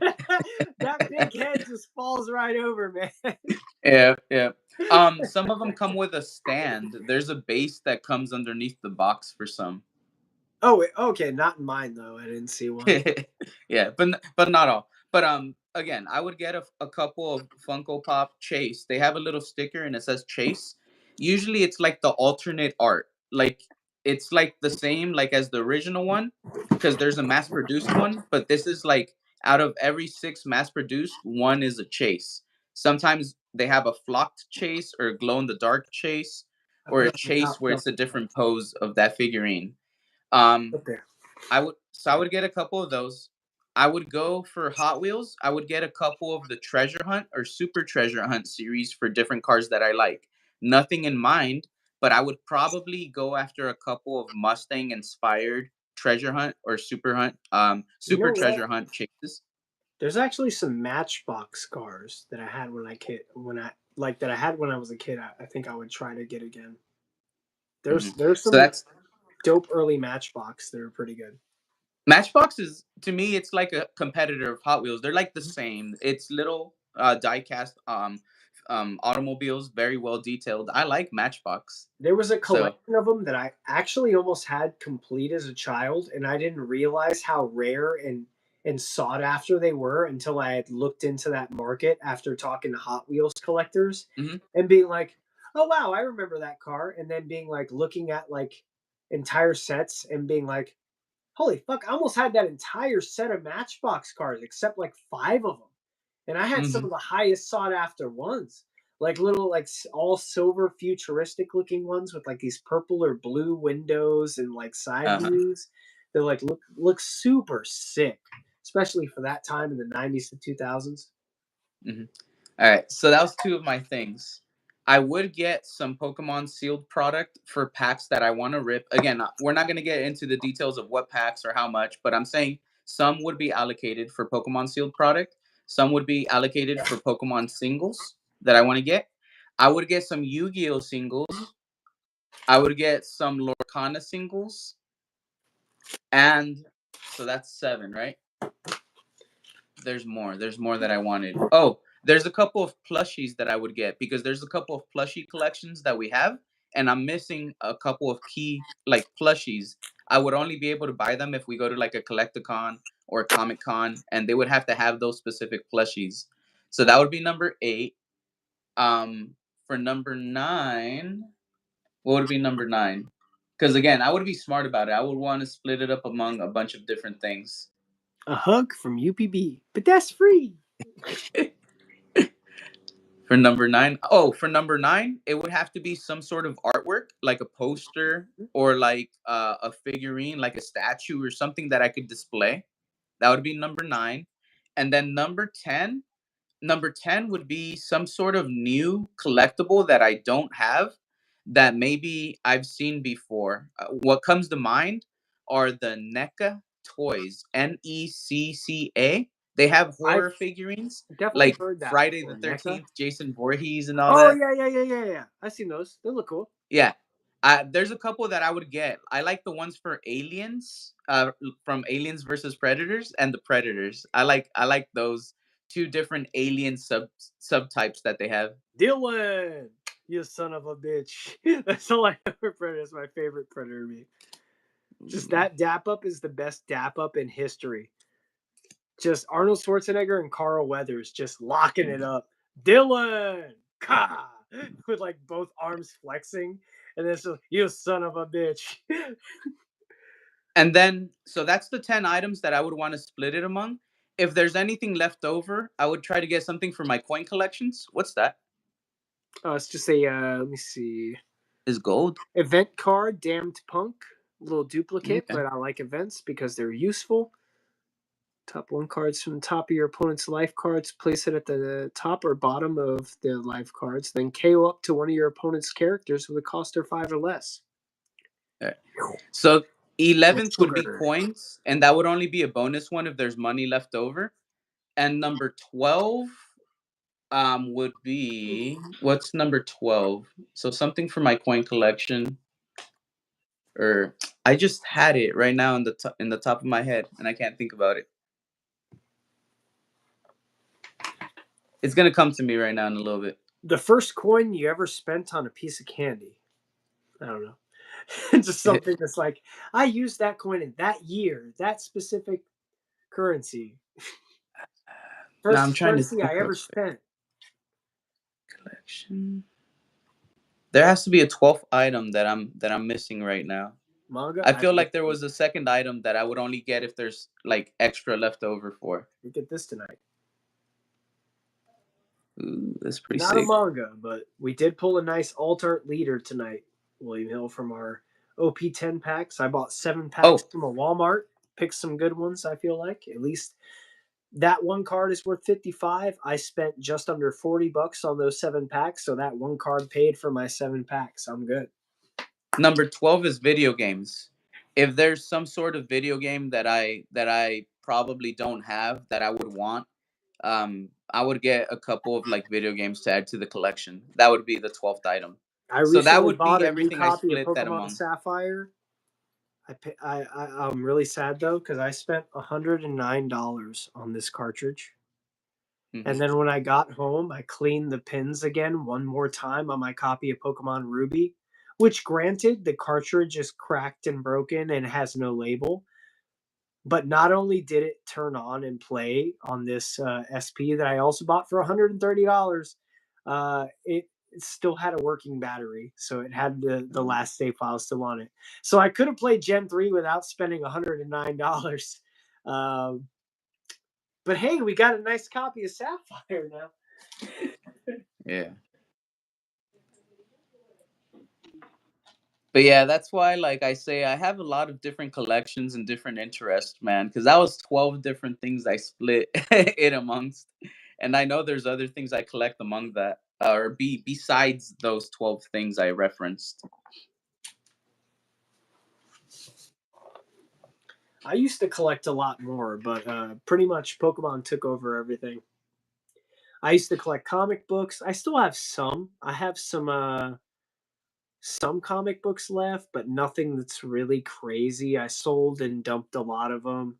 Same with my vintage video game collection. I still have some of my like childhood cartridges left, Okay. but everything else I pretty much sold to go in on Pokemon stuff. I still have a Super Nintendo that I got through helping a friend move. Or actually, Hmm. no. So I helped a friend move some stuff out of an apartment because they were getting his friend, a family or family member was getting evicted, and they needed to get the stuff out, but she didn't want to go back there. Also, her grandmother had just passed, and her grandmother was a vintage gamer, so she didn't want to keep the Super Nintendo or a copy of Miss Pac-Man that was left behind, and he said that because I helped him out, I could take it. And I told him multiple times, "Are you sure? Are you sure? I don't want to take." And like he called her, told me on the phone, like, "Yes, look, she said it's fine. You can have it for helping me." So Damn. my payment for helping clear out the apartment for them getting evicted was I got to keep the Super Nintendo copy of Super Miss Pac-Man for the Super Nintendo, as well as he bought me lunch and gave me like maybe $20, I think. Um, Okay. I still have that Super Nintendo somewhere. I almost sold it a couple times, but decided not to just in case I got back into vintage games again because it was a Hmm. very clean console. I was like, bro, this thing's clean. I was like, it's so well taken care of. I really, I don't know if I want to sell it just in case. But like I sold my copy of Earthbound. I got close to 250 out of that one cartridge. Sold my copy of Chrono Trigger, which I still miss, especially since I know I don't have the 3DS version anymore. Chrono Trigger was a big game for me, man. Hmm.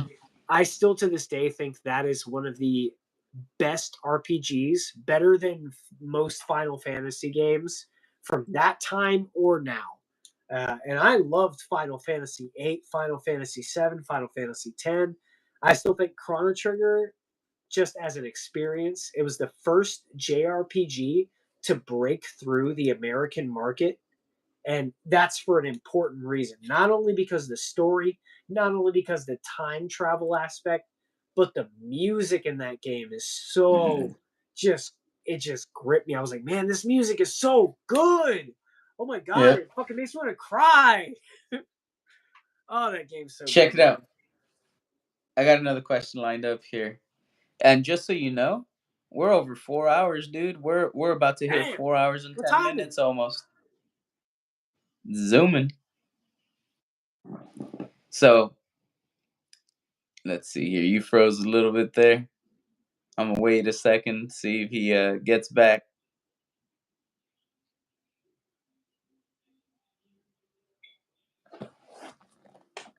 Let's see. Technical difficulties here.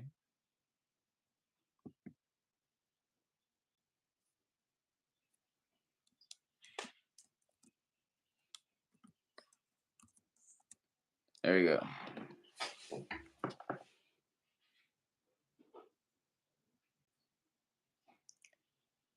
Let's wait for a second until he gets back here with us.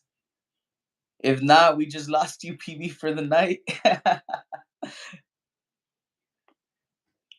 Right when I said we're over 4 hours.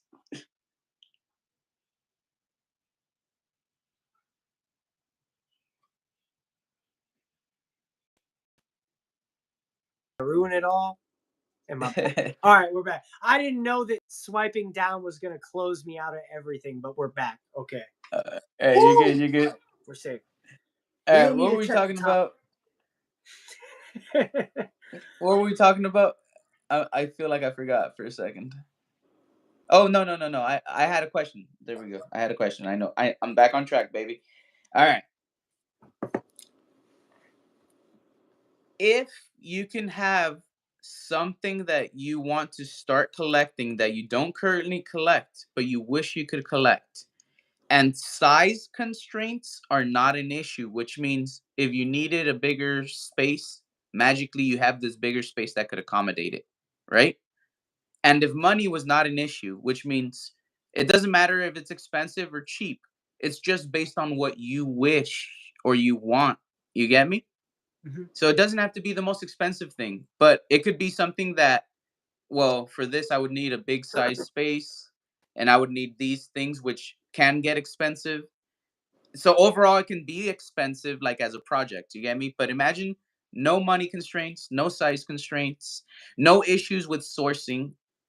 If you wish there was something that you could start collecting that you don't currently collect, what is that one item? Because I already have an answer preloaded for this. I feel like I've already started on it. So, Ooh. So like I've shown you, I started buying some vintage games again, starting with the Pokemon games. Primarily, I want to recollect all the Pokemon games, but I did that sort of in lieu to get me back into vintage gaming. Yes. Because I feel like NES, Super NES, all the Nintendo consoles, my GameCube that I sold off, which, like, granted, I sold my GameCube off for semi good reasons, but like, I let go of my GameCube and all of my games for $50 to a single mother because I knew that she wasn't gonna have money to get her kid good games, and I was like, this is, if all she has is $50, fuck it. like Yeah. like I want to try and get back on collecting vintage games. I feel like that would be really nice to have again, because I've given up on modern gaming, man. I gave up on modern gaming a long time ago. The quality has dropped, the care has dropped, and also in general, like, the care for preservation has dropped.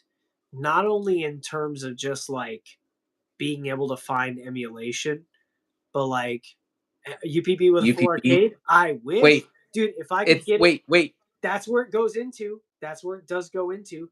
That That's what goes it into leads me to getting me. vintage cabinets. Oh shit. I need to get me some actual stand up vintage arcade cabinets for There Soul we go. Calibur 1 and 2, and for Marvel vs. Capcom 2, There we go. maybe a pinball machine, some arcade stuff would be great. Oh man. But like, All right. just starting off vintage gaming, that's where I want to get back into to getting some stuff. So check it out. For mine, that's why I'm so happy Bpop said it.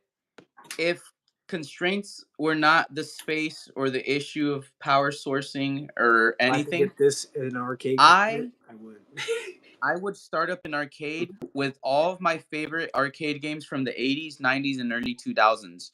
I would have the full Metal Slug series. I would have the full House of the Living Dead series.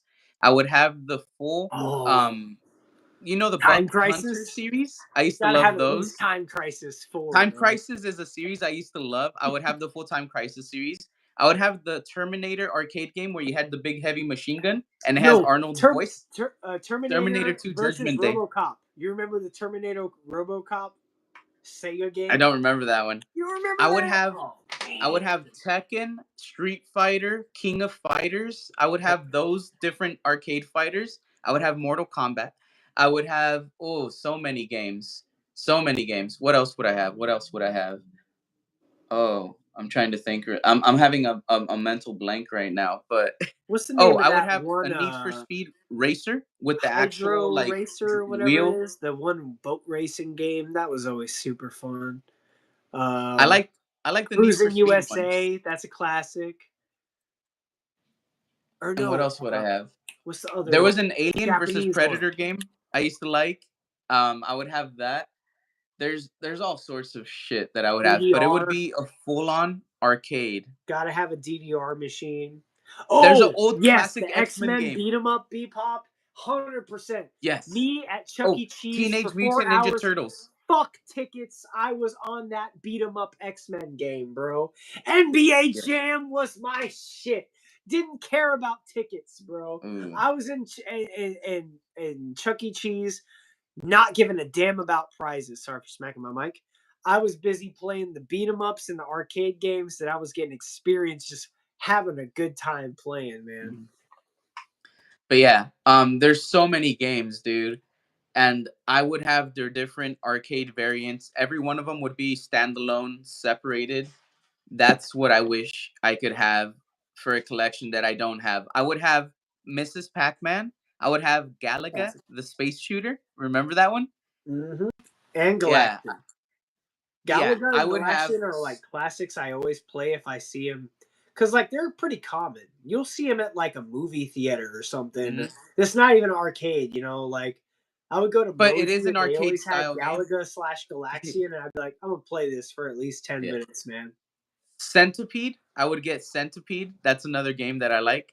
And I would get Played a couple one times. variant for the Super Mario Brothers. There's a lot of different arcade Super Mario Brothers I don't games think that I've ever came seen out. a Super Mario Brothers arcade variant. I used to play one when I was little. I think it might have been Super Mario Brothers 3. Is that the one where he has like the little like fox outfit and he could kind of Yeah. glide? That one. There was an arcade one for that one. And I what don't think I've ever else? seen one, but that sounds dope. Look into it. Fact check me on it. If Oh, I don't mean like no, you're no, no, no. lying. I just mean like In case this is a I false never played memory it. or in case it's Mandela effect, fact check me somebody. Make sure I'm right. Sure. Super Mario Brothers 3, there was an arcade like game. Like it was like the whole like thing with that self-contained TV and you put a coin and you play it. But somebody fact check me here. Cuz if I'm wrong, I'm wrong and this is and I'm getting a memory confused here.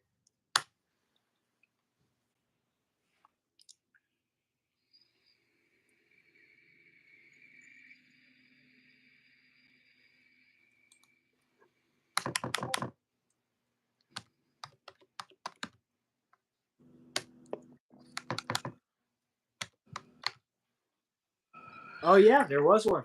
I'm looking at it There now. was. All right, So cool. I'm looking at one. No, that's not the Arcade 3. I'm seeing the OG Super Mario Bros.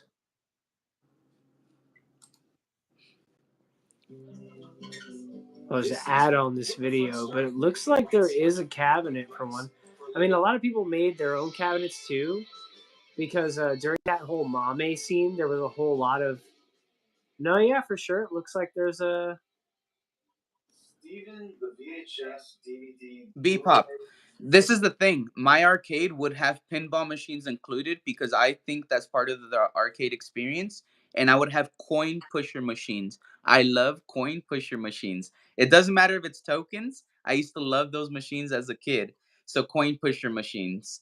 I've only seen And custom mades. I would have a freaking claw machine where you get candies. Even if I have to stock it up, it's fun to have different Oh yeah, scattered I hit those candies. all the And I time. go with the Those are claw super machine to get bouncy candies, and balls. that's my treat. Yeah, I would have my own arcade. It would be beautiful. I would love it. And I would have skee ball. That's the one where like air hockey, right? I would have a skee ball and air hockey and maybe a little bowling thing. It would be a beautiful arcade.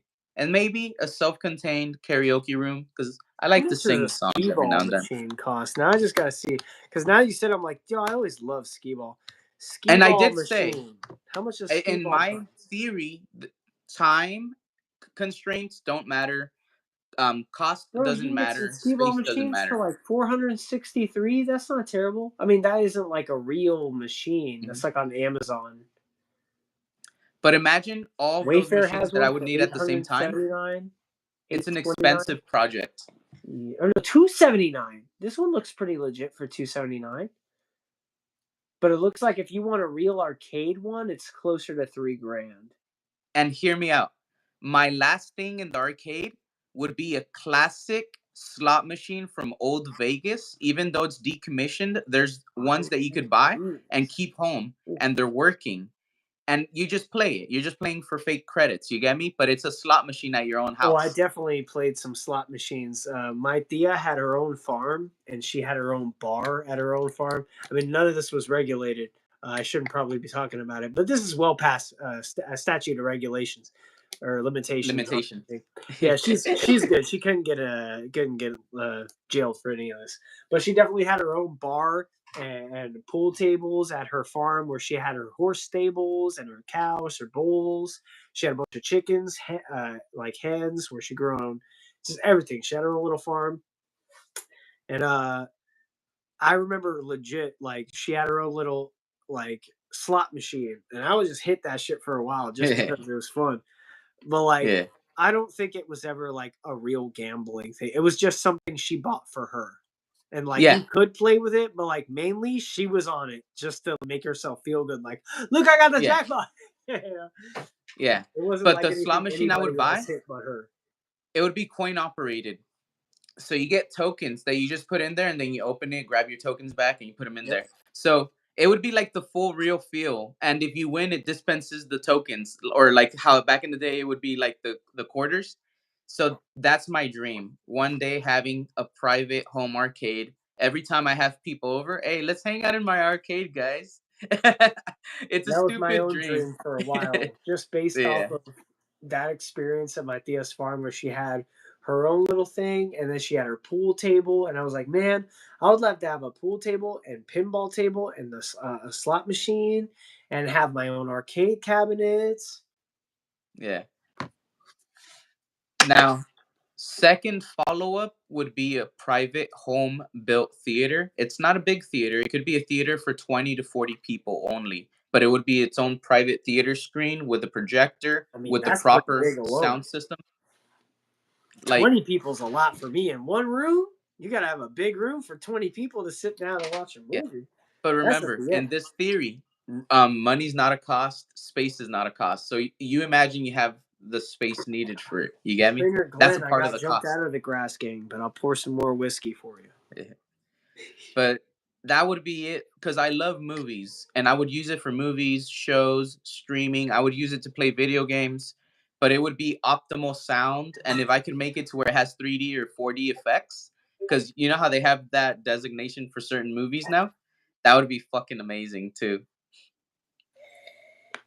For Trainer Glenn, since I don't have grass energy, I do. I got jumped out of the gang.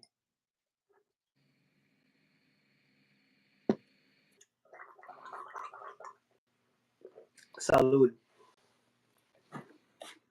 Blinky. I'll be back on soon. I just don't want to. I got my own issues for quitting outside of my own personal choice. I have some obligations that made me feel like, you know what? I'm going to quit not only for me, but to show them, you know, Yeah. because I have great self discipline. The only thing I'm addicted to is shiny cardboard. You know And that's what, a fact. dude? Now that I think about it, I don't think I ever told anyone on this channel about those two things that I wish I could have. I don't think I'll ever have them. It would be amazing. I'd have to win some sort of lottery and be insanely rich. You get me? But I would totally piss away the money if I had it to have that dream become a reality. Well, I mean, if you're already someone who knows that, like, you don't need a bunch of money in reserve to be financially stable, then, like, make your current space more comfortable, and then keep with your same, you know, your same. God, I'm blanking out. The whiskey's hitting a little bit. I'll admit that. Um, what's the word I'm thinking of? We're about to hit 4.5 hours, bro. This is insane. Keep to your same level of living. Your own man, Standard of I'm one of living. those people when I'm very choosy with my words. So when I know what word I want to say, but I can't remember it, it's like I won't settle for using a basic word. Like, nah, it's Your own, basic. You got a wide vocabulary. Remember yeah, your shit. your own Um, standards of living, right? yes, the standards of living. That's the phrase. If you know you have not the highest standard of living, and you can like keep yourself comfortably living at a certain level, and you come into a large standard of money, and there's things you wanted that don't necessarily raise your standard, that's like maintenance that you can upkeep, live beyond your means. Yeah, that's another acceptable term that's along the same lines.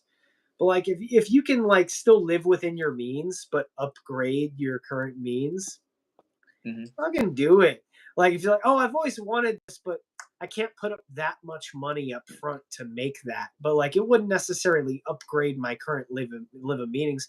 Then yeah, I would definitely build a home arcade. I would buy a whole house, and I would make sure it has however many rooms, that one of those rooms can be an office, one of those rooms is an arcade, one of those rooms is a personal gym, and then you have a bedroom, your living room, and your two bathrooms, because I feel like two bathrooms is important. If you Yeah, got more than one person, one person has to be able to take a shower while you're shitting. yeah. You That's totally get it important. then. You You you need at totally least a get half you totally bath. get the question. Yeah, and that's what I'm saying. Like, I would love to have that, but I can't have a private home theater, so I have a big ass TV with a good surround sound system right now. I have That's good an enough. extensive Blu-ray library, so I still have my movie space. You know what I mean? But it's not a theater.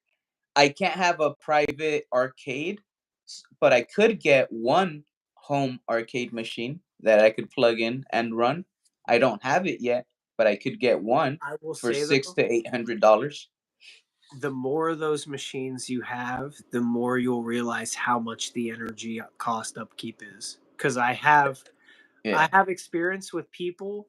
So there's a bar arcade near to me that I love a lot. I don't go to it much anymore because I quit going out to drink as much, because I found when I go out to drink, it made it easier for me to want to smoke. And I quit smoking, so I quit going out to drink as a side thing. So I was like, I want to quit Yeah. nicotine. I want to quit smoking. I got to quit going out to have beers because it makes it easier to accept cigarettes.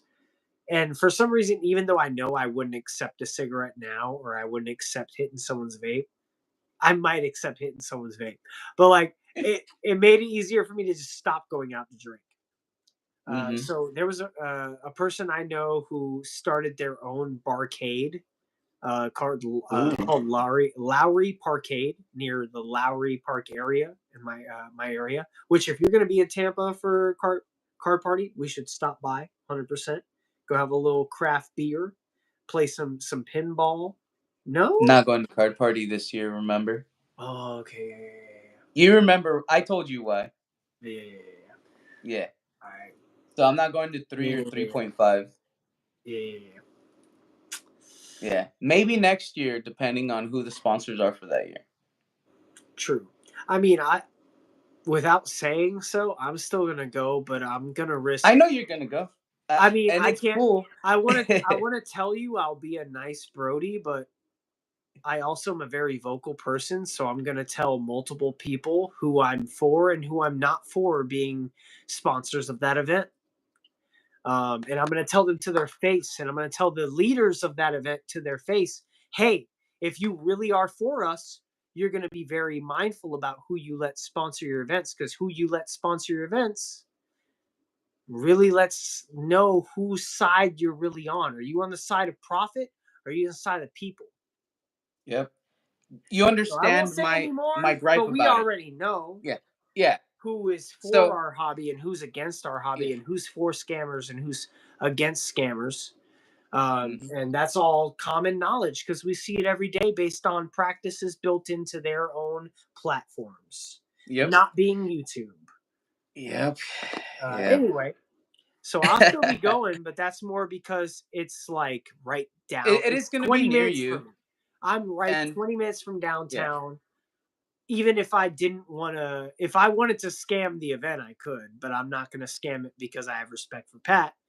I know how easy it is to be like, I lost my pass. And then have someone get an extra pass and then give me that pass. I've done that at multiple conventions when either my friends didn't have money for a pass or I didn't have money for a pass. I know replacement passes cost cheaper than a full-blown weekend pass. Yep. And if one of my friends can't make it for the event, I'm going to tell the event holders, I lost my pass in the river right nearby. Oh, so sad for me. How much does it cost? Do I have to buy a whole ticket? Oh no, it only costs $10 to $15. Oh shucks. Oh well, that's not so bad. Thank you guys for being so understanding. Here you go, homie. I've done that so many times for friends and had friends do it for me. I know how easy it is to. I won't do it myself because I have respect for the holders of this event and for the hobby itself, but I will still be the person who pays money to be like, hey, I disrespect the people who are getting a cut. Let's change something.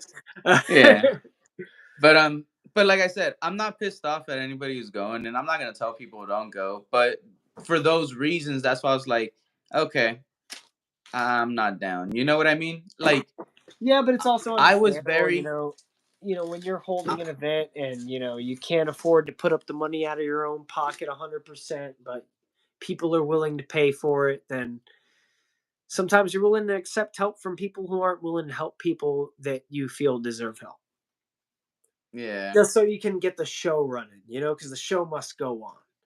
That you make way more people happy by having the event be happening than maybe some people making some profit off the event. I get that. I'm not going to fight that, but while I'm there, I'm going to tell everybody and anybody whose platforms they should and shouldn't be on. YouTube, be on YouTube. Instagram. Hell, if you know someone's selling on Instagram, go support your boys on Instagram. Past that point, I'm tight-lipped. If you ask me, I'll tell you, but I'm not going to tell you where not to shop. But if you ask me where not to shop, I will tell you where not to shop. And we already know where not to shop if you subscribe to Rattle Pokemon. We will cover multiple times where you shouldn't be shopping. And that's all we have to say. Yeah. But speaking about it though, did you get on the website this year? Are you as one of the attending or the feature creators for it? I haven't even bought my ticket yet. I haven't signed Oh, up. you haven't got it yet. Honestly, I've been so backseat to being a content creator, especially during this tumultuous time in the hobby. I don't even think I'll be attending as a content creator this year. I think I'll just be buying my ticket and going. I don't want to be talked about if I don't have content for people to point towards. I'm not going to be giving away cards to kids like I was last year cuz I mean, as much as I don't like to look at it in the terms of money lost, especially in terms of how the AR market has boomed, fuck. Bro, I lost so much money. Do you know how much money I gave away at Card Party 2.0 in cards? I didn't even finish the math. From that, just from day 2, I gave away in today's current market over $1,000 of cards. Yep. And I mean over 1,000 because I stopped counting at 1,000. It was past $5,000 of cards. If we're talking how $1.50 cards became $10 cards, $15 cards, $20 cards, brother, I gave away close to $3 to $5,000 worth of fucking ARs. Not counting the full arts I gave away, not counting the SIRs I gave away, bro. I went way too hard in the paint giving away stuff to fuck. I mean, I helped some people get some collections started, some kids get some good cards, but I need to just go as me. I need to help me out this year. Go talk Yeah, to the friends I know that I've made and go make some wheeling deals for myself. That's what I'm going to card party for this year and nothing more. I'm going to talk to people I know, get some cards for myself, play some games with some players, and go back home. I get it. There's nothing wrong with that. It Low key. really, it gets expensive. It does get expensive, and honestly, giveaways are expensive for several reasons. You're right. First off, you have to secure the product, and securing the product is one of two ways. The first way is if you just go and source the singles. That's a straight up cost. So that is the first cost. If you have to pull the singles, you have to secure a sealed product and actively open the product to get the singles. So it's a double cost because you're not guaranteed the pulls. You're not guaranteed the same amount in what you put for the sealed product versus the singles all the time. You get me? Sometimes you'll get more, sometimes you get less. Most of the time, if you don't get a hit, it was a dud pack. It's a double loss at that point. You get me? So there's that. Then there is how you pick a winner or whatever. That can sometimes be a cost. If you have to go to an event to give people stuff in person, that's a cost. Pulling things. And then the other cost on top of it is shipping. If you have to ship a prize somewhere, if you have to ship a prize and it's international versus domestically, that's a whole different ballpark, Can you imagine especially if when you you have to do the ship customs this many declaration boxes form. international? Or if Jeez. you have to ship something with weight, and that's something with weight. That was not cheap to ship out to you, but you won it fair and square. I shipped it out. You received it. I'm glad it got there safe. So that's why I ship everything out the way I do, you know? But definitely was not cheap. You know what I mean? You want to open it? So I picked it up. I was like, I almost forgot about this. I was Let's like, see. dang, we've been live for almost 4 hours. We still ripping this? Whoa, that's what I'm Hey, saying. Like, we'll do a part two. let me see. Yeah, we're at It's up to you. 240. We're about to be 4.5 hours already. Let's not rip the box today. We'll do that in a part I two. understand. I might Yeah. actually have you return in the month of April because I was telling you If earlier I return, we got to do a game. You got to have a deck built, and I feel like that's gonna be too much pressure on me to do it no, in a no, short amount that's of what I'm saying. time. I feel like we should pick a deck that isn't like crazy, but like easy, like an archetypal deck. It might not be standard, but there's so Ditto, my favorite Pokemon. There's Ditto toolbox decks. Mhm. The Ditto that was in Pogo, any basic Pokemon that's in your discard pile, you can use that attack as Yeah. as long as you Oh, have the required energy attached. So if it's a dark Pokemon, you need that many dark, whatever the cost is. So or fighting whatever. but what I'm Um, saying is, I have you can to work. kind of get all my bulk and all my other cards in order to build a deck because everything's But that's scattered the thing. You can all look over the through place. your basic Pokemon that you think have good attacks. Like be like, oh, this dark Pokemon has some good attacks. Okay, we'll set that one aside. Oh, this fighting one has some, or this fire one, and you can set aside like maybe two different types of energies because I feel like dual type energy is easier to handle than doing too many different types of energies. And then there's luminous energy as well. You could use those to we could Mhm. use those to our advantage to where that could be any type of energy that could help you sort of spread some difference on the energy types. I feel like a Ditto toolbox could be something that could be easy enough that we could handle building. I could give you the base of like these are the cards you 100% need, and then whatever energies you need, whatever basic Pokemon you feel fit best to what you feel would be good, and then I'll build one, and we'll go at it. Well, what I'm saying is like That or just starter decks. a starter deck would be easier because I Yeah, just have to starter source decks. it. Because what I'm saying is like I have a bunch of shit everywhere and I don't know where everything's at. So to Thing. just build the deck, I I can't be got. like, oh, I have Pogo in this corner. Like I don't know where Pogo is. It's split up all over the place. I have shit like out of order. That's all I it will say is. I have at least two extra new Mel Dittos I could send you. And you probably only need like 3 Dittos. A Fan Rotom helps a lot because you can grab up to 3 colorless Pokemon, which could be your Dittos. Could be Noctowls if you want to use those to grab trainer cards, which are useful. Hoot Hoot Noctowl's another good filler for bench. It's pretty easy to build Ditto tool decks. They're about to rotate out of standard though. I'm kind of sad about that. I didn't get to play enough. What tournament block is it in? What letter? What tool? I think it's in F. F. So it's about to go to G and Yeah, it's up. about to go to G. It's about to rotate out at the late April here. Okay, so almost like in a month. Yeah, it's still standard for now, but I mean, we could still play whatever. I want to build it to where I can actually go play it like tournament legal. So I'm gonna have to go G. Yeah, F. Okay, so I'll have to You don't build need it going that G two right here. for the deck.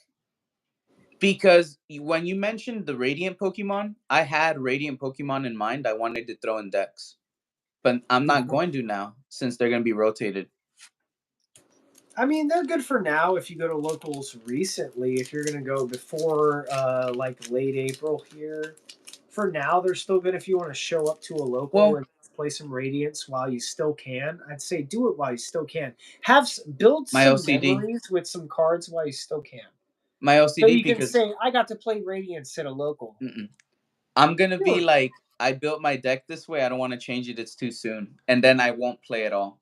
It'll be a hard stop for me. So that's why. Like I have to like build it to where I could play it for a while.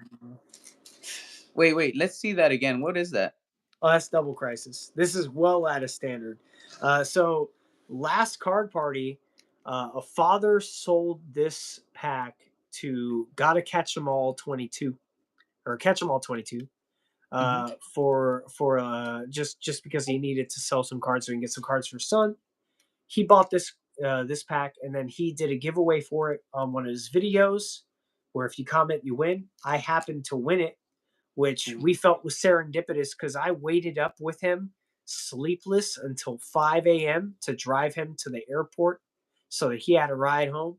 And then I I remember happened that. to win the pack, so it happened. It was like you deserve that shit for the staying up with me all night long and taking me to the airport. So it was a good little win for me. And I've almost sold it a couple times. Right now, I'm at the point where like I need some money. I need to let go of some stuff. This whole box pretty much is all stuff I've set aside that I need to sell that I've been kind of sitting on. Check it out. 2 things. How much does that pack go for? Right now, last I priced it a couple weeks ago, I wrote it down as 80.93. It was about $60 or so, 65 when I won it. Okay, so check it out. So B from the channel for Base Showcase, he just offloaded a portion of his sealed collection Sunday at Frankincense, which was yesterday. There's a vendor there, Pause. He's all the way at the back at Frankincense.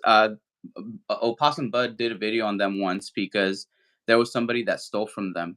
So they came out in a video once that he did. And they've been referenced in a couple of Pidgey Boys videos. They bought everything from Brian for the sealed collection at TCG player market value at 80%. Everything entirely. It was like honestly, almost everything in this box, I was willing to let go at 75% because I was looking at selling it to Danny Phantom and he never replied to my messages. And understandably so, because Journey Together was about to drop, I would be holding off on buying collections at that point too. Yeah. There's only 3 dealers that we spoke to. It basically took 15 minutes. The first one offered 70%. Second one was looking at doing 75. The third one was paused. They offered 80. We didn't even check anywhere else after that. I was like, 80's perfect because they said we'll take everything.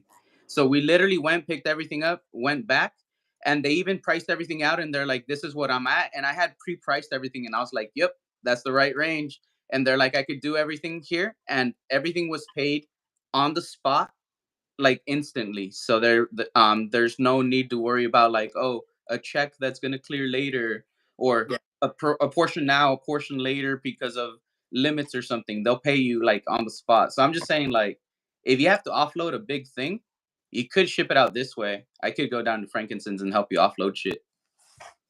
I mean, that would be helpful because, I mean, I went to an LGS near me and he was willing to buy, but they're more, and like I like that they're a player minded shop, Hmm. by all means. I love that they're like only, only what my players will buy, because I love a shop that actually has players. Hmm. So many shops in my area are just collector based shops.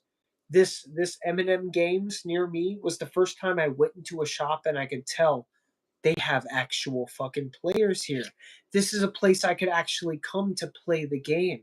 That's why I'm actually starting to be like, you know what? Screw collecting cards, bro. I want to play the game. I've only ever wanted to play the game, and I've never been able to play physically because the player like density is so low in my area. Everybody just wants to have some big slabs, stack up their binders, Hmm. and that's it. And they'll show up to a pre-release to get their building battle and then dip. They don't want to Yeah. stay for the games. So like this was the first shop that like I could like before the pre-release even happened, they had enough people to have a tournament. And I was like, Hmm. holy shit, y'all have a real tournament with like 14 players here. I've shown up on shops where they've been like, this is our Pokemon day.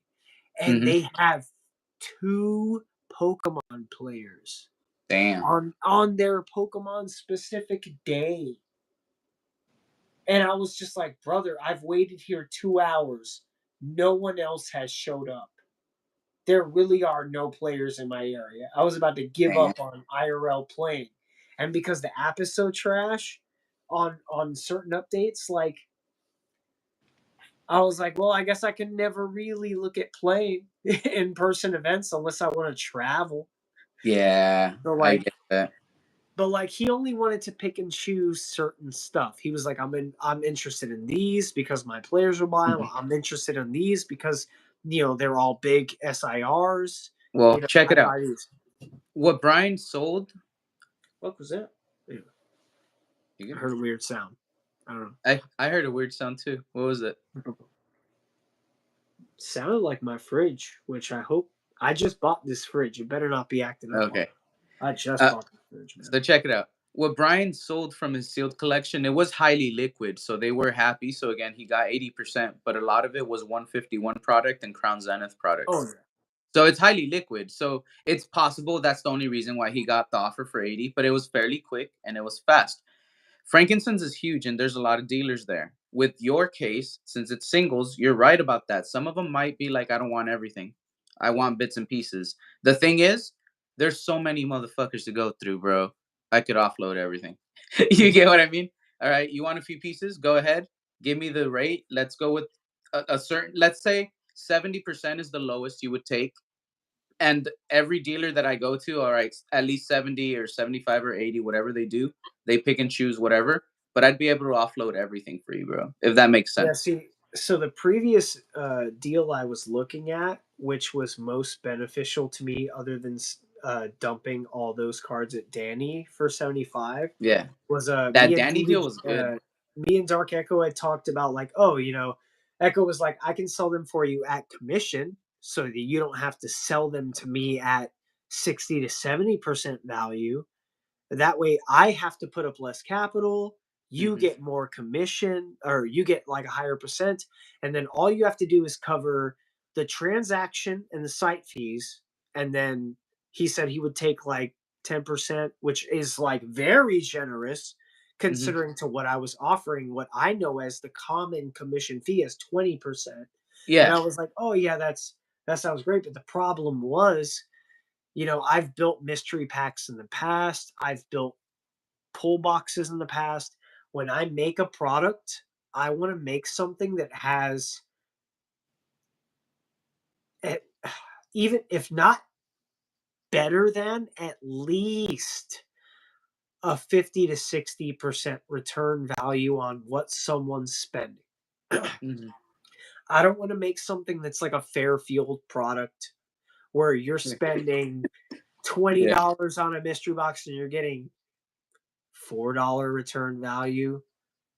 That's Yeah. just fucking gross. If you're getting back less than 50% than what you put in, I mean, like, granted, you have to realize there's risk involved, but I care about people who are buying something from me. I Yeah. don't want to sell someone something.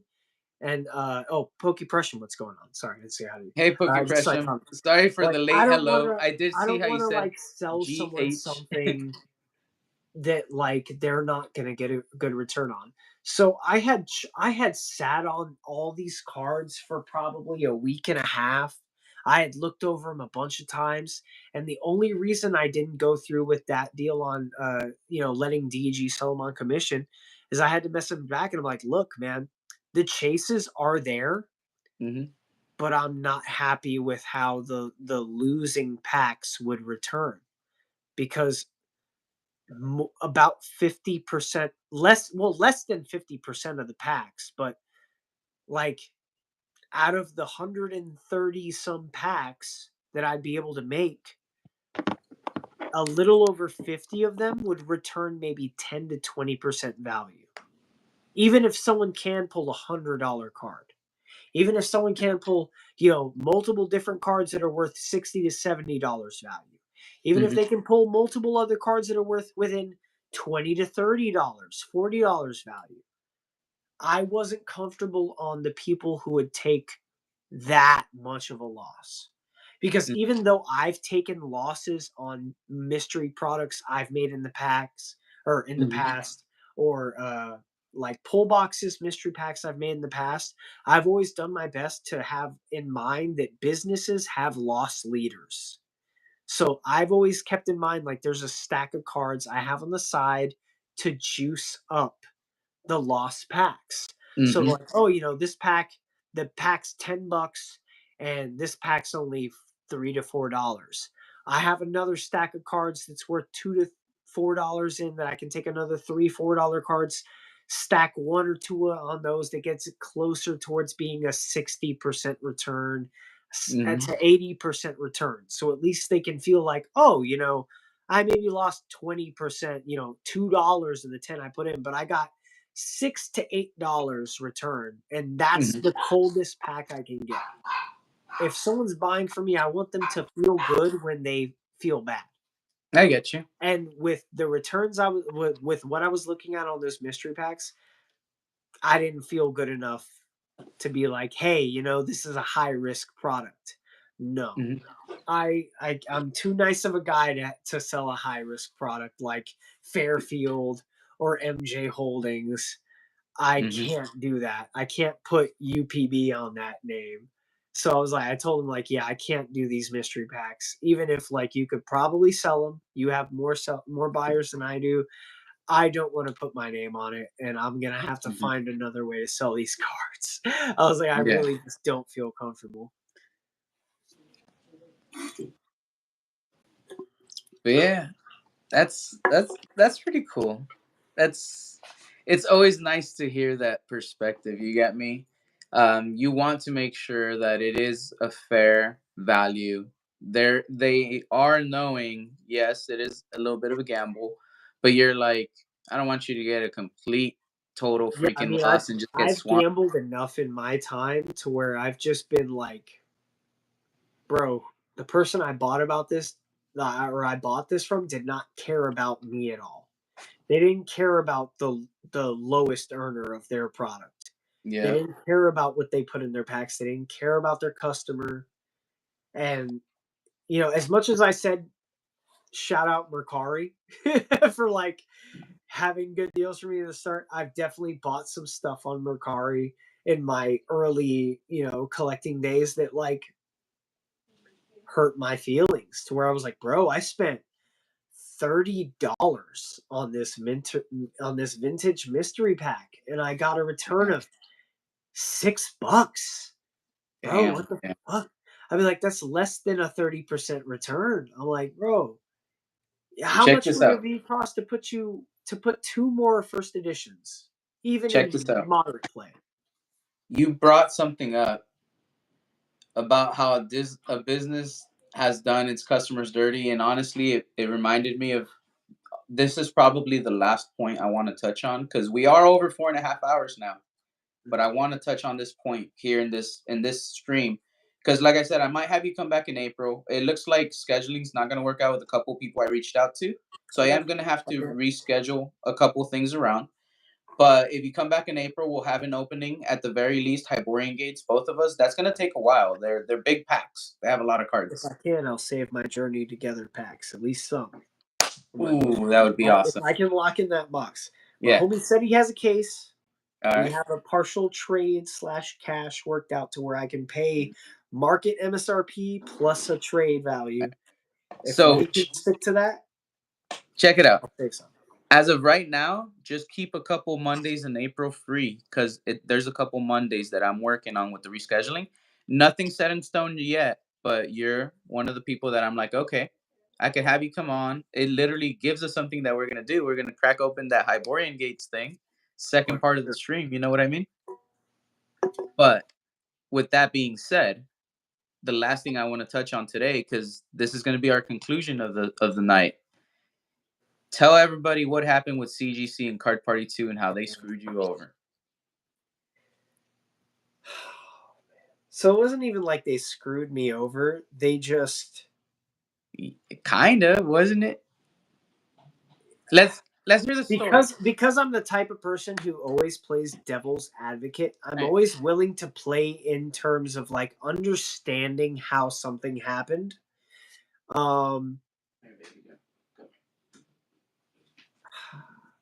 If I could fish up the cards real quick, let me see if I can. Let me see if I can spot where I put my graded card bag over here. So you guys can still hear me, right? Anyway, so It's okay. I had at card 42. She's dangerous right some now. error cards. Here it is. I brought some error cards with me to grade because CGC is one of the only companies that has better labeling for error cards. Look, UPB. Look what I have. Oh, did they get us? I should get to cast her, but she's sleeping in the chair over Yeah, there. she's dangerous right now. Oh, there I we go. bought Caster her She just own jumped off. chair just because anytime I get up for 1 second from this chair, she steals it and she's like, "Oh, it's comfy." And I'm like, okay, so I went to Walmart and bought a saucer style chair for $30 just for her, and she loves it. I can real quickly. I bought Nikita a little sofa. I don't know if you can see her. Ah, that's cool. That's She sweet. loves that little simple saucer chair, and I'm glad she loves it because it was affordable ish, and she appreciates it. Oh, she woke up a little bit now. She's taking a bath. She's like, "Who's looking at me? I gotta get pretty." Yeah. All right. So CGC story. You digged up the slabs. So this is one of the slabs I had also gotten graded with CGC. It was a blank code card error. This one I had not graded with PSA, but I had brought it in raw to grade with my CGC cards. Afterwards, I was the last person in line when Pat was signing stuff, so I had him sign the slab right in the spot where I thought it was perfect. I was like, "Hey, I got this error card with this nice open space for a signature." So after I had left the line, I ran back real quick and was like, "Hold on, there's a few more people waiting." I was like, Yep. "Hey Pat, I forgot there is something I would like you to sign." Wasn't I with you in line there at the end? It's when he stayed until the very, very end, right? I He's was like, the no matter how very long the line last is. person. Yeah. So I was in line, and then there was 2 more people behind me, and then I was like, "Wait, let me get him to sign this real quick." So I got back in line real quick, and I was the very last person to have him sign this slab. So I got him to sign that. But other than that card, let me see if I can find it here. There was 2 slabs you send in, correct? For CGC on this order that I'm thinking about? 3. So there was 3. that Okay. graded card that, or sorry, that one that wasn't yet graded. It was raw. And then there was 2 cards that were previously graded with PSA. Oh, this is another card that I value greatly. I pulled this from a $1 pack. It's only a PSA 9. That's sweet. Sadly, but Fucking love that one. Oh, this one. I pulled this from a vintage pack. Fossil. Ooh. It was unweighed and it's a hollow ditto. It was my favorite Sweet. Pokemon. It's only a PSA 8, but I fucking love this card. It's another one I forgot about. Wait a minute. Oh, I didn't put him in the box. Where did I move him?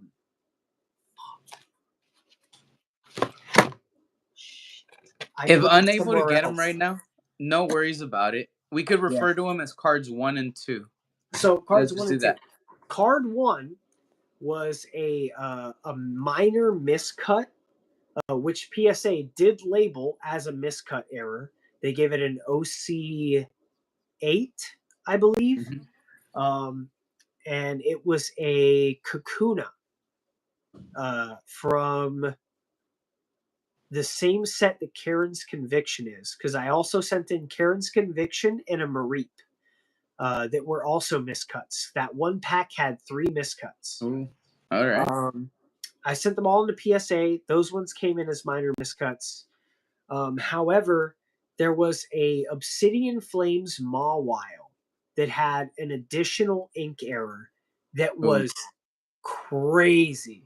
Like so much additional ink, and not even one of the colors that was on the card. It was this wild Tomokazu Kamiya looking like blue splotch error that was just giant, massive, covering like the bottom little corner of the art, like all over the card almost. And PSA put nothing on the label. It upset me so much that they didn't put anything to discern this as more than a regular card, and they just graded it as a 9 and sent it back to me. Yeah. So as far as the grading, all CGC had to do was a simple copy and paste job. I was bringing them slabs to be reholdered. Uh-huh. So those 2 slabs were to be reholdered and then grade the error card, which I correctly clocked as a 7. Yeah. I immediately knew it was a 7 because, once again, I have seen perfection. And when you've seen perfection, you've seen some other cards, you can kind of gauge what's what. So I was like, that's an easy 7, and these are a copy-paste job. This should be easy for them. When I came back, honestly, I should have gotten them back the first day. They said that they weren't ready the first day. I never got my text. I didn't even bother going back to the booth because I knew that they had a lot of other stuff to grade. People were bringing in crazy cards at Card Party 2. A lot of vintage was coming through. A lot of other reholders were coming through.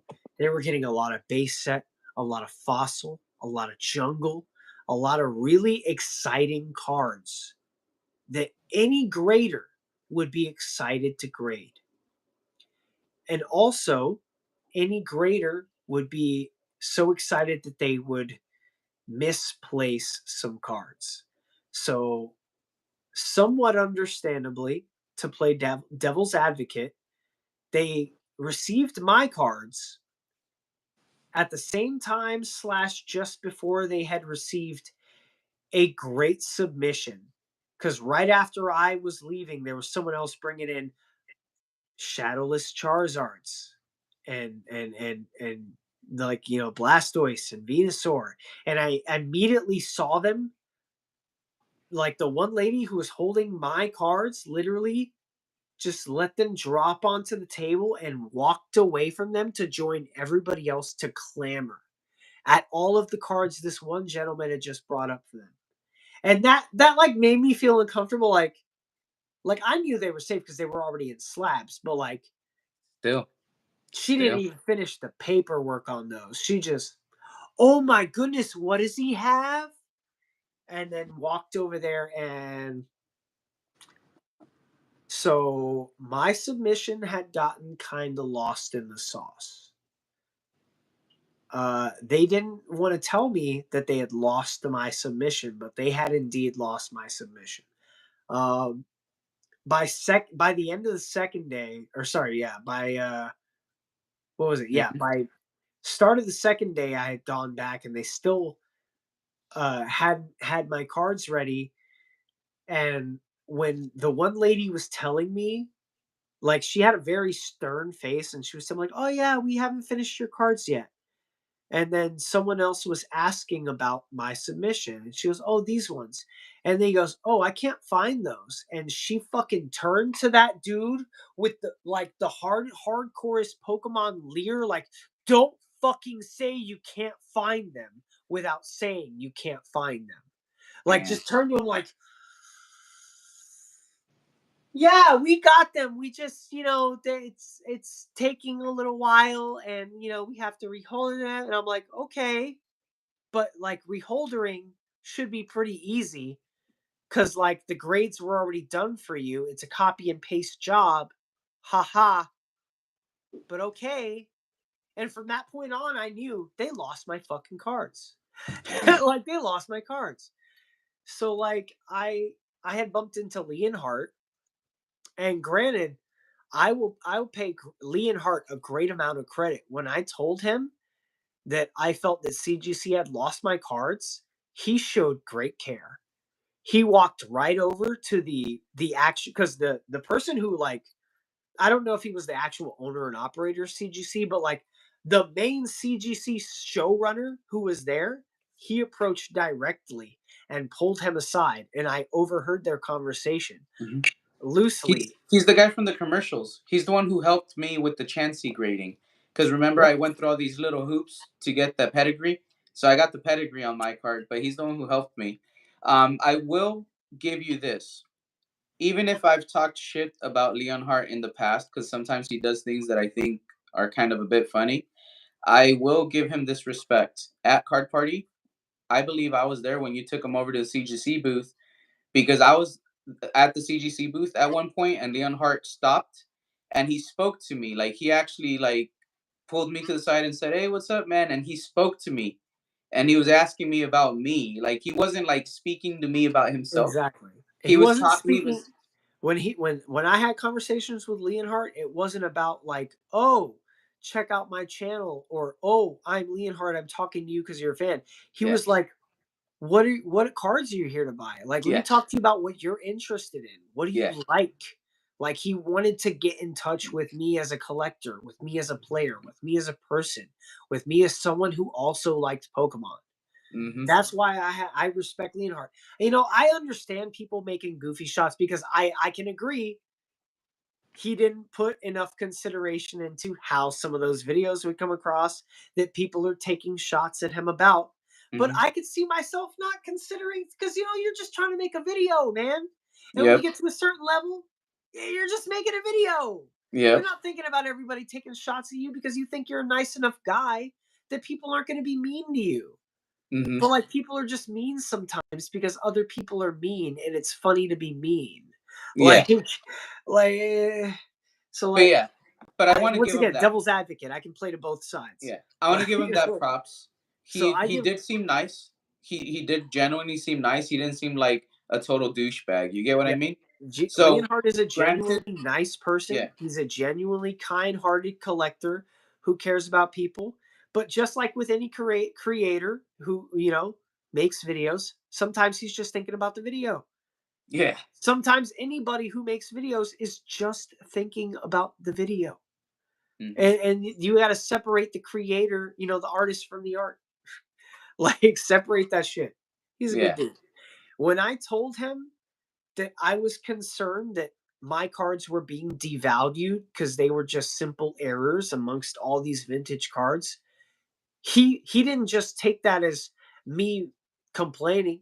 He saw that I felt devalued. He yeah, saw that I didn't feel good about what was happening, not only to my cards, but to me as a person. And I saw the concern in his face. And he went over and pulled this guy apart. I didn't hear the whole conversation, but I heard little things about like, you need to find these. You need to correct this. This is not a good look for you. It's not a good look for any of us. We need to care about this stuff. Like, those are the general things I kind of overheard. And I was like, fucking thank you. like thank God. And I yeah, felt bad that I couldn't make more time to stop by the rare candy booth because I was talking to so many people I had met oh in yeah, chat, and like But I really wished I would have made time to go back by the rare candy booth and talk And to Leonhardt and rip some packs with him. hashtag secret sesh, remember? Yeah, that too. That also kept me from going back to the rare candy because literally he was like, "Oh, you can come back. We can rip some packs together." And I was like, literally, I was about to go meet up with you and Pidgey, and I was like, "Oh, I can later." And he's like, "Oh Yep, yeah, for yep. sure later." But then I met up with more people, went to the bar, you know, Dude. stuff. All right, so that is one of the best things I liked about Card Party, the whole community aspect. So if I were to go for any reason, again, kind of like what you're doing, I kind of respect that highly. I wouldn't really try to be like, I'm here for the event or I'm here as a part of the event. It'd be more like, by the way, I just Yeah, showed like I up. just want Who's to meet here up that I with, know? OTP again. Yeah. I want to go bump shoulders with Mike again. He was Yeah. cool to meet Dude, briefly. I want to OTP, go see Pidgey Boys again. OTP is so nice. So nice, dude. He was amazing. He was so cool to hang out with, man. Mhm. Um, by the way, though, let's get back on track. Story. Leon Hart was there. He was talking to the Yeah, guy. so after that interaction that he had with the CGC showrunner lead at that time, within like I think that was earlier on in the second day, and then there was later in that night I was still sort of like in a I was sort of starting to come out of the negative mind state that I was in, but I was Yeah. still sort of affected by it because everybody I had met had been like so great to me that I was like, I didn't come here for fucking a walk-in submission with CGC. I came here to meet up with, Inked Penguin. I came here to meet up with, fucking I came here to meet up with Catch 'em All 22. I Wait, came up here to meet wait, with OTP. I came wait, here to wait, meet up with all these people to go talk to so many. There's so wait. many creators I can't even remember now. Just so many cool people I talked to who I was like, you're the type of person I came here to meet up with. You're someone who a name I've seen in chat before that I just kind of instinctively knew this is a chill dude. This is a chill chick. This is a Mhm. nice person that I want to like Pokey Pop and fucking so many people who I talked to I just had good conversation with. Check it out. Inked Penguin is going to be a guest as a part of this series Monday, April 21st at 6 p.m. Pacific Standard Time.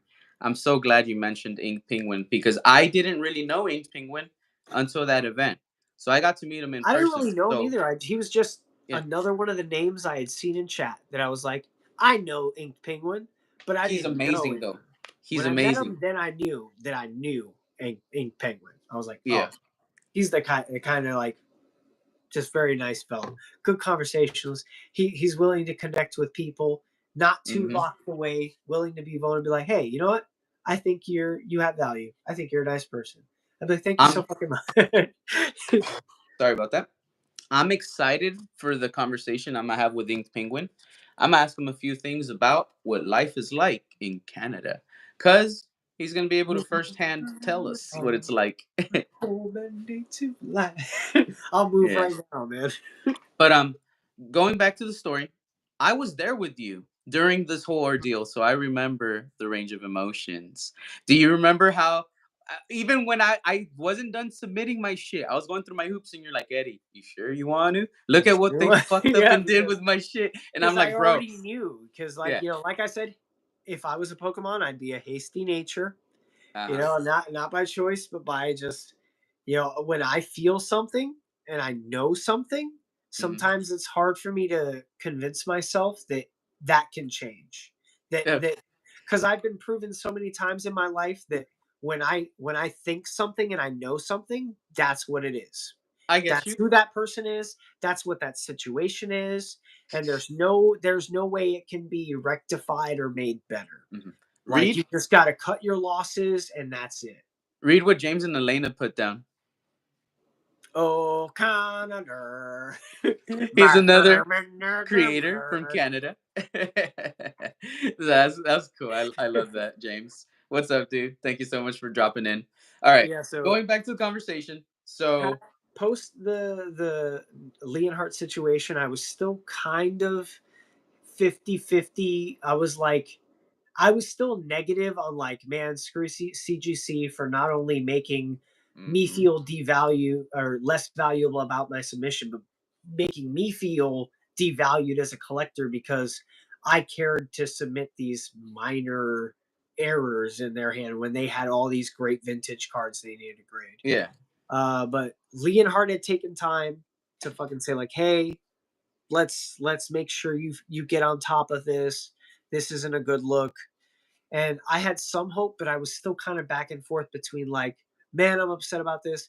And then a Pokevault, I bumped into Pokevault after I had a few drinks and whatnot like that. And Pokevault could just tell that I was not having a good time, but I was trying to get over it. Mhm. And he just gave me $200. And I that was remember that. I've never been the type of person to accept money or accept what I consider charity. Um, and so I tried multiple times to tell him not to. I was like, "No, it's all right. You don't need to do this. I don't need that. That I don't deserve that." And even though it wouldn't register to some people the same way as like a really big moment. He told me, God, I wish I usually remember the words really because they stuck in my head. I'm trying to remember exactly what he said. He's like, "Just take the money. Don't make it weird." And like he's like, "Don't make it weird. Just take the fucking money." And I was and like it made it feel less like pity to me and more like care in Mhm. terms of like, sometimes money isn't care, but money is what he had to show like, hey, here's a value on how much I want you to feel better right now. Mhm. Like here's $200. Take the fucking money. Don't make it weird. Just I want to give you this. Mhm. And like that made a big difference. And like Mhm. not because the amount of money, but because he felt enough to be like, hey, I want you to feel better right now. And I don't know how else to do it. But here's this because it's what I have on me. And like that also was a great turning point, as well as Leonhardt showing care was Vault showing care. These were two larger Vault creators Squad who for life. I had Vault never Squad for talked life. to personally, who I'd never met, who had heard something I said, saw how it made me feel, and immediately wanted to make me feel different. Immediately Mhm. cared enough to be like, I want to turn this around for you in any way I can. Whether Mhm. it's using influence to be like, hey, you need to do this, or using money to be like, hey, here's something to fucking bring you out of it for a second. $200 can buy you something. Yep. Whatever you want to do with this. It can get you quite a few drinks at the bar, and boy, will you forget about those sorrows after you've had all those drinks. I'm just saying, he wanted to at least buy you a little peace of mind. Corruption also bought me a drink at the Yeah. bar. Oh, I offered speaking to about buy him a drink, and he actually bought me a drink instead. here, shout out to Pokeballer Mike. He bought me. I was drinking whiskey and Coke. I believe I was drinking Jameson and Coke. He got me a Jameson and Coke when we were chilling out in Shout the out to patio area for a bit, and I got to drink with Control Alt Bob. So it was freaking epic hanging out with those two. Freaking epic, yeah. But yeah, dude. I remember the vault. I wasn't gonna bring that up because I didn't know if you were gonna touch on that, but you did, and I told I'm you I'm an open evidence book. I'll touch on it a happened. lot of stuff unless I Yeah. feel like it's like I don't know. I'll touch on a lot of stuff So pretty much. going back to it, you remember after that because I was still hanging out with you. I was hanging out with you a lot throughout the event, from what I recall. Sporadically, we weren't like bound by the hip, but we kept bumping into each other, hanging out different times. Even the after parties. Remember, I was hanging out with Team Pokemon as well too. I was hanging out Mhm. with a bunch of people, but I remember after that you were like, you know what? It's not that bad. You're like, truthfully, like, you saw it as a balance, kind of like, all right, I took this loss, but like, It wasn't even necessarily balance. It's just like for the first time, because like I saw that Vault wasn't, or even if he was just pitying me, I didn't see it at that as that in that moment. I saw it as someone genuinely wanting to turn the tides in my emotions because hmm he was like, I see so much that this is bothering you that it's bothering me, and I don't want it to bother either of us. So I want to do anything I can in this moment to fucking show you that other people care about you, even if they hmm don't know you. Like I don't know you, but I want you to be happy right now because you're in my space and I'm not. I don't want to leave your space just because you're in a bad mood. I want you to feel better. So like Mhm. I was like it changed a lot for me in that moment. I And then by the remember. next day by noon, CGC found my cards. Mhm. However, they fucked up the However, grades. exactly. So I They told you they fucked you over. They fucked you still over fucked because of me this over, ordeal. but it made good for the experience overall because so the way CGC still messed so they found my cards, but the way they still messed up my grades was that CGC had lost my cards and then rushed the reholdering.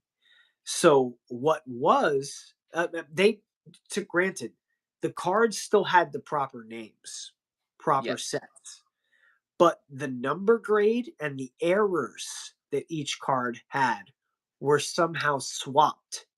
They skipped the standard protocol, which is a grade check where you hand it off to another person and you say, check my labels, check my grades, make sure I did everything right.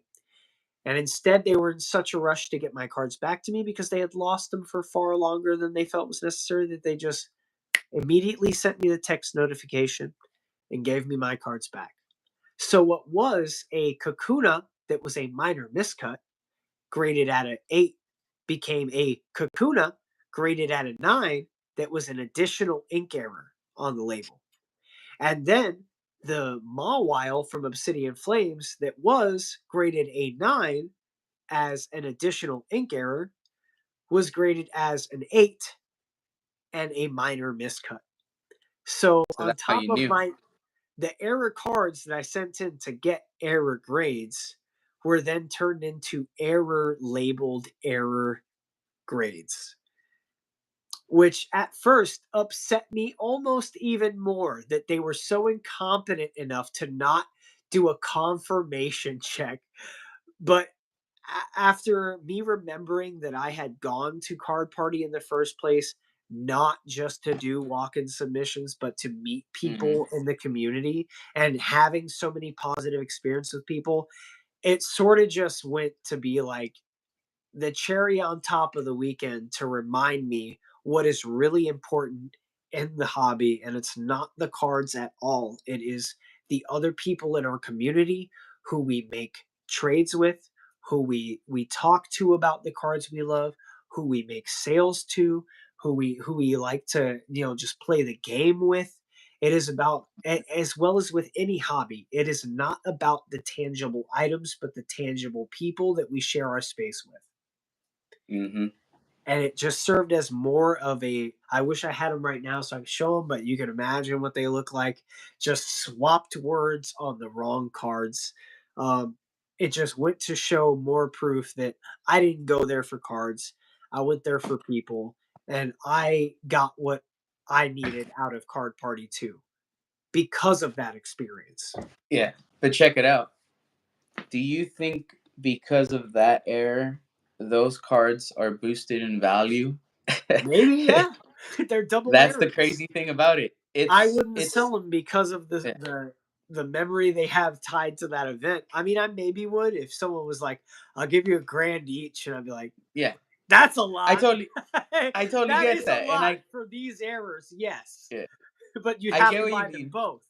You know that, right? Because I wouldn't sell the pair split. They are brother and sister. They have to. They're mated because they're the heirs of each They're other. mated errors.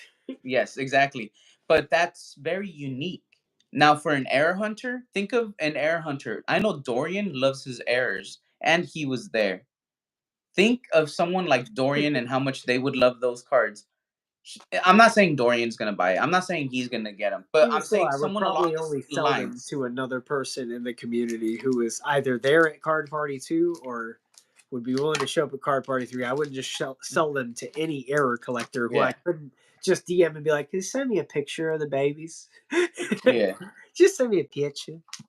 yeah. But you get me? Like that's crazy because it's a fuck up that does irritate one at first, but in reality, it might be a little blessing because it's so unique, right? I Mhm. mean, just think of that. Oh yeah, that's another reason why I was like, you know what? It's all okay. I wanted to grade these as errors, and they came back double errors. It's all right. Yes, It's okay. Silver lining. exactly. I remember towards the last day of card party, you even had a giveaway that you set up with Deep Pocket Monster. Do you remember? Oh yeah, I I think on gave the him. third day, you had a stack of slabs that you gave Yeah, I him gave for a him 3 giveaway, slabs. I will or say four, though, 3 or 4. they weren't well received because they weren't like big enough cards. I When I was in his live stream, I saw multiple people who were shitting on my giveaways. Which Really? like, oh yeah, people were just like, "Who even gave you that to give away? That card's only worth $40." That's a $40 card. What the Yeah, hell? and I That's was the one of the 3, bro. I was like, "Okay, fine, fuck you yeah. then." But I didn't want to say anything in chat like, Jeez. "Excuse you?" I was just like, "Yeah, because devil's advocate, I'm always willing to be like, yeah, they're right. They are right." Bro, In I'm comparison to what other people have given DPM for giveaways, it was lackluster. But it was all I had that I was willing to give away at the time. I didn't want to give away, my fucking PSA 9 yeah. mini Q. I didn't want to give away my vintage PS8. I didn't want to give away my matching pair of Yukamori English and Japanese Venusaur because I love Yukamori. It's my shit. I didn't want to. I'm not the person who has. See, like in all truth, I should have never been doing giveaways. I've never been the person who should have been doing giveaways, especially to the capacity at which I started doing them and continued to do them. You know, all the creators who have been like, if you can't afford to do stuff, you should do stuff for others. Um, I've very much never been that person. Yeah, in some sense, James Elena. I can understand There why. we go. Yeah, I can understand why that was held. But like, Yeah. some people just care about what they stand to gain. They don't care about what people have to give. And like, yeah, I could have given more, but I didn't. I couldn't have parted with more. And I gave away. I think one of the slabs was maybe worth $30. Another one was worth $40, and I think the top slab, what was it worth? Probably 60 or something. But Hmm. they weren't hype. They weren't hype cards. They were just decent cards and decent Hmm. slabs. You know, so like I can understand why people in chat were shitting on my giveaways. I didn't say anything about it. I was just like, I'm just gonna lurk for this stream and feel bad about myself because I didn't give more. But like I had multiple streams where I was giving away $500, $700. That's almost my paycheck for 2 weeks, bro. I make 30 something $1,000 a year. I'm not the type of person who should even be in this hobby, especially now in this current boom. Especially now, I'm being priced out of my own hobby, and I'm trying my hardest after like going on 6 years strong, really trying to stay in it because I love the people surrounding the hobby because I care about Pokemon cards. I care about the game being played, which I wish more people would play because I feel like if this hobby had more players, we would have a hobby that's easier not to get manipulated as the way it is Yeah. now. Like we got so many people in the hobby now who are being embraced who are more than likely just people who are dumping their stock portfolios and the crypto portfolios into a physical asset because they feel it's more safe because they're afraid of the fears of their market, dumping their returns on their stuff. So they're dumping into a Yep. hobby that they see people just blatantly spending on with it's not even like I can be mad. I would tell people constantly before this was happening, you should invest in Pokemon cards. Even especially if you don't open Pokemon cards, if you don't have a gambling mentality, buy something that's in stores and just put it in your closet. Bro, I you know used how to tell many so people many I've people, told just that to? buy something, anything. Doesn't Yeah. matter what set it is. Buy something, put it in your closet, and in 3 to 5 years, it'll be double what you spent. I've And told now I'm people upset that people are doing that. And I've I'm told even people more 20 to upset that 50 bucks. it's going from 3 to That's it. 5 years to next day. You know, if I wanted right now, earlier today, I put in pre-orders for a Destined Rival Pokemon Center Elite Trainer box. That pre-order cost me like $69. Those bitches are selling on eBay right now for $300 to $350. Some scratching for, I'm guessing, by your fingers. If I really only was in this hobby for money, you think I would be putting that shit up right now? No, I care about this. It's not, and at this point especially, it's not about a dopamine rush. I'm over ripping packs just to feel something. I pulled this card in a very poor mental state. I recorded me pulling this card. I don't think I can. I don't think I have the heart to upload the raw video of me pulling this card because I said some very upsetting things. Not necessarily upsetting, but you know, I stated some concerns I had about the hobby and in general the greater world and our geopolitical stance, how we shouldn't even be focusing on cards with our government the way it is right now. Like, we need to put cards like that. I know you said don't talk about politics. I agree. But like, the problem is Remember, no matter which way I stand on it, I try to avoid it. That's the just one of problem the is it's yeah. never a good time to talk about politics because that's how we've been conditioned. We are conditioned to feel like we don't have a voice outside of Pokemon and in our own standing as a country. We've been heavily conditioned to feel like our voices are quiet. Yet somehow in this community, we use our voice more than ever. We are more vocal about our hobbies than we are how things are in the world because we feel we don't have power. Yep. If I we do agree take the with you same there. kind of power that we have in Pokemon and place that into the greater powers of the world, I guarantee you we'll see change. And that's all I'll say that's political based. We need to be more vocal. We can't be afraid to have conversations that are hard just because we're trying to get through our day and get to the part of the day where we can relax. We're not in a time in the world where we have time to relax. We need to No get more chill time. real vocal. We need to get real political. Doesn't matter what side. We need to start saying what we believe because the world is watching. And that's all I'll say that's political. Let's see what chat's saying because they're typing away. Give me a second here. Oh, yeah. Current market is whack. Agreed. I lurk from the shadows. Live in the light. See, I'm grateful that you did do giveaways, UPB. You give me my first greatest, I'm assuming you mean graded card. Yes, first graded card I ever owned. That was the Topps Chrome Charizard from the Pikachu's Vacation. It was a PSA 8. I only wish it would have came back a higher grade for you, Trainer Glenn. It should have gotten a 9. It wasn't that bad. The corners were pretty good on it. I feel like if you were to crack that slab and regrade it, I guarantee you it'd come back a 9. Oh, by the way, we hit 5.5 hours. Sheesh. Yeah, that's pretty good. Almost as long as a Dorian stream, but I am getting a little hungry. So, Same here. I had a bagel before we started stream, and that was about it as far as lunch. dude. So I obviously I slept in during the day, so I just woke up to get ready for the stream. We ran the stream, so I didn't eat anything. I'm like, I'm hungry now. This bottle was up here. Damn. This has been my dinner. This much of this That's bottle. nice. Liquid dinner. Um, We'll pour one more. Going back to the CGC thing, I mean, that's pretty much kind of like the end of it, right? They gave you your slabs back. The errors were mislabeled.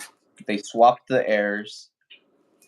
How do you feel about CGC now after the outcome with everything? Honest to goodness, unfiltered fucking response here. I'm not sponsored by them, so They go should have ahead, stuck lay it to on them. comics and vintage video games where their professionalism was actually regarded. They are comic graders and they are retro video game graders, in my opinion. They got into cards because they saw money, and now they are losing a lot of money because they don't know how to train people. And granted, once again, I'm great at playing devil's advocate. Training is BS because nobody wants to work anymore. It's just people aren't, and that has to do with how people run businesses. I work in retail. I see how people are trained. I was trained all right, but that's because you know I took some worth in my labor to be like, I want to learn the right way to do things, and even if I take shortcuts, I still know the right way to do things. People these days, they're trained to take shortcuts. Like, oh, if you need to do this, then you can call this person to do this because that person's willing to do extra work that's unproportional labor that is illegal for us to ask of them, but they've been doing it for so long, and they're so much of a person pleaser that they just do things that are asked. Yep. I killed that Brody. When I say I killed myself, I don't mean in terms of like real. I mean, like, I killed that Brody. I'm not that Brody no more. There's parts of me that are not as generous as I used to be because I was being disadvantageous to myself to the point where it's like, bro, you basically are killing yourself, doing so much for others, doing nothing for Mhm. yourself. You're not embracing different things that you need to embrace about yourself, not putting in work for yourself, but you're doing all this extra, spending all this extra money, living on a diet of garbage so that you can buy hundreds and hundreds and hundreds of dollars to give away to strangers. Granted, some of those strangers are really great people who deserve it, but some of those people are just strangers who never show up again. And they just have a $200 slab to show for it from that Yeah. one stranger they can't remember. And they never showed up to another stream. Because, oh, yeah, I showed up to stream one time and this guy did a thing through a raid. And I won a card that was worth $150. And now it's worth like $300. Can't Yep. remember who the guy was, though. So check it out. You know? The That type of biggest situations like the biggest thing I ever gave away, bro, on my channel just happened this Friday. That $300 card, the Lily's Clefairy SAR from Battle Partners, the Japanese one. And I only gave it away because it was in the box sent in by AMPM Pokemon, which I used on the channel for battles for a giveaway. Based on the rules, that card was won by somebody, so we gave it away fairly. But it's not like I bought the card and gave it away. yeah. And that's the only reason why that's the most expensive prize we ever gave away, a $300 prize card almost. It was $288 when they checked. It Mine went was to William Hill, who is a mod. But this is the thing, William Hill was one of the gym leaders in the battles because out of all my viewers, when I kept telling everybody, go check out AMPM Pokemon, subscribe, check out one of his videos, drop a comment and say you're part of the base showcase fam. Only he and B-Pop did it out of all my viewers, 800 and something. Only two actually did that. So they were the gym leaders, which meant everybody in that giveaway battled against them. William Hill had that card in the battle. It was his card during the battle, so he won with that card that match. He keeps those cards. It was not a giveaway that we promoted and said from like a week or two in advance. Hey, we're gonna give away this box and you could get this card. Literally, it was mail. I received it. I opened up the mail because Kristen was running late. When I opened up the mail, we pulled out that box, which I knew that box was on the way. And I wasn't even planning to get into that box, but Kristen was running late to what we're doing right now. And since she was running late, I opened the box on the spot. The people that were there in the chat were the ones who were battling because they were the fans and they're the ones that came in to see what Kristen had to say. It was totally unscheduled, and the biggest giveaway ever on my channel went to a true fan who's there when I don't have a fucking giveaway scheduled. And it happens to be the biggest giveaway ever. And I wouldn't have been able to afford it if it wasn't for AMPM, so I got to give him the biggest shout out again. And he didn't even know he sent that card in. He sent in the box. We happened to pull that. That was just the luck, almost like fate, like it was meant to happen. You get me? Beyond that, I have had a couple of giveaways where I had a high ticket item, and I do gotta say, yeah, those are the streams and stuff that have done the best and had the highest turnout. But you're right, 90 to 95% of the people that show up never come back and never give a damn about you. And they're just happy, hey, I got this thing. It's worth over $100. Thanks, homie. Laters. That's it. mm-hmm. The And giveaways. like I don't. I Yeah, can't be mad at that, and I'm not mad at that. it's part of the But rules. like, It's fair. Yeah, yeah. but So what I'm like, saying is, I get that. I get it. it's not even that I'm You know. saying that as like, oh, admonishing those people, like, oh, you're bad for doing that. It's like, no, you're just doing you. Like, I can't Hmm. be mad at you. I offered a giveaway, you won it, and then you lived your fucking life. That's how it is. Yeah. Anyone who holds a grudge over that shit, like against someone else other than holding themselves responsible, that's a bigger problem they need to talk to themselves about. I'm more willing to talk about the problems I have with myself than any problems I have with someone else, because any problem I have with someone else is a reflection of how I treated someone better than I should have been treating myself. Hmm. And that's what I've been doing my whole fucking life. And granted, as much money as it cost me, doing a lot of giveaways taught me that I needed to be giving not even about the money, I needed to be giving myself that level of care to be like, hey, you need to do something for you. Like all this shit you've been doing, like you haven't been caring for yourself, like Hmm. physically or mentally. You haven't been caring for yourself in many ways. Not only because you've been inflicted with your own card addiction, but you've been worrying about like what other people stand to gain out of, spending their time with you instead of just spending some more time on yourself, caring about yourself, which I say all people should do for themselves. If you're the type of person, if you know you're a person pleaser, a people pleaser, remember that you're a person too. You're Hmm. your first people. You're the first people you know outside of your mom and your daddy and whatever siblings you got. And if you haven't been trying to please yourself, take some time. Figure out how Hmm. you can please yourself in more ways than just, I want to buy myself this nice thing that distracts me from a problem. Face the problem. Like, like one thing I heard recently that did a lot of good for me was, if you're not changing it, you're choosing it. If there's something Hmm. you've been wanting to do, there's something that is a problem, and you know it, do it. Do the work, even if it's hard, even if it takes time, even if it's not a linear process. Fucking, you deserve that amount of care. You deserve that amount of time. Whether it's your physical health, whether it's your mental health, whether it's rearranging your physical space, whether it's like Hmm. learning a trade that can enhance your future earnability. That's another thing I gotta get on, is find a different way to make some more money, because this world ain't gonna get more cheap for me. I can't keep No. working a retail job anymore. Not physically, not mentally. I can't.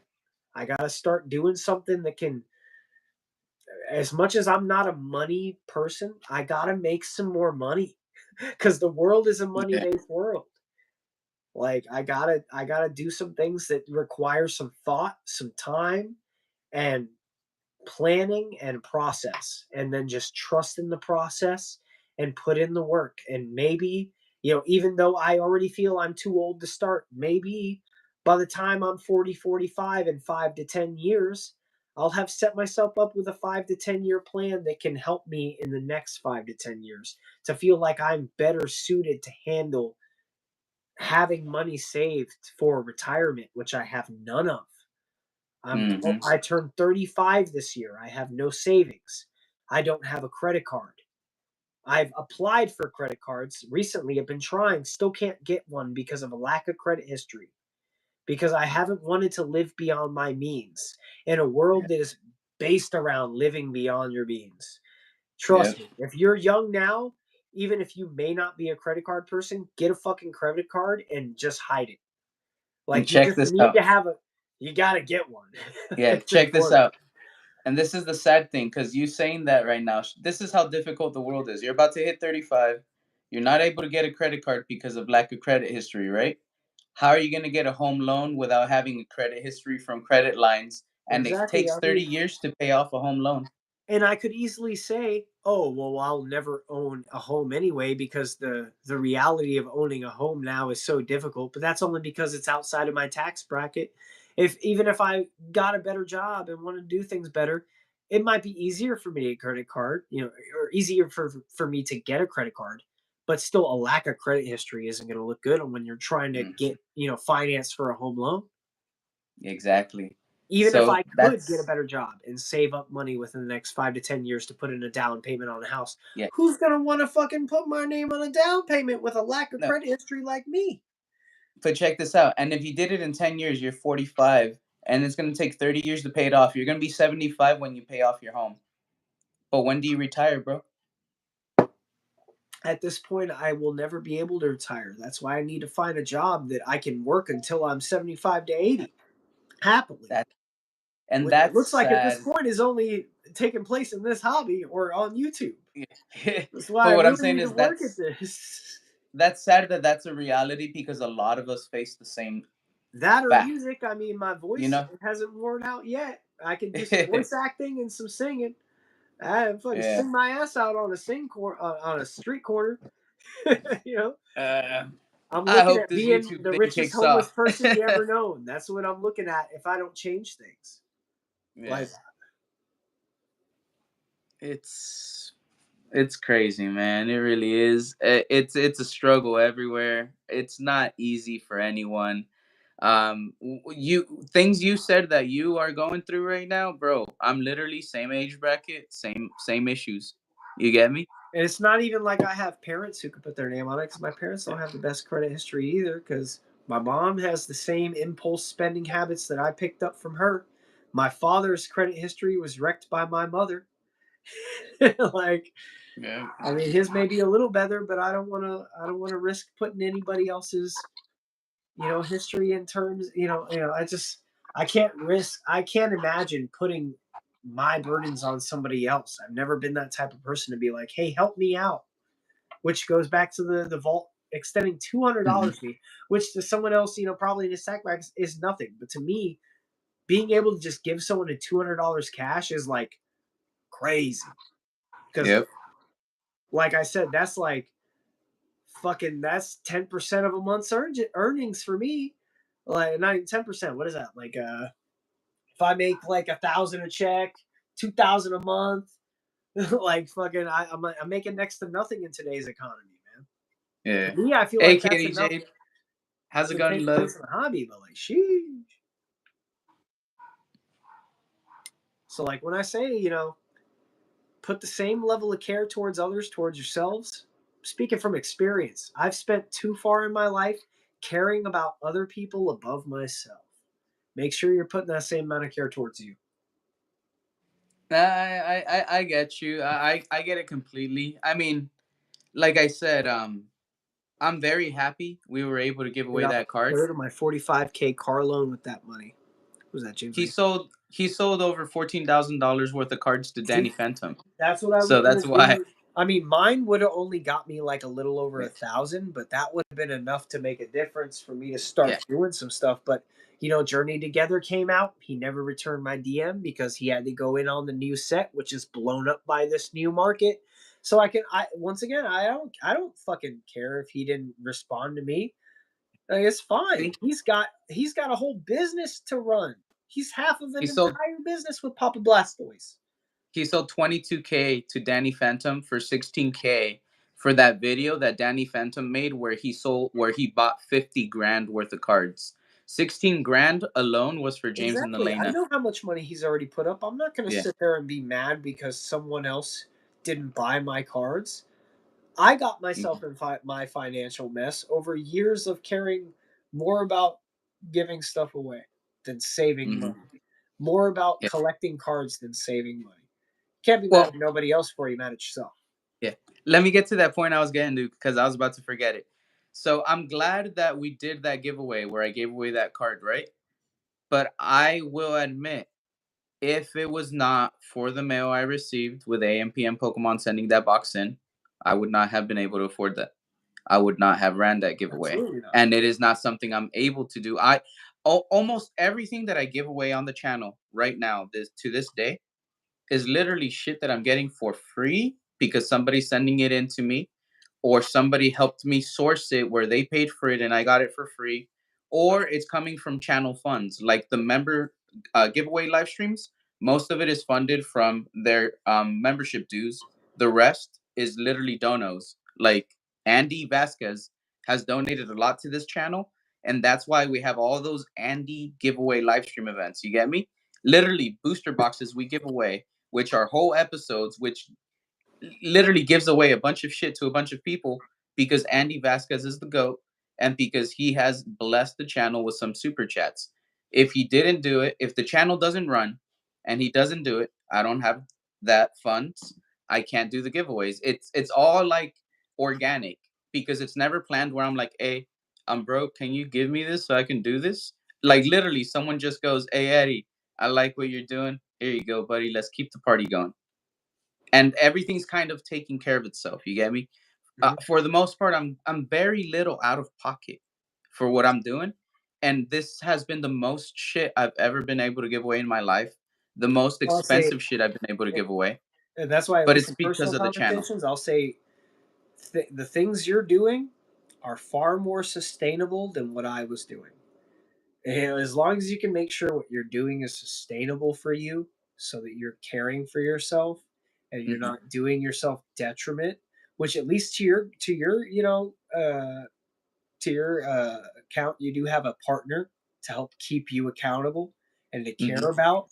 You have Yeah. you have somewhat more of a family unit. Like I have a family unit, but like it's somewhat strained. It's not as strong. I don't have a Hmm. partner to keep me. I'm just a single dude, like just living on his own, making poor Hmm. decisions. So like, you have at least Yeah. a better foundation for keeping you Hmm. in check. So that's why when we have talks, I'm always like, hey, make sure like even if you have someone giving you giveaways, make sure you're not doing too many giveaways per stream because you got to keep in mind like how much shipping is stacking up. Yeah. Because I would have times where I was like, okay, we only spent this much on giveaways. I'm within my budget. I'm doing better. And then Yep. you do a tiny giveaway here and there, and then another. Oh yeah, we'll just give away just a few cards out of the binder. It's just an extra. Oh, we'll just do an extra giveaway this, and then you're doing what you thought was you're gonna do 2 giveaways this stream, and then you do 5 giveaways that stream, and that's extra Yeah. shipping there, and then life Yeah. happens, and then like Yeah. you're stuck there No. sitting Yeah. sitting with people hating you over you not being able to send out cards to them international that cost $14 to $20, or even domestic that you like, granted on top of your own poor decision making, if in certain senses, like fucking just couldn't make happen on time enough for them. And it's like, shit, life happens. Sometimes your cats are sick. Sometimes your car breaks down. Sometimes you were already not feeding yourself enough and now you're sick, and now like stuff happens and when you're not caring about yourself. So like that's Hmm. why I always stress, make sure you're not over giving even if someone is willing to give for you, because shipping can stack up. There's more Oh, I people get that. internet, especially when you're like, oh, I thought that person was domestic. I thought they lived in the U.S. Yeah. Turns out they live in the Philippines. Turns out they live in UK. Turns out they live in Canada. Turns out they live over here. I always thought they were U.S. And then it turns out the 5 giveaways you did that you thought were domestic were all international and all $15 to $20 a piece. And what should have been $3 to $5 a piece turns into $14 to $25 a piece shipping. And then you're like, Dude, holy shit. I I know am that boned right firsthand. now. I am boned because I that's my send out food budget. That's my gas. I'm I done send for. out I send out a couple international things, one to the UK, one to Canada. Both of them were over $30. And And you I do was surprised priority that shipping Canada, too, so it gets to them yeah. fast. Me, I was just doing whatever the basic, like, like, that's why I feel like, because I know you do priority ship because you want people to get it safe and quick. And I'm like, ooh, It's be careful. mostly Be it's the careful because I tracking and the started the insurance. same way. Be Yeah. very careful. Yeah. You got to It's make sure these people are from where you think they are. So far, it's been going well. So far, it's been going well. I do verify with everybody their address info, Give me a whole even different with you. Remember? a rough time. Absolutely, James Atlanta. Yeah, he was letting chat know a little bit about what he was going through a little bit ago. But but no, I totally get it, and I mean that's why I also have tier based shipping. You have to have so much in your prize bag. It also shows that you return, that you're not just there one time. You won one little thing, and you're like, I want it in 3 days. I You're wish returning. It's a part of the community. It is something we're building together. There are some prizes that automatically qualify you for automatic shipping, but that's for special events. Those are few and far in between. You know what I mean? But so far it seems to be working.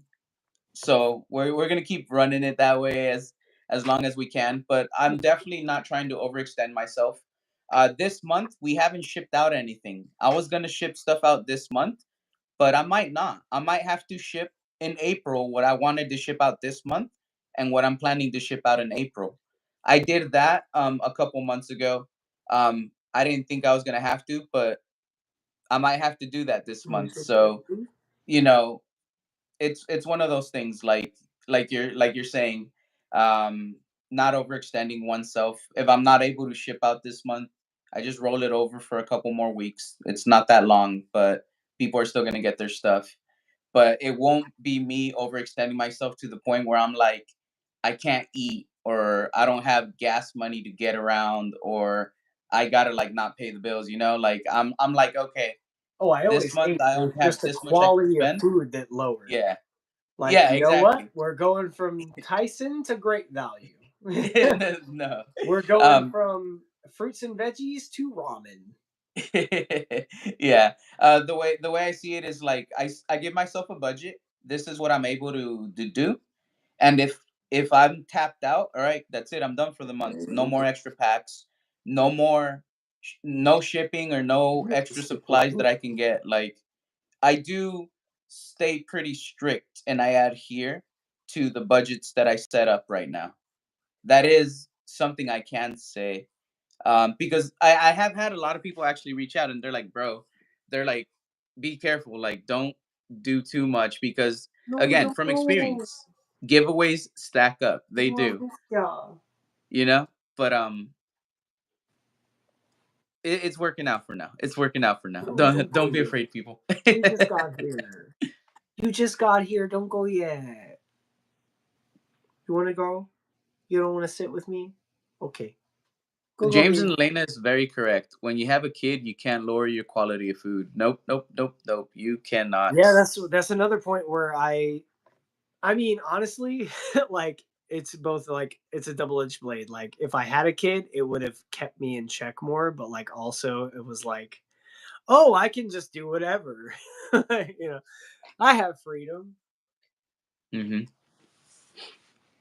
But Being a yeah, man. single, just untied person really helps you make mistakes and have freedom. It's a freedom to make mistakes still. Yeah. The only children I have are my pets right now. But I Oh, do they always make ate well. sure, yeah, I make Your sure they're pets taken always eat care of. better than me.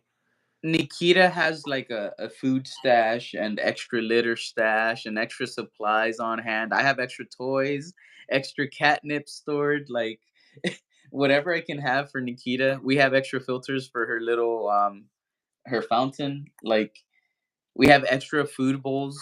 So yeah. Don't worry, Nikita she gets didn't take taken it care of. soon. You can send 10. You don't even care. You just want to take a bath. What, am I Maybe. that dirty? Let's She's like, see. you touched me.